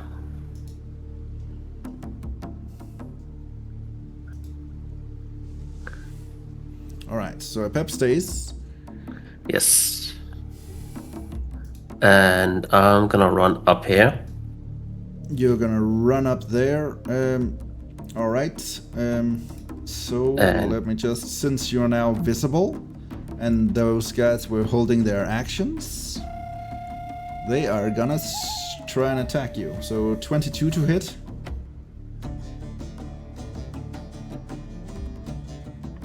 Wait, what? Still in my turn? Yes, because they were using their reaction to hold their attack. So they're just waiting for a chance to attack the first one that shows up. Oh, but yeah, it hits. It hits. All right, fair enough. So 10 damage, and that is psychic damage. Wait, how come I don't see game logs it popping up anymore? What's not popping up? The damage rolls you do? Am I rolling to... Oh, yeah, I am rolling to self. Sorry, I'll figure out how to turn that off. Oh. There we go. Roll to everyone. Boom. Sorry. There we go. Wait, so how much damage? it was 10 psychic damage to you. 10? Jesus. Uh-huh. And then there were two more who chose to hold their action until they saw someone. One of them is gonna throw a dagger at you. This guy. He's gonna throw a dagger at you. Let me just check. 19 to hit. It hits. Alright, that is 5 damage, but this one is physical damage, so that is halved. So you take 2 damage on that one. Okay. And the third guy with the short bow is gonna shoot a bow at you. Oh, that's a natural 20. Yeah, that hits. Yeah. So that is gonna be... but I have to double the dice, so that's 4, 6. That's 3 damage. 3 damage, okay. 3 damage more, yes. Alright, so that was a lot of attacks just hitting you instantly as you move in. Yeah. What else would you like to do? It's now the rest of your turn. If I throw a new oil, will the fire spread to that? If you throw it in the same area, then yes, the fire would catch on and then spread to that area. And then it will burn a longer time again, right? Yes, you could renew the burning time. All right, because then when I was thinking overlapping like that, and then Can I do that? Yes, but it will renew the burning time for the area you're now throwing to. It wouldn't affect the burning time for the area that's already burning. Oh yeah. Okay. That's what I was planning. Fair enough. Let's just mark it as burning. Boom. It catches fire. And that one has...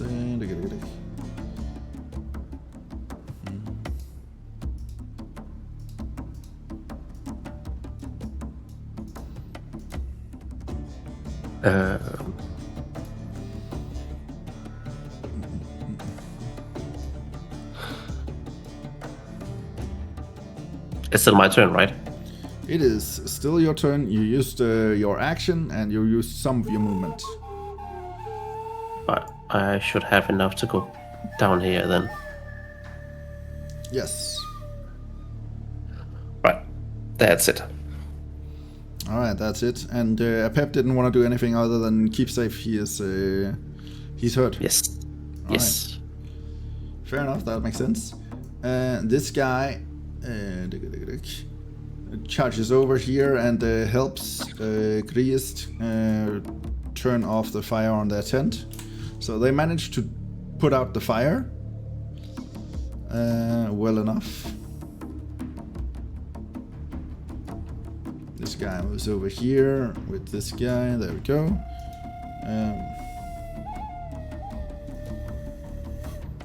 Then this guy is... let me just real quickly check, like, if I hide that. Does he see you from where he is? Yeah, that doesn't seem like you're in complete cover. So I would say you're in half cover, meaning your AC goes up with 2 for his attack. So he's gonna try and shoot at you, or throw a dagger. So +2 to your AC, and he's gonna try and hit you for 13? It misses. It misses. Alright, so you just see a dagger come flying at you, and you just like hug the wall and just misses you. Yeah. And those grease. What do we have else?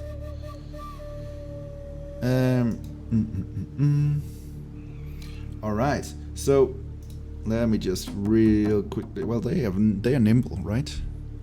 Goblins. Yes, they are nimble, which means that these two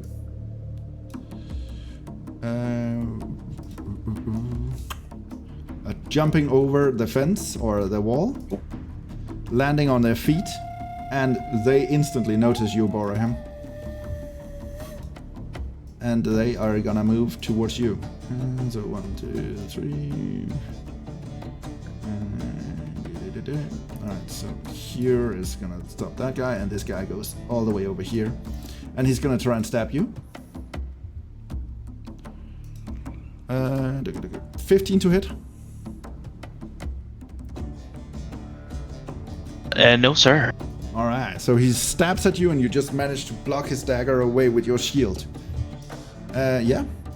And that brings us to... what else we have? We have Greased, he was turning out fire. Alright, so... so yeah, that brings us to you, Bhorahim. Alright. I look into his face and I yell at Gnomish, "You little shit." And I hit him with my mace. Alright, with the new mace you're using? Yeah, with the new mace. I equipped the new mace. But you're not attuned to it. No, I don't know what it is. Alright, I'm just trying to get the context of like how you're gonna hit and everything. But yeah, okay. So with the new mace, but without being attuned to it. Okay. Yeah, I did. Okay. Because I didn't know what it was, so I couldn't. From what I understood, that since I didn't know what kind of mace it was, I couldn't attune to it. Well, you could have if you wanted to, but you wouldn't know, what if it was cursed or what effect it would have. So attuning to a weapon you don't know could be dangerous, but it is, a gamble. Yeah, it might just inform you of what the weapon actually does if you attune to it. Yeah. Yeah, well, I'm gonna hit him with my mace then. All right, you're gonna hit it with your mace. That sounds amazing. Oh, in the 8. An 8 does not hit the goblin. It is nimble and it just dodges out of the way as it sees your mace coming. Well, alrighty then. All right, anything else?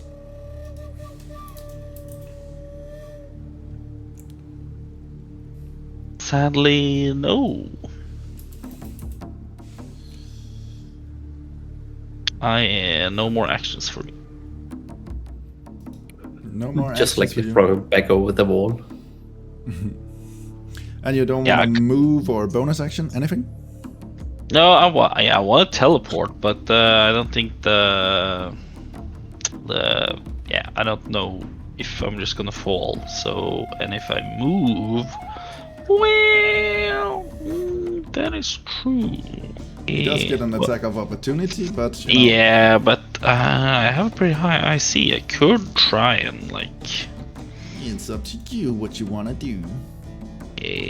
Yes, I will try and move. I will move so he can roll for attack first, I guess. Alright, so you try to move out of his area of... and he's gonna try and give you a stabby. 9. No. Alright. Nine. You managed to move out of his area. I would say you get close enough to suggest that he also gets an attack of opportunity. But If that is if I go if you go on out the of his- next. Yeah. If you keep pushing forward, you would probably get he would get an attack of opportunity also. I will not do that because now I can't teleport. Yeah? I'm gonna teleport, baby. Alright, go ahead. 30 feet, right? Will pop up there. Pew, pew. From where you were standing, you wouldn't be able to see where you would land there. You would have to, go way But up in the air. But so I kind of know it though, since I saw it, or is it? no, that would be like you're standing right at the feet of like a 20-foot. Like you can't see the top of it, so you would just have to, like guesstimate and everything. So you can do that, but then it would kind of be, like in the air. So I would have to make you do an acrobatics check to see how well you perform. All right. Okay. So, yeah. but Well, it is an option. we're gonna gamble it. Gamble. You want to gamble? All right, go ahead and roll me and like you would have to go up a lot. So I would say it's more like you would get somewhere like in this area. But All right. Cool. go ahead and roll me an athletics check. Actually, no, an acrobatics check. It doesn't matter for you, I guess, but. Ooh, 18. 18, all right. So you fly into the air, just teleporting into like a free fall, and then you kind of just land down on the scaffolding with a superhero landing. Like the full on, just go down on your knee, Nice. hand to the ground, and then just looking super cool. And nobody was looking in your direction, so you feel kind of sad about that. Did you land on anyone? Well, they just jumped down in the area where. So if you had done it before, then yes, that was exactly where one of them was standing. But let me just since you can suddenly see all of this, I'm just gonna look. Actually, you're standing on high ground right now. Yeah. So I'm just gonna give you the. I'm gonna give you this full-on area here. Boom. Oh. There we go. All right, so you get like a full view of the camp. Okay. Nice. And the two guys outside of you hear kind of confused noises. You don't understand what they're saying, but they sound confused to you. 1 minute you were there, suddenly you're just gone. And that brings us to Pet, who just suddenly sees you again, appearing out of nowhere. And the pet's got a score to settle, so he just charges at you. 1, 2, 3. He goes all the way over here. That's not far enough, but he has a dagger. So he's gonna throw it at you. 21 to hit. Oh, that is a hit. Damn. That's a good one. Alright, 3 damage. Alrighty. Is your Shield of Faith, is that a concentration spell? Yes, it is. Alright, then you will have to do a concentration check. So that's just a Constitution saving throw. Alright. But yeah, and I also have advantage on it, so I can do it twice. Oh yeah, that's true, because you took... And that is Or- quite fortunate, because that was not enough. Oh, I got a fine. nat 20 on the other one. Alright, the first one would have, but since you have advantage, you're good. Okay. Yeah. So worth it. Definitely. Alright, so you still have your shield up, everything is good. Yeah. And that brings us to Gradna, who sees Pet run this direction, looks over towards you, and is gonna... Boom, boom, boom, boom, boom. Is gonna try and cast blindness at you. What?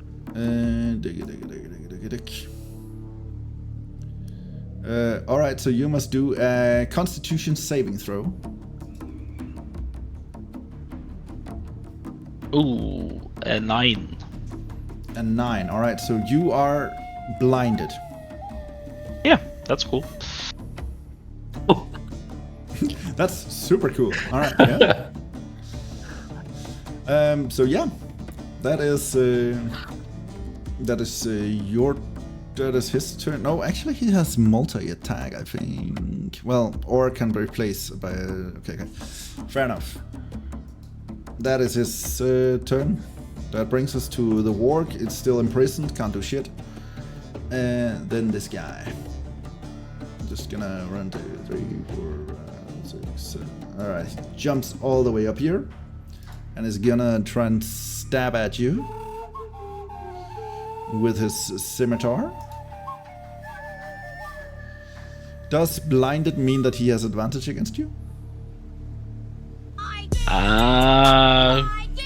I would say maybe, since I don't see where he is, so why should he have advantage? So attack rolls against you have advantage. Yeah, okay, yeah, it does.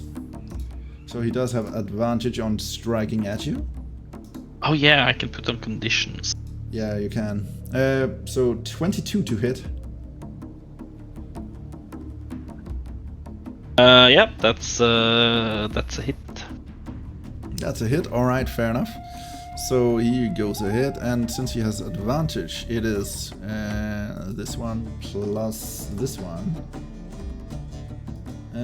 So 6 damage to you.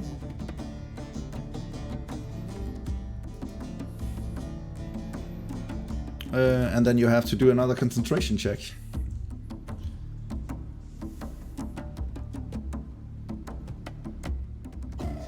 Yeah, 11. 11, that's still enough. You still have your shield up. Alright. So that brings us to Viego and Satosh. Satosh is gonna jump down here and gonna go for a pep. No.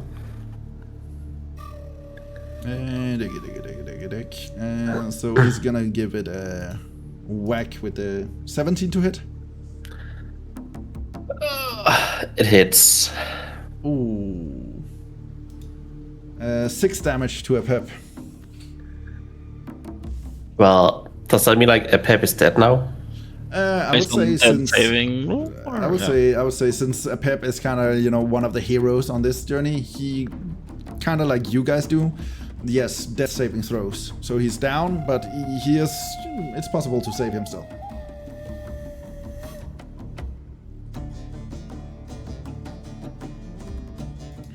And that's the end of Satosh's turn, and Vego just charges this direction here, and is gonna try and shoot at you with his crossbow. Not crossbow, with his normal short bow. 15 to hit you? No. No, alright. So the arrow goes wide, you just manage to block it off with your... what's it called? With your club. And yeah, that's the end of his turn. And that brings us to you and Apep.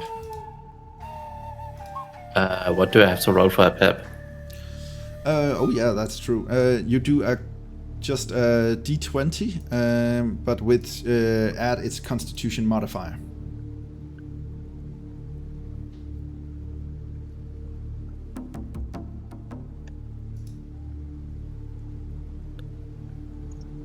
So a plus, so a 10. A 10. A 10 does save, so that's one death saving throw. All right.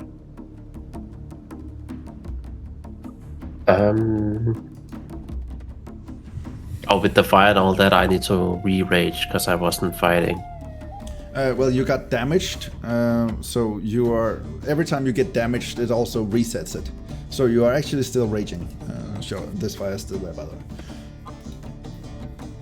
way. So you're still raging because you took damage. It's always an option to just keep taking damage in order to keep your rage up, also. Oh, so I could just like stand in the fire. For instance. Nice. I'm gonna run down and like smack Satosh. That's within reach, isn't it? 25. Yeah, I think that should be easy enough for you. Run down. And I would say, since Apep got slashed, you heard Apep and just instantly guessed at something, because from where you were standing, you couldn't see Apep. But I would say you can hear Apep screaming. Yeah. All right, so go ahead and try to hit Satosh. 12. 12. That does not hit. God damn it. Just in case you forgot, you do have the option to choose to do a reckless attack. Oh yeah, I you keep normally forgetting that. have to call it before you do the attack, but for Apep's sake, I will allow you to do a reckless if you want. I will. All right, fair enough. Reckless. So roll again, and let's see if you can hit. A 10. A 10. So the highest you rolled was a 12. That actually misses. So Satosh is still alive. Actually, that we completely forgot, but that barrier he has around him. Was advantage. Yeah. So you already had advantage. So you didn't do reckless. You're not gonna. They're not gonna get advantage against you. For that. Oh, are you remembering to add your +1 from your Goblin Slayer? No. On your rolls? We're all like rusty. It's okay. It's okay. You're sitting and sleeping. Fair enough. But yeah, just add +1 to your AC and +1 to your attack rolls against goblins. Oh, so that would have been a 13 before, or what? Yeah, 13. Still not gonna hit Satosh, but it's worth, might help you avoid damage and deal more. True. So try and remember that one for the rest of the fight. Could be. I also need to remember to like add my temporary when I raged. That is true. God damn it. And you would also be able to, give it to Apep along the way. Yeah, if he gets up. When he gets up. No, like when you started raging, you were next to him. Oh, well. Yeah. You know what? Go ahead and roll me, because your character would have known that. So go ahead and roll. How much would you have given Apep?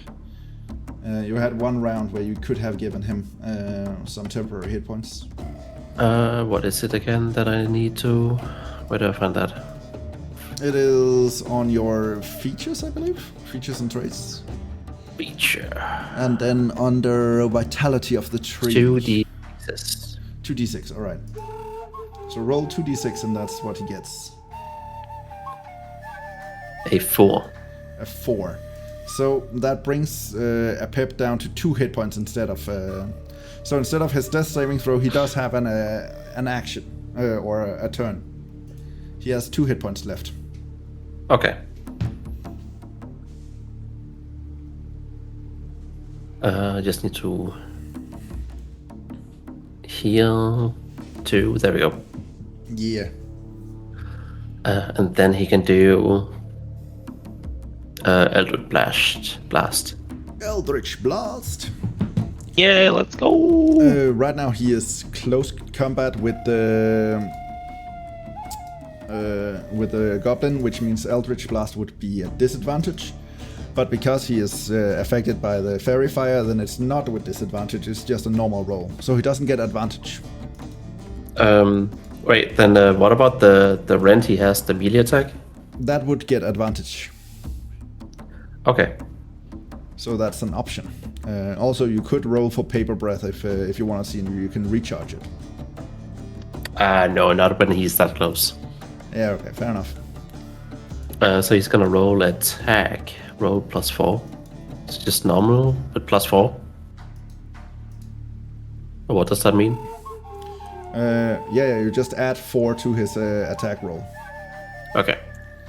So if you roll with advantage, then take the highest of those 2, and then... that would be a 16, so a 20. 20 is gonna hit, so go ahead and roll some damage. Oh. What? So a 7. A 7 damage, that is enough. Satosh goes down. How does a Pep do this? How does it look when your dragon goes berserk? He jumps up in the face like a cat, and just like goes, yeah. Just scratches his face, and this guy was already looking bloodied based on the whole paper storm. So you're just scratching his face all the way into the bones and just clawing away, and he just falls lifeless to the ground. All right, that is the end of you and a Pep's turn. Alright, so unfortunately for you, Bhorahim, you're kinda alone in the goblin camp with a lot of goblins right now. So the next guy is Dion. He also has a short bow. And he does see you, so he's just gonna shoot at you. Yep. I would say normally he would have disadvantage because you're that far away and you're standing on a platform, you're above him. But since you're blinded, he does not get, like, so it kind of cancels itself out. So 16 to hit? No hit though. Alright, so even though you don't see it, because he kind of has to shoot at you from this angle and everything, it is gonna miss. And that brings us to Groxley.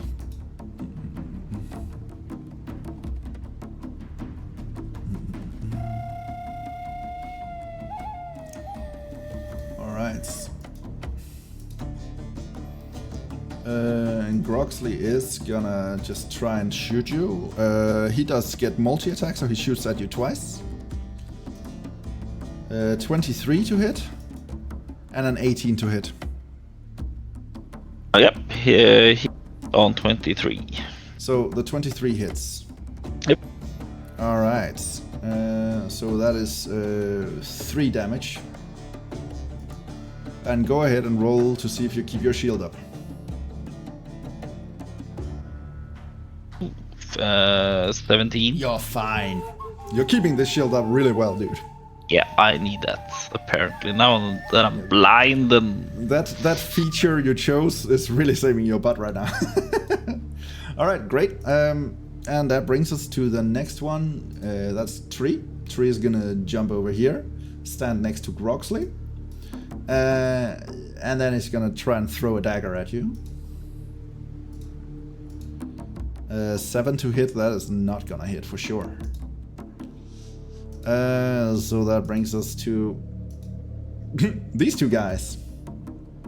Alright, so the two guys who just jumped over and tried to ambush you are now kind of left in the dark. And so their first instinct is to try and run back into the camp. So let's see, 1, 2, 3, 4, 5, 6. How much is their movement?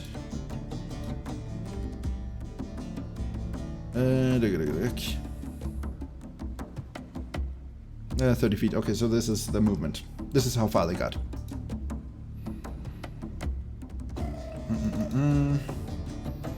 And then it is Greast's turn. It's just gonna charge down here. Standing kind of in cover with the crates, and he's gonna try and shoot at you with a short bow. 8 to hit. That does not hit. Wow, your high AC is really saving your ass, bro. Yes. Merden is kind of just still left without, like, you didn't give him a sign or anything, so he's just still all the way over here. He is getting kind of worried now, so he's gonna stop moving. So he's just gonna move down 30 feet. 1, 2, 3, 4, 5, 6. Yeah, he moves there. And that brings us to you, Bhorahim. Hey. Let me just check this blinded. Is it... how long does it last? Condition... it lasts for 1 minute. At the end of each of its turns, it can repeat the save. Okay, so at the end of your turn, you can try and save from it again. Oh, nice. So you still have to do your turn first, but then you can try and see if you can break the blindness. Alright, so in my desperation and confusion, I yell to Durr and Merden. Alright, you yell?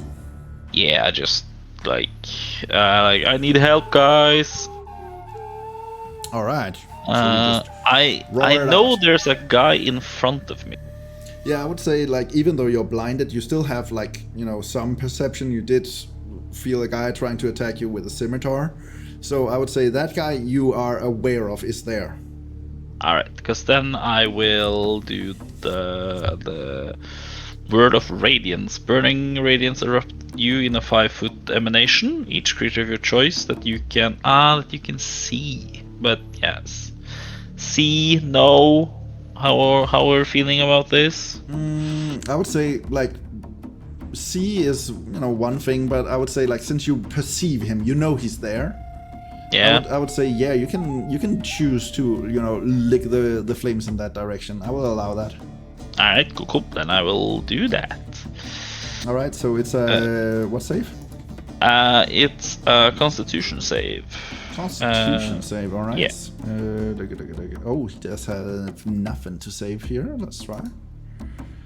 Oh, he rolled well though. 17. Oh, yeah. Then he takes no damage. Alright, so he sees the flames coming at him and he just kind of steps back and just knows, oh, I don't want that. But he's okay. Do you want to move, or how are you doing? Oh, you also get to see if you can save from the Constitution. Yeah. Constitution save. Yes. I don't think I want to move because I am. You don't see anything. Yeah, that makes sense. Sure, but yeah, try to see if you can save from this. 13. What was the save again? He's all the way up here. Oh, it's a 13. You are no longer blinded. That is perfect score. Exactly what you needed. Alright, and that brings us to Pet. Where the fuck is this guy? Oh, he's the one in the right here in the middle. He's the one who's angry at you because you hurt him. I burned off his arm. That's true. He only has one arm left. Because he's a little bitch. He hears you say that, and he's gonna just charge at you. Jumps all the way up here, stands right there, and then he's gonna try and attack you. 21 to hit. Oh, that's a hit. So that's 5 damage. And you get to do another save to see if you can keep your shield up again. You get to have so many rolls because of your shield. Oh, 20. That definitely saves. I'm like jealous you have to roll so many times. He gets to roll all the rolls. All right, fair enough. You're still going strong in there. How are you doing with hit points and everything? You good? I'm halfway down. Halfway down. You're doing fine. All right. Halfway there. But it's still their turn. Gradna is now.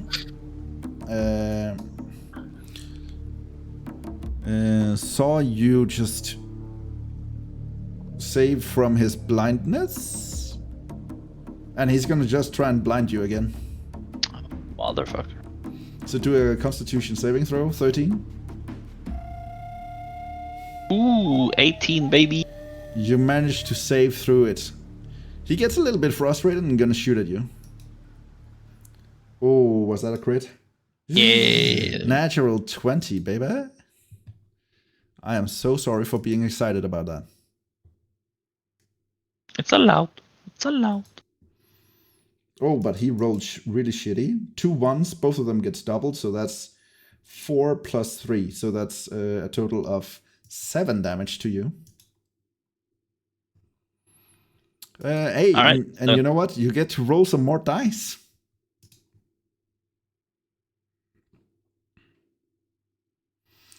So see if you save with your shield.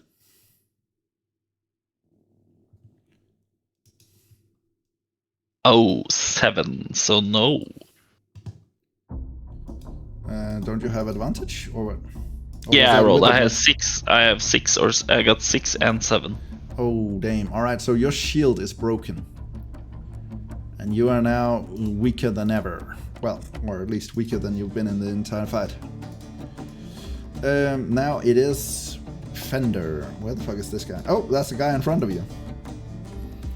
Gotta say, it's kind of difficult to keep track of this many at once. He's gonna try and use the scimitar against you again. Alright, but he doesn't get advantage, but 22 to hit. Yeah. Alright, so that's 4 more damage.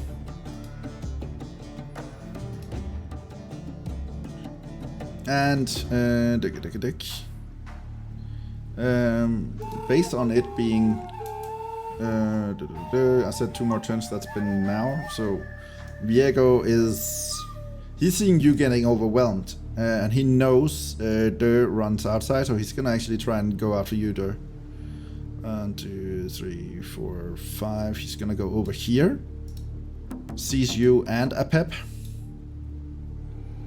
Let me just real quickly check. I'll roll a d4. If he rolls low, he's gonna attack a pep. If he rolls high, he's gonna attack you. That's a 1. He's gonna attack a pep. So he's gonna try and shoot a pep with a short bow. 21 to hit. It hits. Alright, 4 damage to a pep. So a pep is going down after all. Yes. Alright, but that brings us to you and a pep.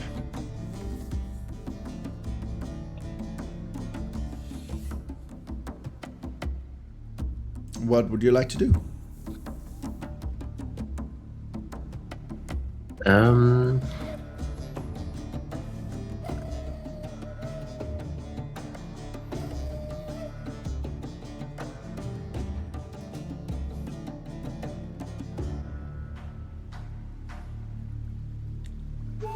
What you gonna do? Well, this is like a tough situation. Yeah, it is. It's not easy. Because I was planning on running up and toss another fire on the walk and the booyah. Spreading the fire even more, but yeah. How much oil do you have? Got oil for days, boys. I still have 3 pouches. Oh, damn, bro. Yeah, I bought a lot of oil pouches. Yeah. But the healer's kit with my battle match.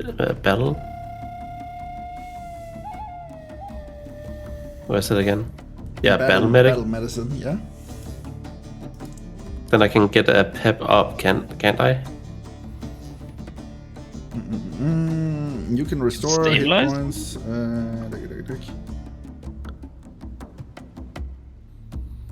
Let's see here. Expend one of its HP dice. Its hit point dice.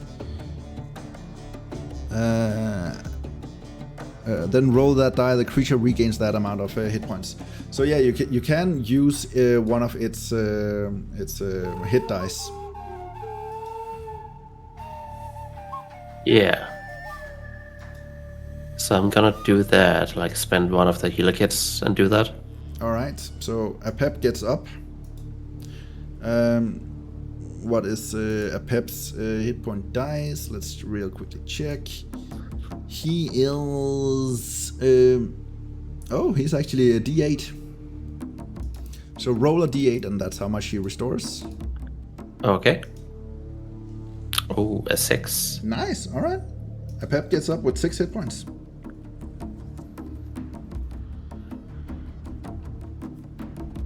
And not only that, because I'm gonna let a pep stay where he is. Mm-hmm.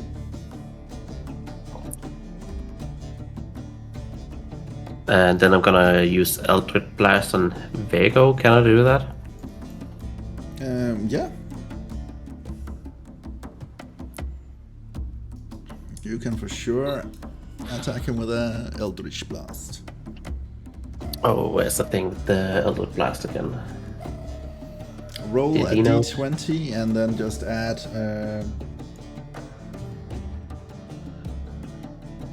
What's that you add? You add a +4? Yeah, +4. Roll a d20 and add 4. Okay. Oh yeah, that's the thing with the D100. I almost roll every time. Oh, well, a 6. A 6 is not gonna hit Vago. So he manages to duck out of the way as this Eldritch Blast just comes shooting at him.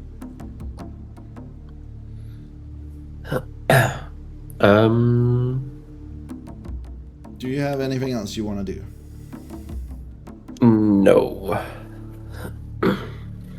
Alright. Wait, maybe? Maybe? Maybe.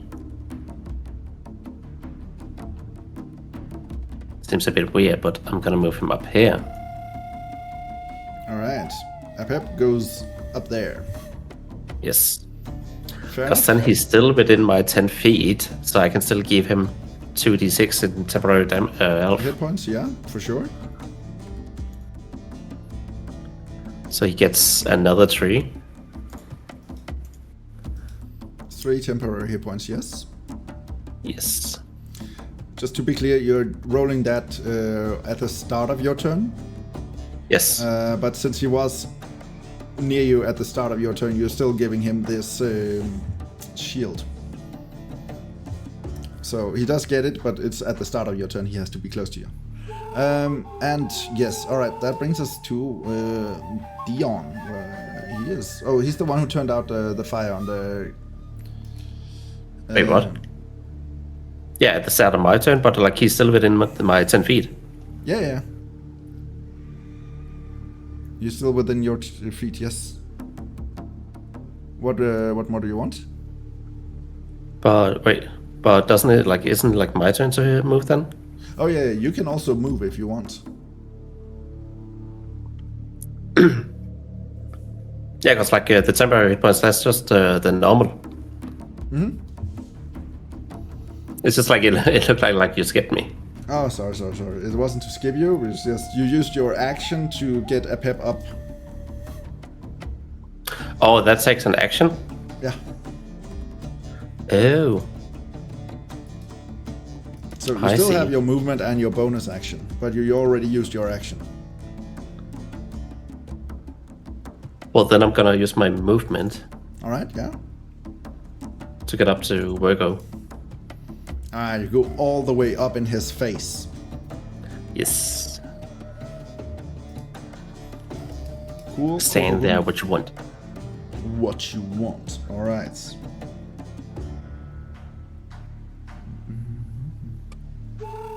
That's it.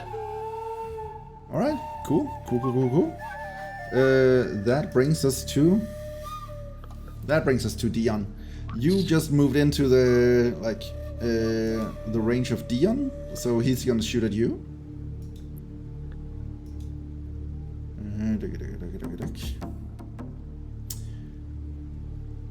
Also, you lost your rage, by the way. Yeah. If you want, you still had your bonus action. Do you want to use your bonus action to spend another rage, keep it going? Oh, I still have the bonus action? Oh, okay. Yeah, you use your action to heal a pep, and then you just ran out to Vagel. Oh. Then yeah, I'm gonna keep it going. Alright, so that spends one more charge of your rages, but you're still raging. So you're And still... then that also gives me like 3 temporaries. Yes, it also gives you 3 temporary hit points, yes. And that brings us to Viego, who is gonna try and shoot at you.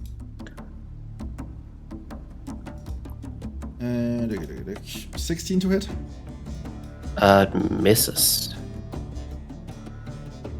Are you Because sure? I get that plus. I guess that plus 1. So it's 17 I have. Oh.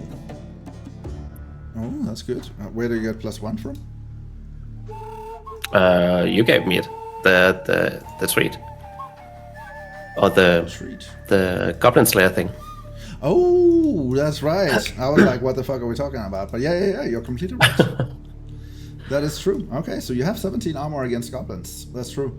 So yeah, he shoots at you. It goes wide. You manage to catch it with your teeth.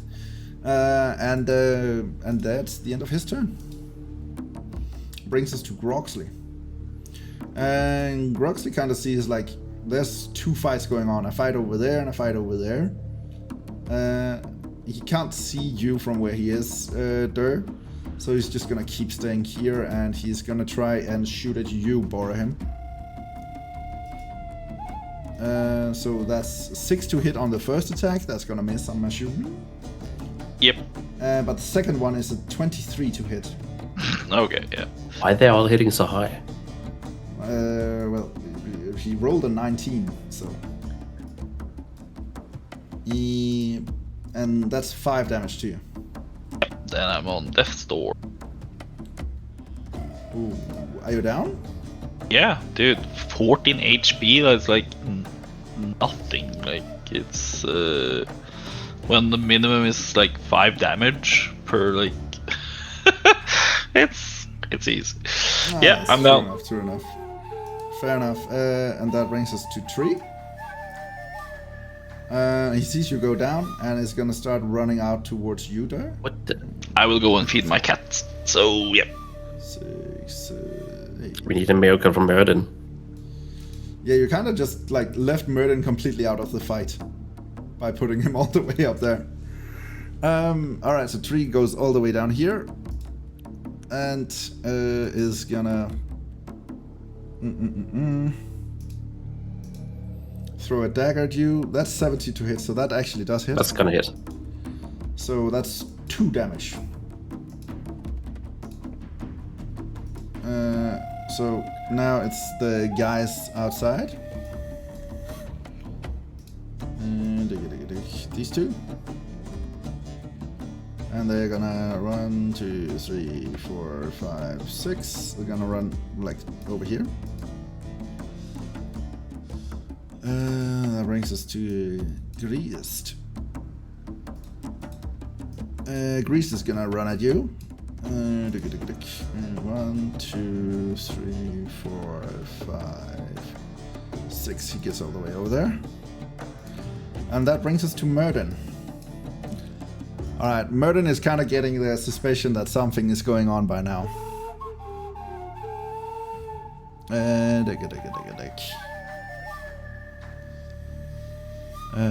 Let's see, he's got a lot of spells and stuff.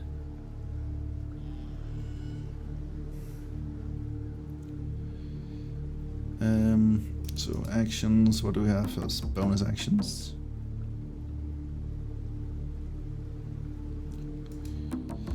All right, so he's gonna do.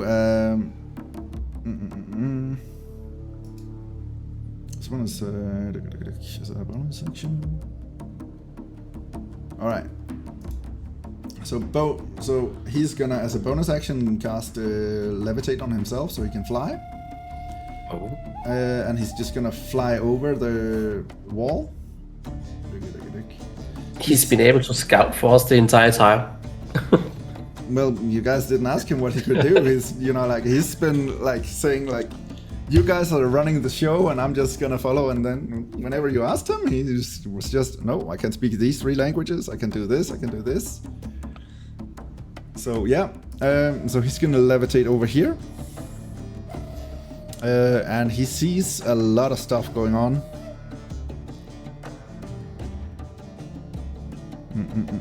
Does he have anything that can bring up Bhorahim? I'm not sure he does. Nope, he doesn't actually have anything that can bring up Bhorahim. How far am I able to throw stuff? Like an item? You're able to throw. Let me just check real quickly. You would be able to throw an item 20 feet with normal accuracy, and then 60 feet if you want to throw with disadvantage. Damn. All right, so he moves over here. That's so he's gonna move all the way over there, and then he's gonna cast magic missile. And magic missile is a guaranteed hit. It doesn't deal a lot of damage, but he can choose a lot of targets based on the fact that he is.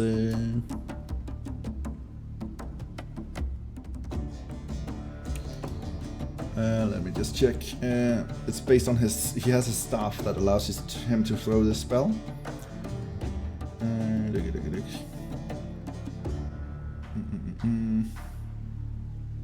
Cast 20 charges.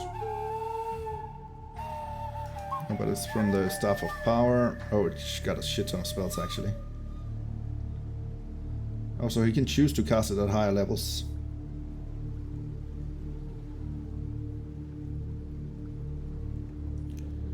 Awesome. Okay, so he's gonna just shoot it at level 3. So that means no. He's gonna throw it at level 4 just to be sure. So he's gonna send 1 attack out at Pet.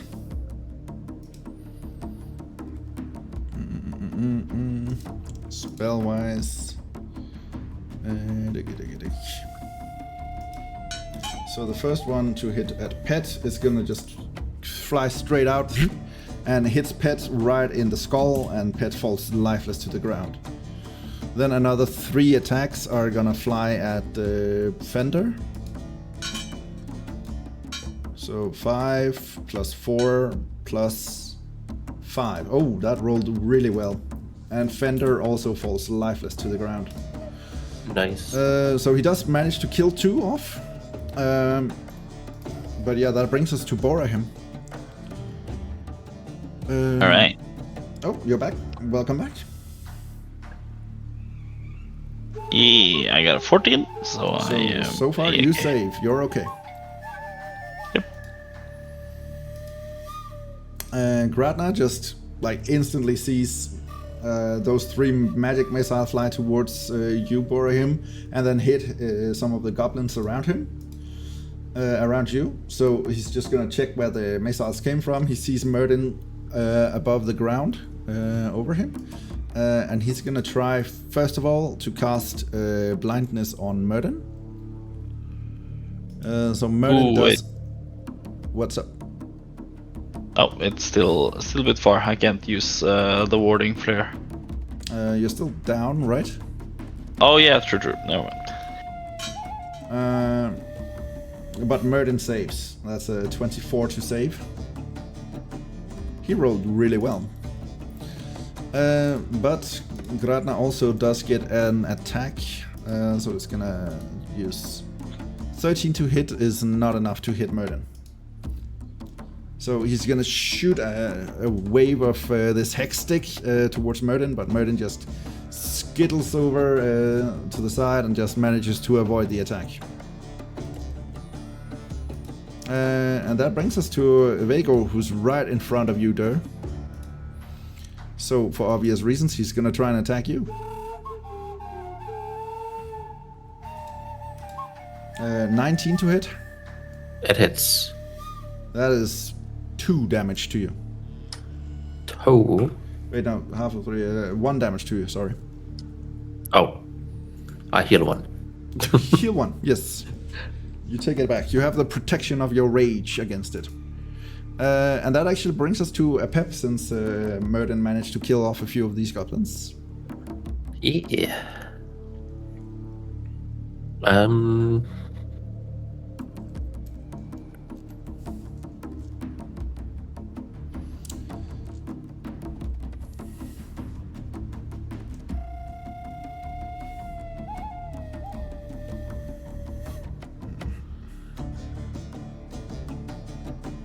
And where is it? Where's the thingy there?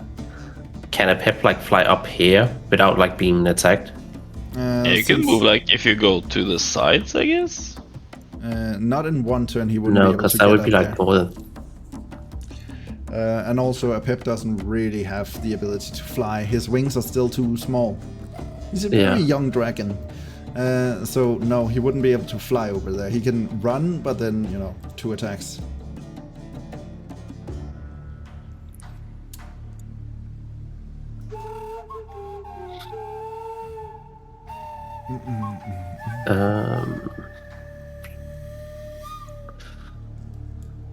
I'm gonna move him up there so he's like still out of reach.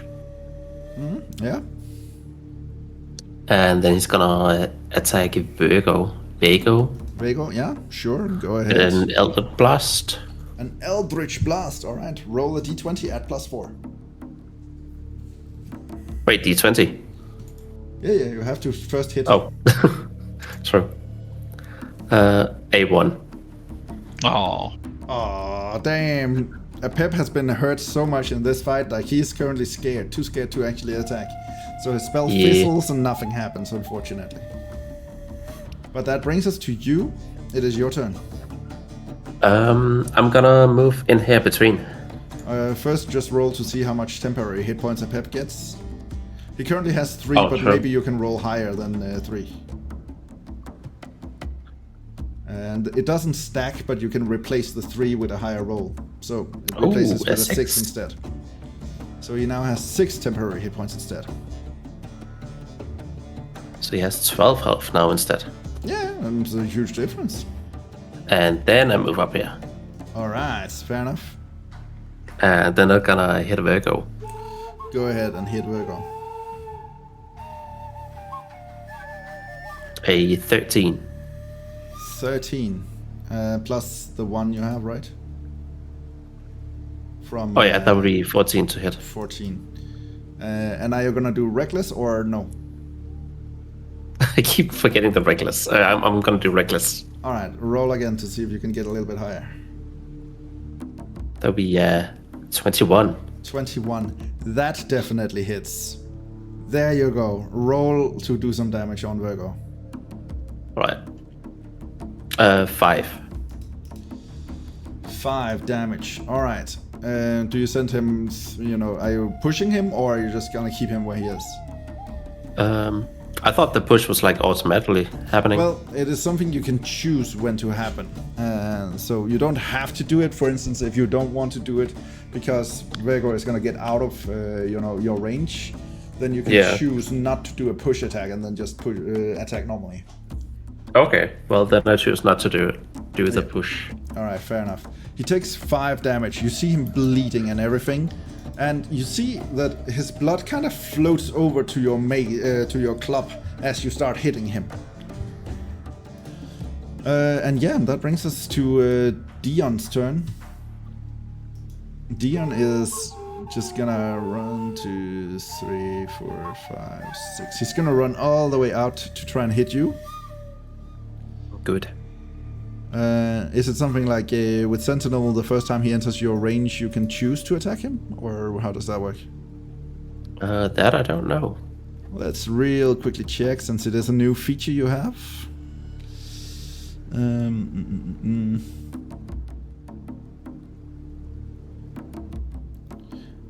No, it is not like that. It is when he tries to attack another teammate.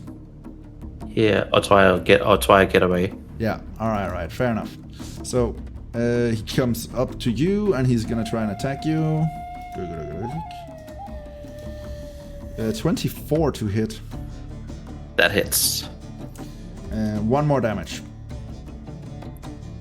Oh. Yeah, these small goblins are not the biggest problem. It's the big ones you should be scared of. And then it's Groxley's turn. Groxley is gonna, like, he sees Myrden floating over his head, and he's gonna try and attack Myrden. 9 to hit, that does not hit, and 15 to hit does not hit either. So Myrden is just floating around over the camp and just able to dodge everything, it seems. That brings us to Tree. Tree is just still gonna throw a dagger at you. Oh, 19 to hit. That hits. Awesome, so 2 damage. Like, this is gonna take a while if they gotta whittle you down. Yeah. And that brings us to the 2 guys outside of camp.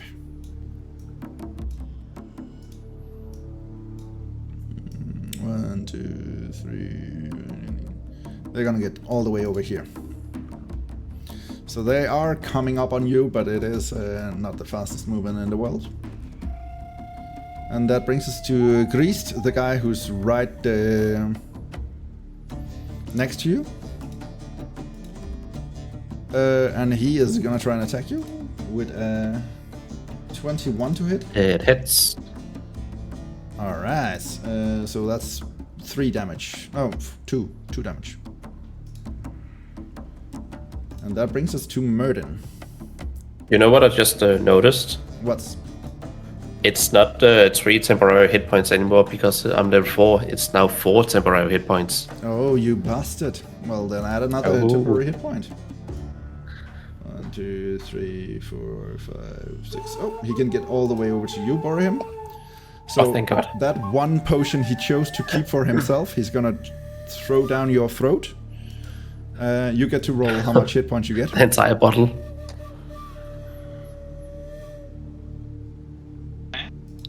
Roll a healing potion.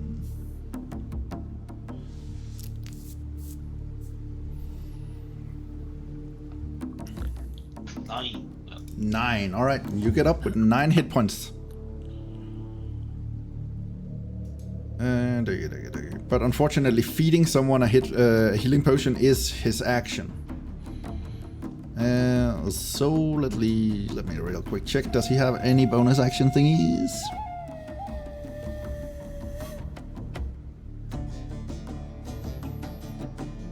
Ah, he does have like a telekinetic shove he can do.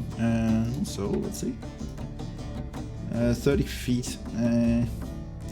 You know what? As a telekinetic action, he's gonna unlock throw the gates of the prison for the warg up and free the warg.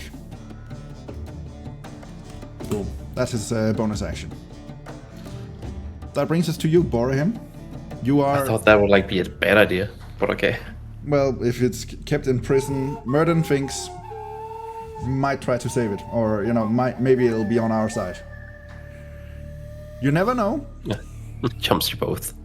Maybe. It was kind of the only thing he could do from where he is standing, so yeah. Alright, what's the black aura around Granda? Oh, Gradna, that's not relevant any longer. Alright, okay. Well, I am. I have 9 hit points. Yeah, well, 9 hit points. I can do healing word as a bonus action, so I am gonna throw guiding bolt at Gradna. Alright, go ahead and throw a guiding bolt. Yay, an 8. An 8 to try and get Gradna is unfortunately not gonna hit. This action, I will use healing word. Alright. Roll some heal. I just imagine Bhorahim going, you can do this, you can do this, you can do this. Oh. Alright, 12 hit points more back. That's a huge amount of hit points now. Yep. Alright, that was your action, your bonus action. Do you want to move? Yes, I think I will. Alright, do remember that you're down currently, so it would be half your movement just to get up on your feet.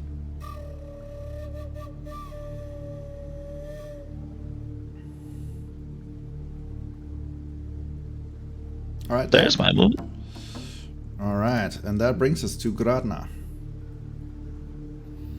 Gradna sees you start to move and is gonna try and blind you. So give me a Constitution save. And then she is gonna try and attack. 11. Oh, so I'm you are blind. blinded again. And then she's gonna try and use attack on Merlin.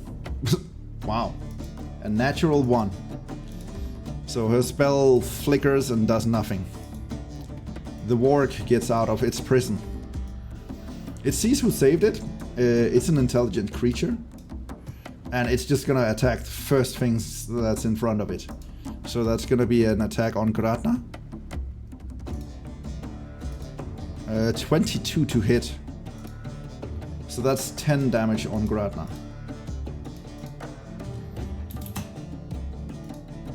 Alright. And let's see.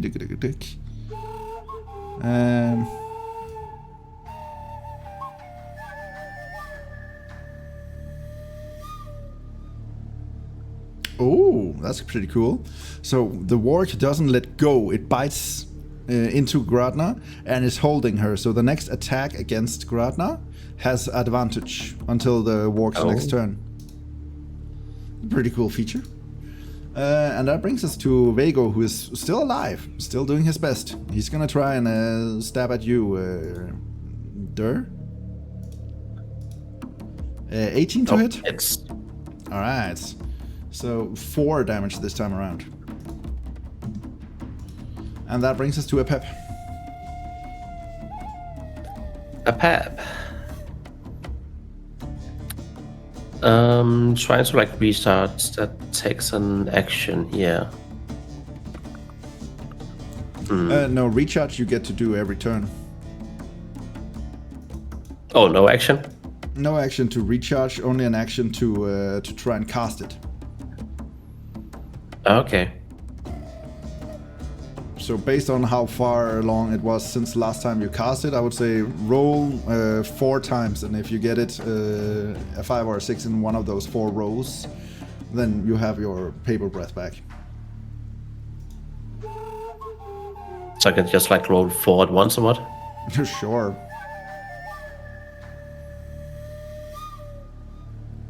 Well, one of them was a 6. Only 1, but still, it's enough. Fair Yeah. enough. You have your paper breath back. Alrighty.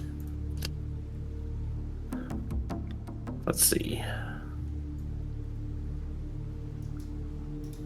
I mean, I could, yeah. So Pepe's gonna like move around and then up here. Okay. And then he's gonna do like down here.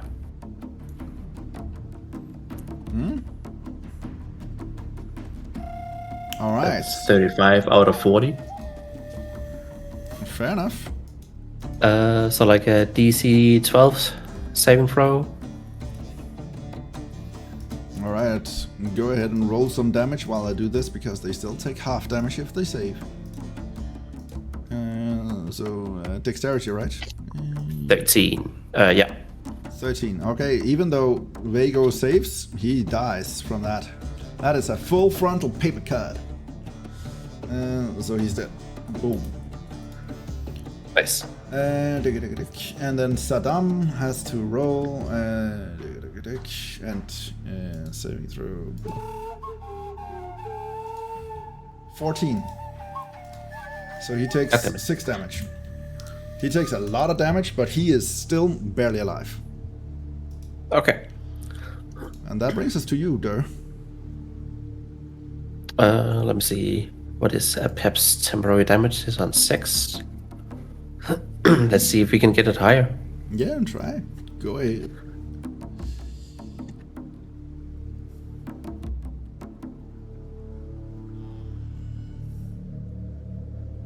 A 7. It's higher. It's higher. Hell yeah.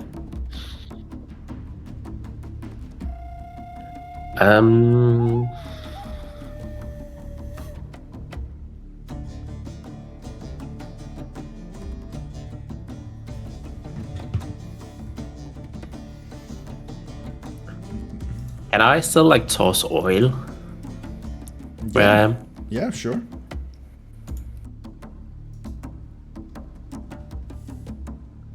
It's like 6 feet the oil, isn't it? Yeah, something like that. So Damn it. Well, wait, would it burn him? if it would burn Graced, Oh, but then to be able to see that it would be up there, right? yeah, it would be something like that. I would say Graced would still have to do a dexterity saving throw to see if he can save from it, but he might take 1d4 fire damage.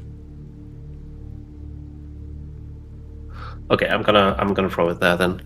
All right. And so Graced has to do a dexterity saving throw. Oil pouch is down to 2.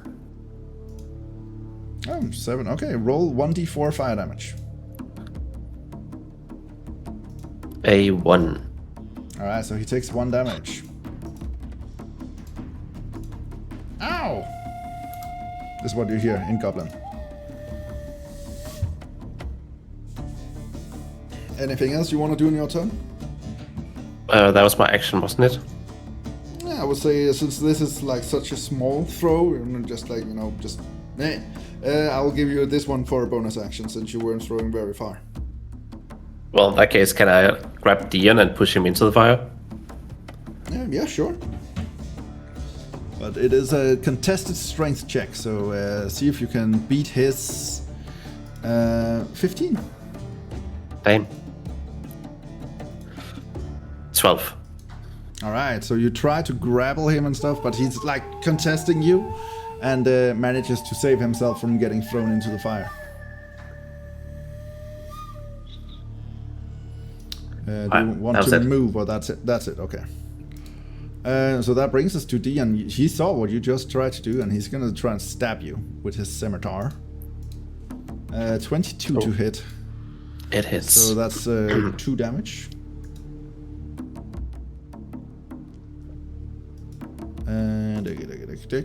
And that brings us to Groxley.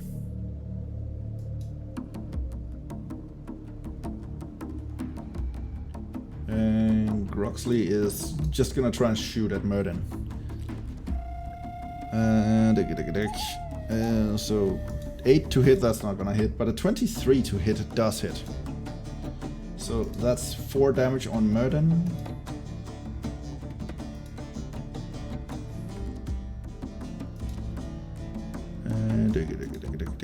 And so 4 damage, there we go. And his levitate is a concentration spell. So let's see if he can keep up his concentration.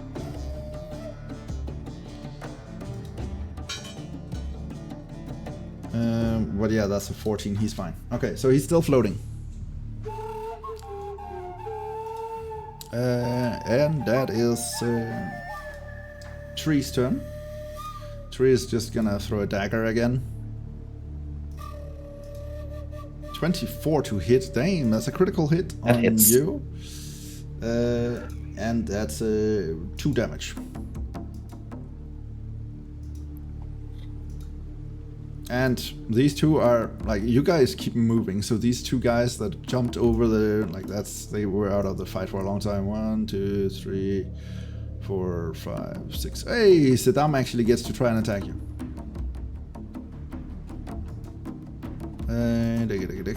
So he's gonna try and 14 to hit. It misses.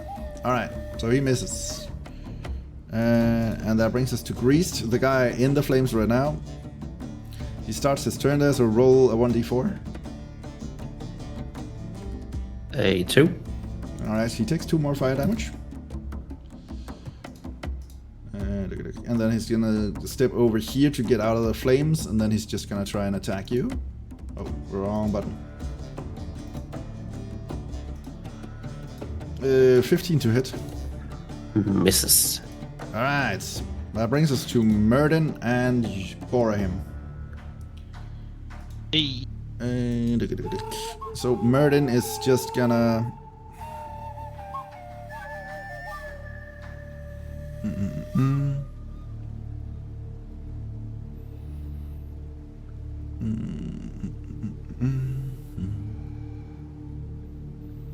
What is Murden gonna do? Good question. He's gonna just a simple firebolt at Gradna. 16 to hit, that does hit. And that is 12 damage on Gradna. Boom. Alright. And that is Murden's turn. Bhorahim, what do you want?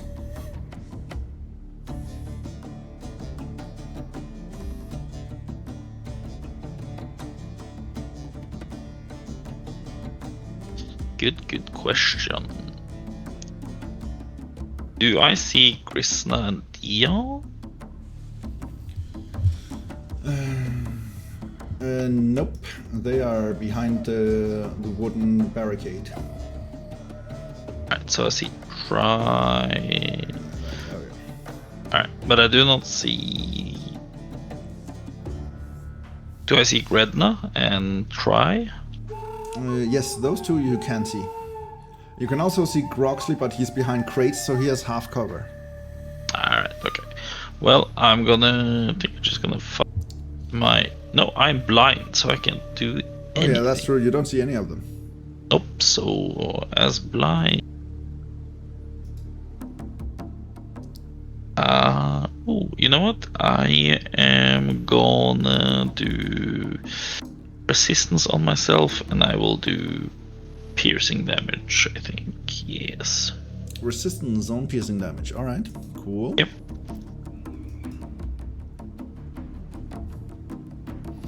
And do you want to use your bonus action or movement or anything? Nope, that's no point. So then I do a Constitution saving throw to see if I'm blind. Yes, please do. Oh, 16. That definitely 18. saves, so you are no longer blinded. You can see All again. right. I can see. You can see clearly now. Alright, that brings us to The rain Gradna. is gone. Gradna is dealing with this warg who suddenly started attacking her. So she is furious. She's gonna try and stab him twice. A 7 to hit is not gonna hit, and a 10 to hit is also not gonna hit. Is it? No, it's not. But that brings us to the warg. And the warg, I think it also gives itself advantage because it is... Oh no, it's before the start of the warg's next turn. So the warg does not get advantage on this attack, it's just a normal attack. But it's still 21. So 4 more damage to Gradna. Boom. Alright. And that brings us to a Pep and Durr. Well, a Pep is gonna do Eldritch Blast. Eldritch Blast! Alright, go for it. Also, do remember to roll your d6 just to see if you get your paper breath back. Oh, true.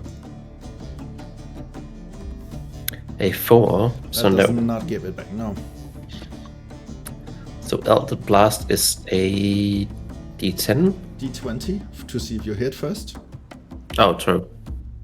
Oh, and it's on Saddam. On Saddam, alright. Ooh, 19. That definitely hits. Plus 4, 23. Definitely hits. So roll 1d10. And a 7 plus. There's no plus to the damage, but 7 is still enough to kill him. So Saddam just gets shot right, like right between the eyes and just falls lifeless to the ground. Nice. Nice. That brings us to your turn, unless a Pep wants to move. A Pep is gonna.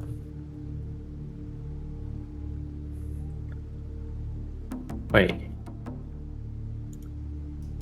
If I move him up there, can DN hit him? No. No. I'll say if he scurries all the way over in the corner, Dian cannot hit him from where he is now. So he can't be targeted by a try or something like that? No. He is that's it. invisible to most. Alright, but that brings us to your turn. And he's still within the 10 feet, so maybe. Oh, an 8. It keeps going up. You go up one. Hell yeah. Alright. Alright, so we're gonna take. We're gonna grapple DN again. And so I toss him into the fire. Alright. So that's a strength check. Wow. That's a natural 1 minus 1. So all you have to do is roll better than nothing. A 15. Alright, where do we want to toss him? Into the first fire, because the second fire should be going out, right? Yeah, the second fire is dying down now, so it's probably gonna disappear before your next turn. Yeah, so into the middle of the first fire. Alright, so in here, boom. Yes. Alright, roll me 1d4 for your throw and 1d4 for the fire damage. So 2d4. A 7. 7 in total, that's pretty good. He takes 7 damage, he is burning, he is screaming, and he is not too happy. Good. Alright. And that brings us to Dion. I was just gonna charge at you. And he's gonna, with a last-ditch effort, swing against you. 14 to hit. It misses. It misses, so he does not hit you. And that brings us... Wait, did he take fire damage again? He did right when you threw him. Oh, okay. Just, told you to throw it there. But he is not out of the fire, so he will take fire damage at the start of his next turn also. And brings us to Groxley. Groxley is gonna try and attack Murden again. He is getting furious not being able to hit Murden. Oh, 21 does hit Murden. 6 more damage to Murden. Murden is taking a little bit of damage here and there. But he's okay. So there we go. Tree is gonna throw at you, Durr. So he is gonna throw at 20 to hit. That's gonna hit.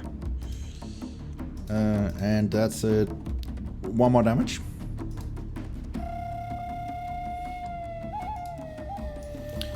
Just is gonna run up here and also gonna try and stab you. Oh, sorry, that was damage first. Let's just see. Oh, 18 to hit, so yes, damage, 3 damage. And Greased is the last one on the line.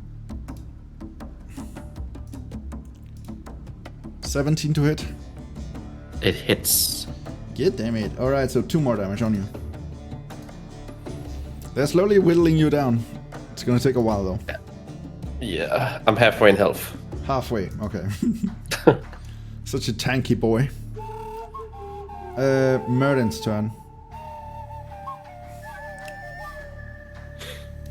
Boom,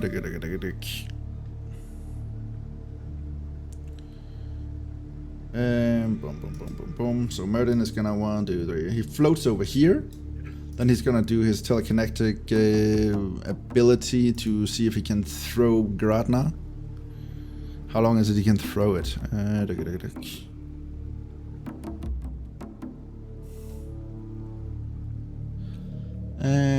A strength saving throw or be moved 5 feet. Oh, that's not actually that far.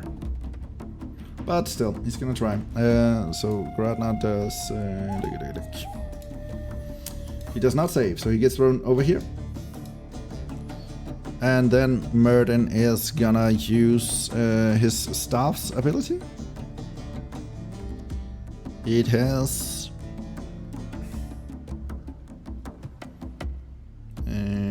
where is that?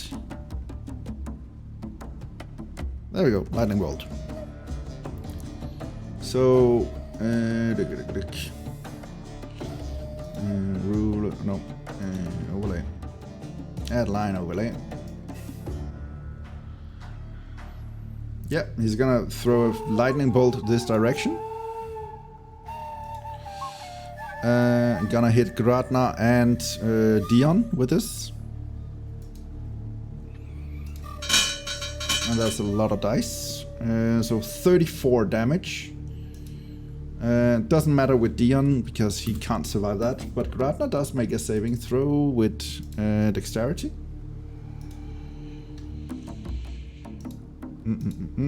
Does not save and takes the full brunt of the attack and also dies. As he just throws out a lightning bolt, just hitting everybody. Boom. And that brings us to you, Bhorahim. Alright. There's starting to be less and less goblins left. Well, I will use my short bow and aim for try. Alright, go ahead and aim for try and see if you can hit. 7. Holy shit. Alright. 7 on try does not hit, no.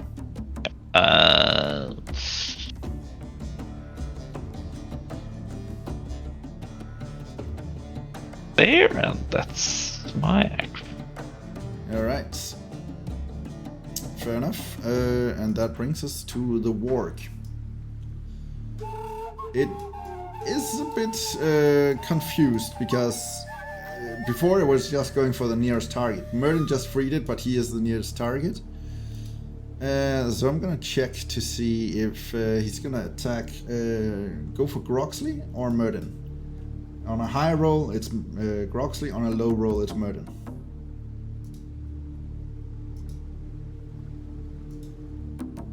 Alright, so a high roll was Groxley. So he just charges over here and is gonna try and attack Groxley. 22 to hit, that definitely hits. So 6 damage to Groxley.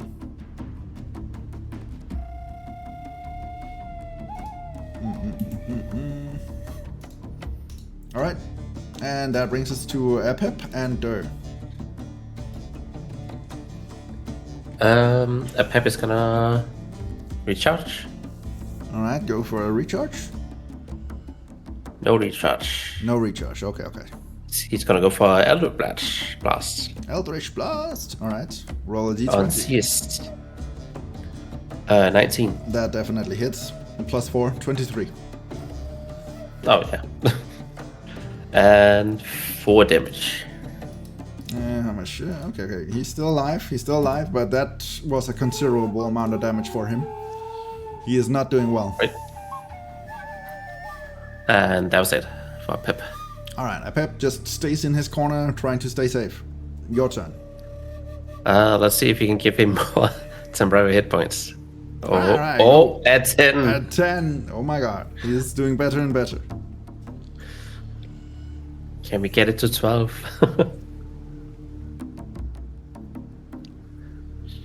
And then I'm gonna hit CS. Alright, go ahead and roll an attack.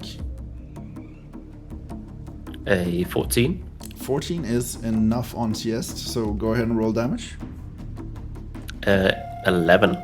11. Alright, so you slam Siest and he just goes flying as he just splatters like a bug to your powerful mace, powerful great club, and he is gone. And as you just splatter him out with this club, you kind of see the blood as, you know, it kind of stops in the air and then just starts drawing into your great club. Let me just see. All right. Boom, and he is toast. Great. That was your action. Want to do anything else? No. No. All right. That was it. I'm just gonna remove that one. That's not there anymore. Groxley is getting frustrated with this work that's biting his arm, so he's gonna try and slash it up. Oh, 18 damage. 18 to hit me, I mean. But 8 damage on the work. That takes a considerable amount of damage. It starts to, like, that is a deep cut. And Groxley calls to Tree, and Tree goes over, I'll help you! And he's gonna try and attack the work also.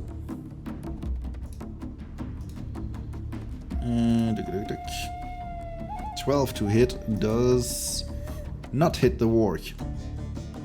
And that brings us to Greased, who's gonna try and attack you, Durr. You are right in front of him and just splashed one of his comrades. So he is gonna stab you with a 16 to hit. Oh, he misses. Alright, you managed to dodge out of the way, you anticipate the goblin movement. And that's it. And that brings us to Myrden's turn.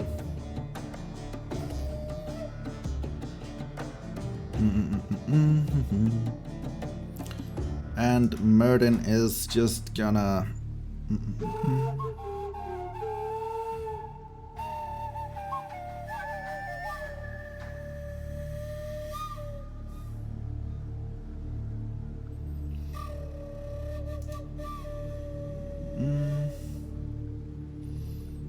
Okay, Myrden moves over here, and he's gonna cast Haste on you, Bhorahim.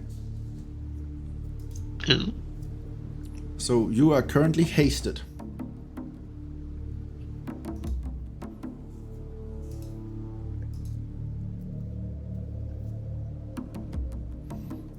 For information, hasted means that you gain +2 to your armor class. You have advantage on dexterity saving throws. And you get 1 additional action on your turn. Ooh, that's nice.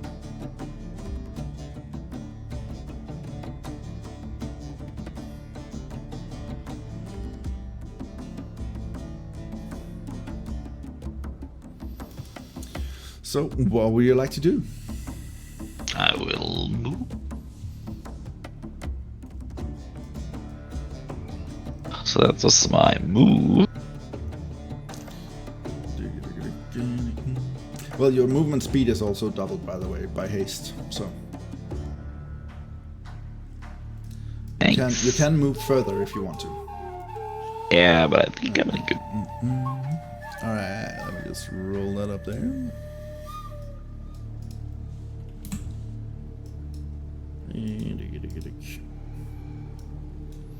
Forest fire is spreading a little bit here. Boom, boom, boom, boom, boom.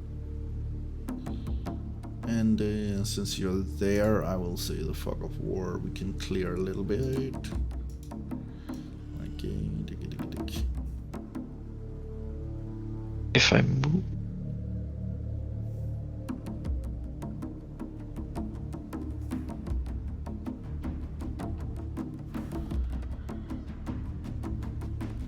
Alright, so I move 2 times, and then I use my third action to use Burning Hands. Alright, is that a dexterity save or? Yeah. For dexterity, 14 is the number. Alright, dexterity is 5 on 3. That's not gonna save. And 9. They both fail, so roll damage and they take the full brunt of your force. So 14 damage to both of them. Tree just goes screaming in pain. And he's alive still, but he is getting some pretty serious burn marks. And that brings us to the warg. Oh, we can remove your token again. Boom. And the warg is just gonna bite at him again.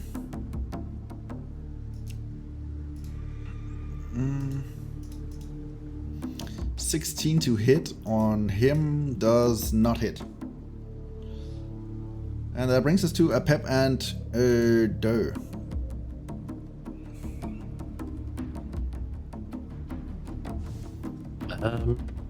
Pep is gonna recharge. Alright, go for it. And that was it. Okay. And he's just gonna stand up there. Fair enough. I'm gonna try and hit him. Go for it. Wrist. 16. That does hit, yes. And a 10. Alright, so you slam him towards the wall and he is just crushed by your might. And again you see this, like, as he falls to the ground, his blood is just getting sucked into your great club. And I'll just... Oh, just down there. And he is gone. Alright, now only one goblin left. But it's his turn. And he is furious at this warg that is trying to impede his day, so he's gonna attack it twice. So that is 11 damage to the warg.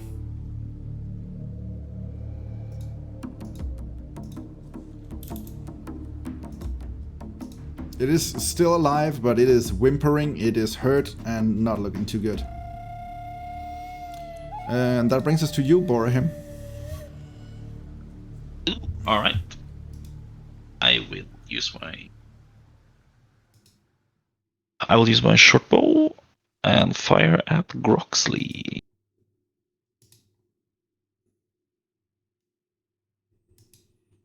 Alright, go 15 to hit. 15 to hit on Groxley does not hit him. But you do have advantage because of the warg's attack. Ooh, well, also since I have haste, I can attack one more time, or? Well, first use your advantage. One thing at a time. Alright. Yeah, 8. Well, that does not hit. But yes, since you are hasted, you're moving twice speed, so you do get an extra attack.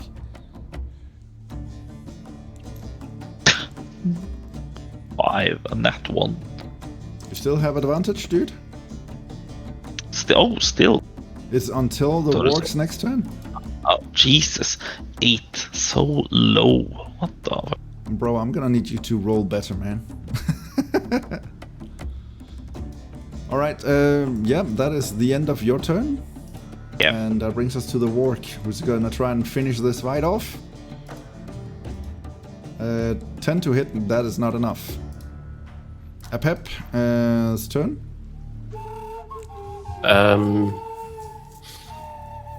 Is the fire going out soon?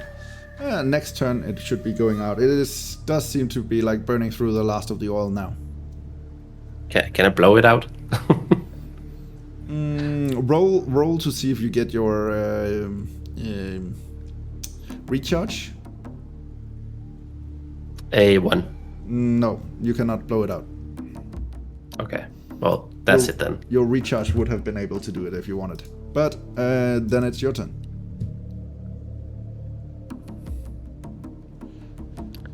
Can I jump over that?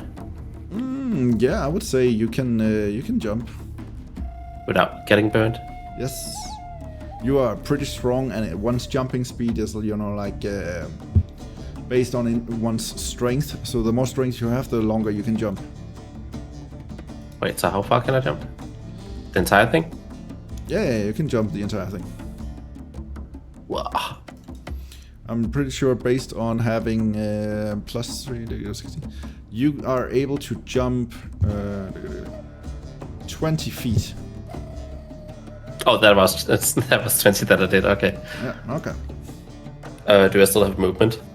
Well, the jumping uses 10 of your movement speed, but also uses your bonus action. So you still have 20 movement speed. I still have 20. Okay. Yeah, you have 30 total, right? Or yeah. Yeah. So I can move up there and then hit Gruxley. Yes, you can. Go ahead and roll me an attack with advantage. Oh. Guess I have to roll again. 17. 17 just hits. And a 9. 9 damage to Groxley. He is starting to look pummeled. This is starting to hurt him. But he is still standing, and that is his turn. So he is gonna 18 to hit and 12 to hit. Okay, so the 18 does hit. Wait, is Gruxley trying to hit the walk? Yes. Can I stop him? Oh, well, not stop him, but do the opportunity attack after? Since you have... I'm pretty sure Sentinel is like, it has to be an ally? Isn't it? No, it's like if he's attacking another person than me. Oh yeah, it is.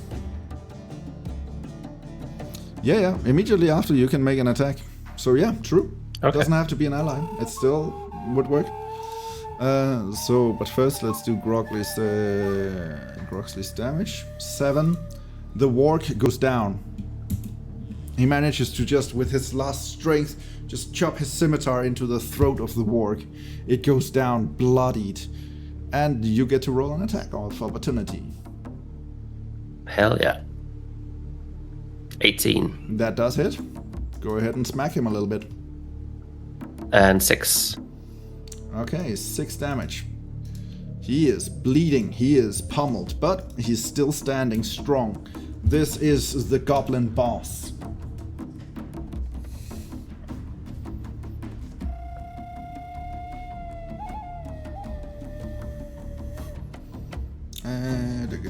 And that brings us to you, Bhorahim.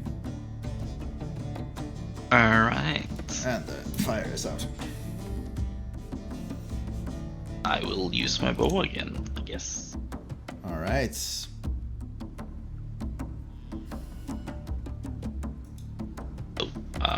Only 7. But I'm still hastened. How long does it last though? Hasten lasts for 1 minute. So it's 10 turns. Once more.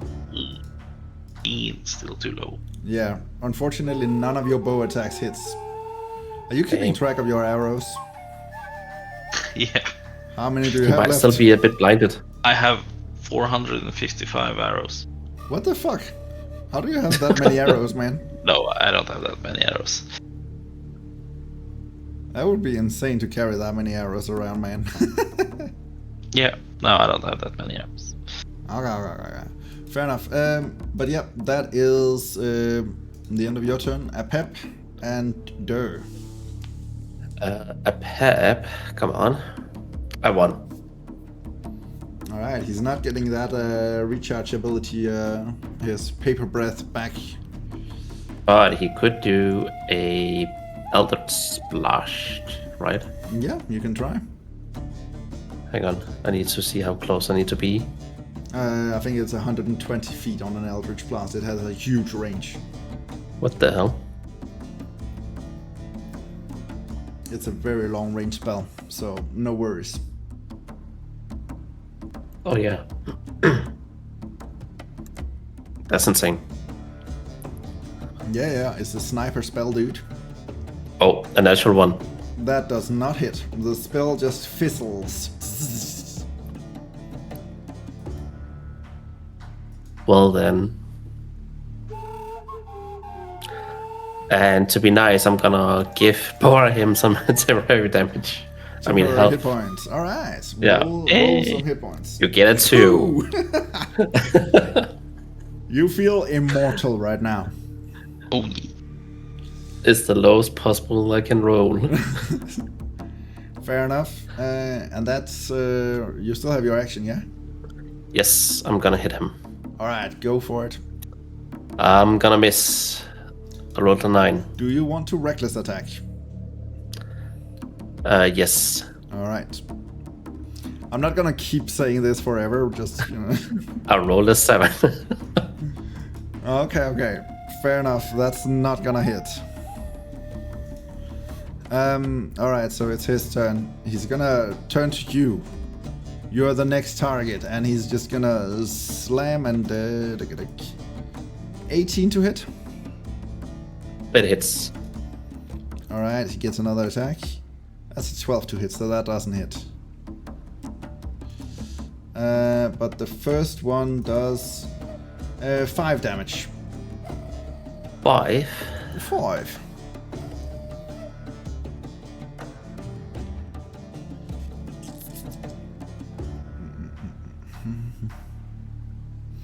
Oh, and he sees the situation, and he's panicking, and he's gonna try and run away. So do you want to try an attack of opportunity? Wait, can I do that again? Well, you can do it once per turn. Oh yeah, per turn. Okay. Then yeah, I'm gonna do that. All right, go ahead and see if you can halt him. Stop it.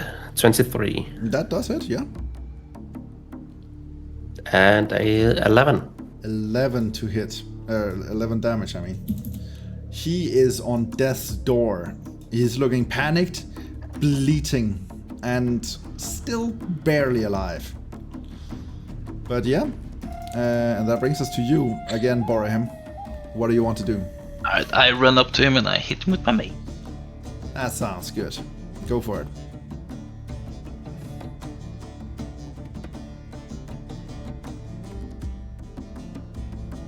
A 13 to hit, so I 13 try one does spot. not hit. Try one more. 11. 11. What is happening with you, bro? Unfortunately, none of those hits, and that brings us to a pep. One roll. A 4. That's not enough. Well, then we're gonna try with Eldritch Blast. All right, roll a d20 and see if you can hit. Oh, 20 it's to 16 hit. plus 4. Yeah, that does hit. Roll some damage. Okay. And a 8. Damn. All right. How does a pep want to do this? A pep gets the kill. He's gonna snipe him right in the forehead. Right in the forehead. So it just goes and just straight out splatters. You get a little bit of a blood stain on you, and he just falls lifeless to the ground. Hey, perfect. We did it. You guys did it. There we go. Now this room, this boom. All right, guys. I think this is a good time to stop. You guys did manage to beat these guys.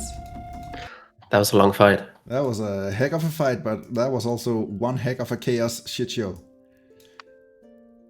But yeah, it was definitely interesting. And a lot. Yeah, I thought it was over like when Bhorahim went down.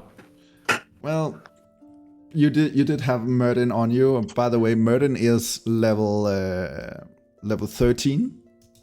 What the hell? He is a powerful wizard, so you know. It was a weird decision to just throw him up in the corner of the fight and just leave him there. But yeah, all right, we will stop here. And combat. Boom. All right, and to anyone watching now or on YouTube, thank you for following our little chaos crew. Appreciate it. Have a really good evening, guys. Bye all.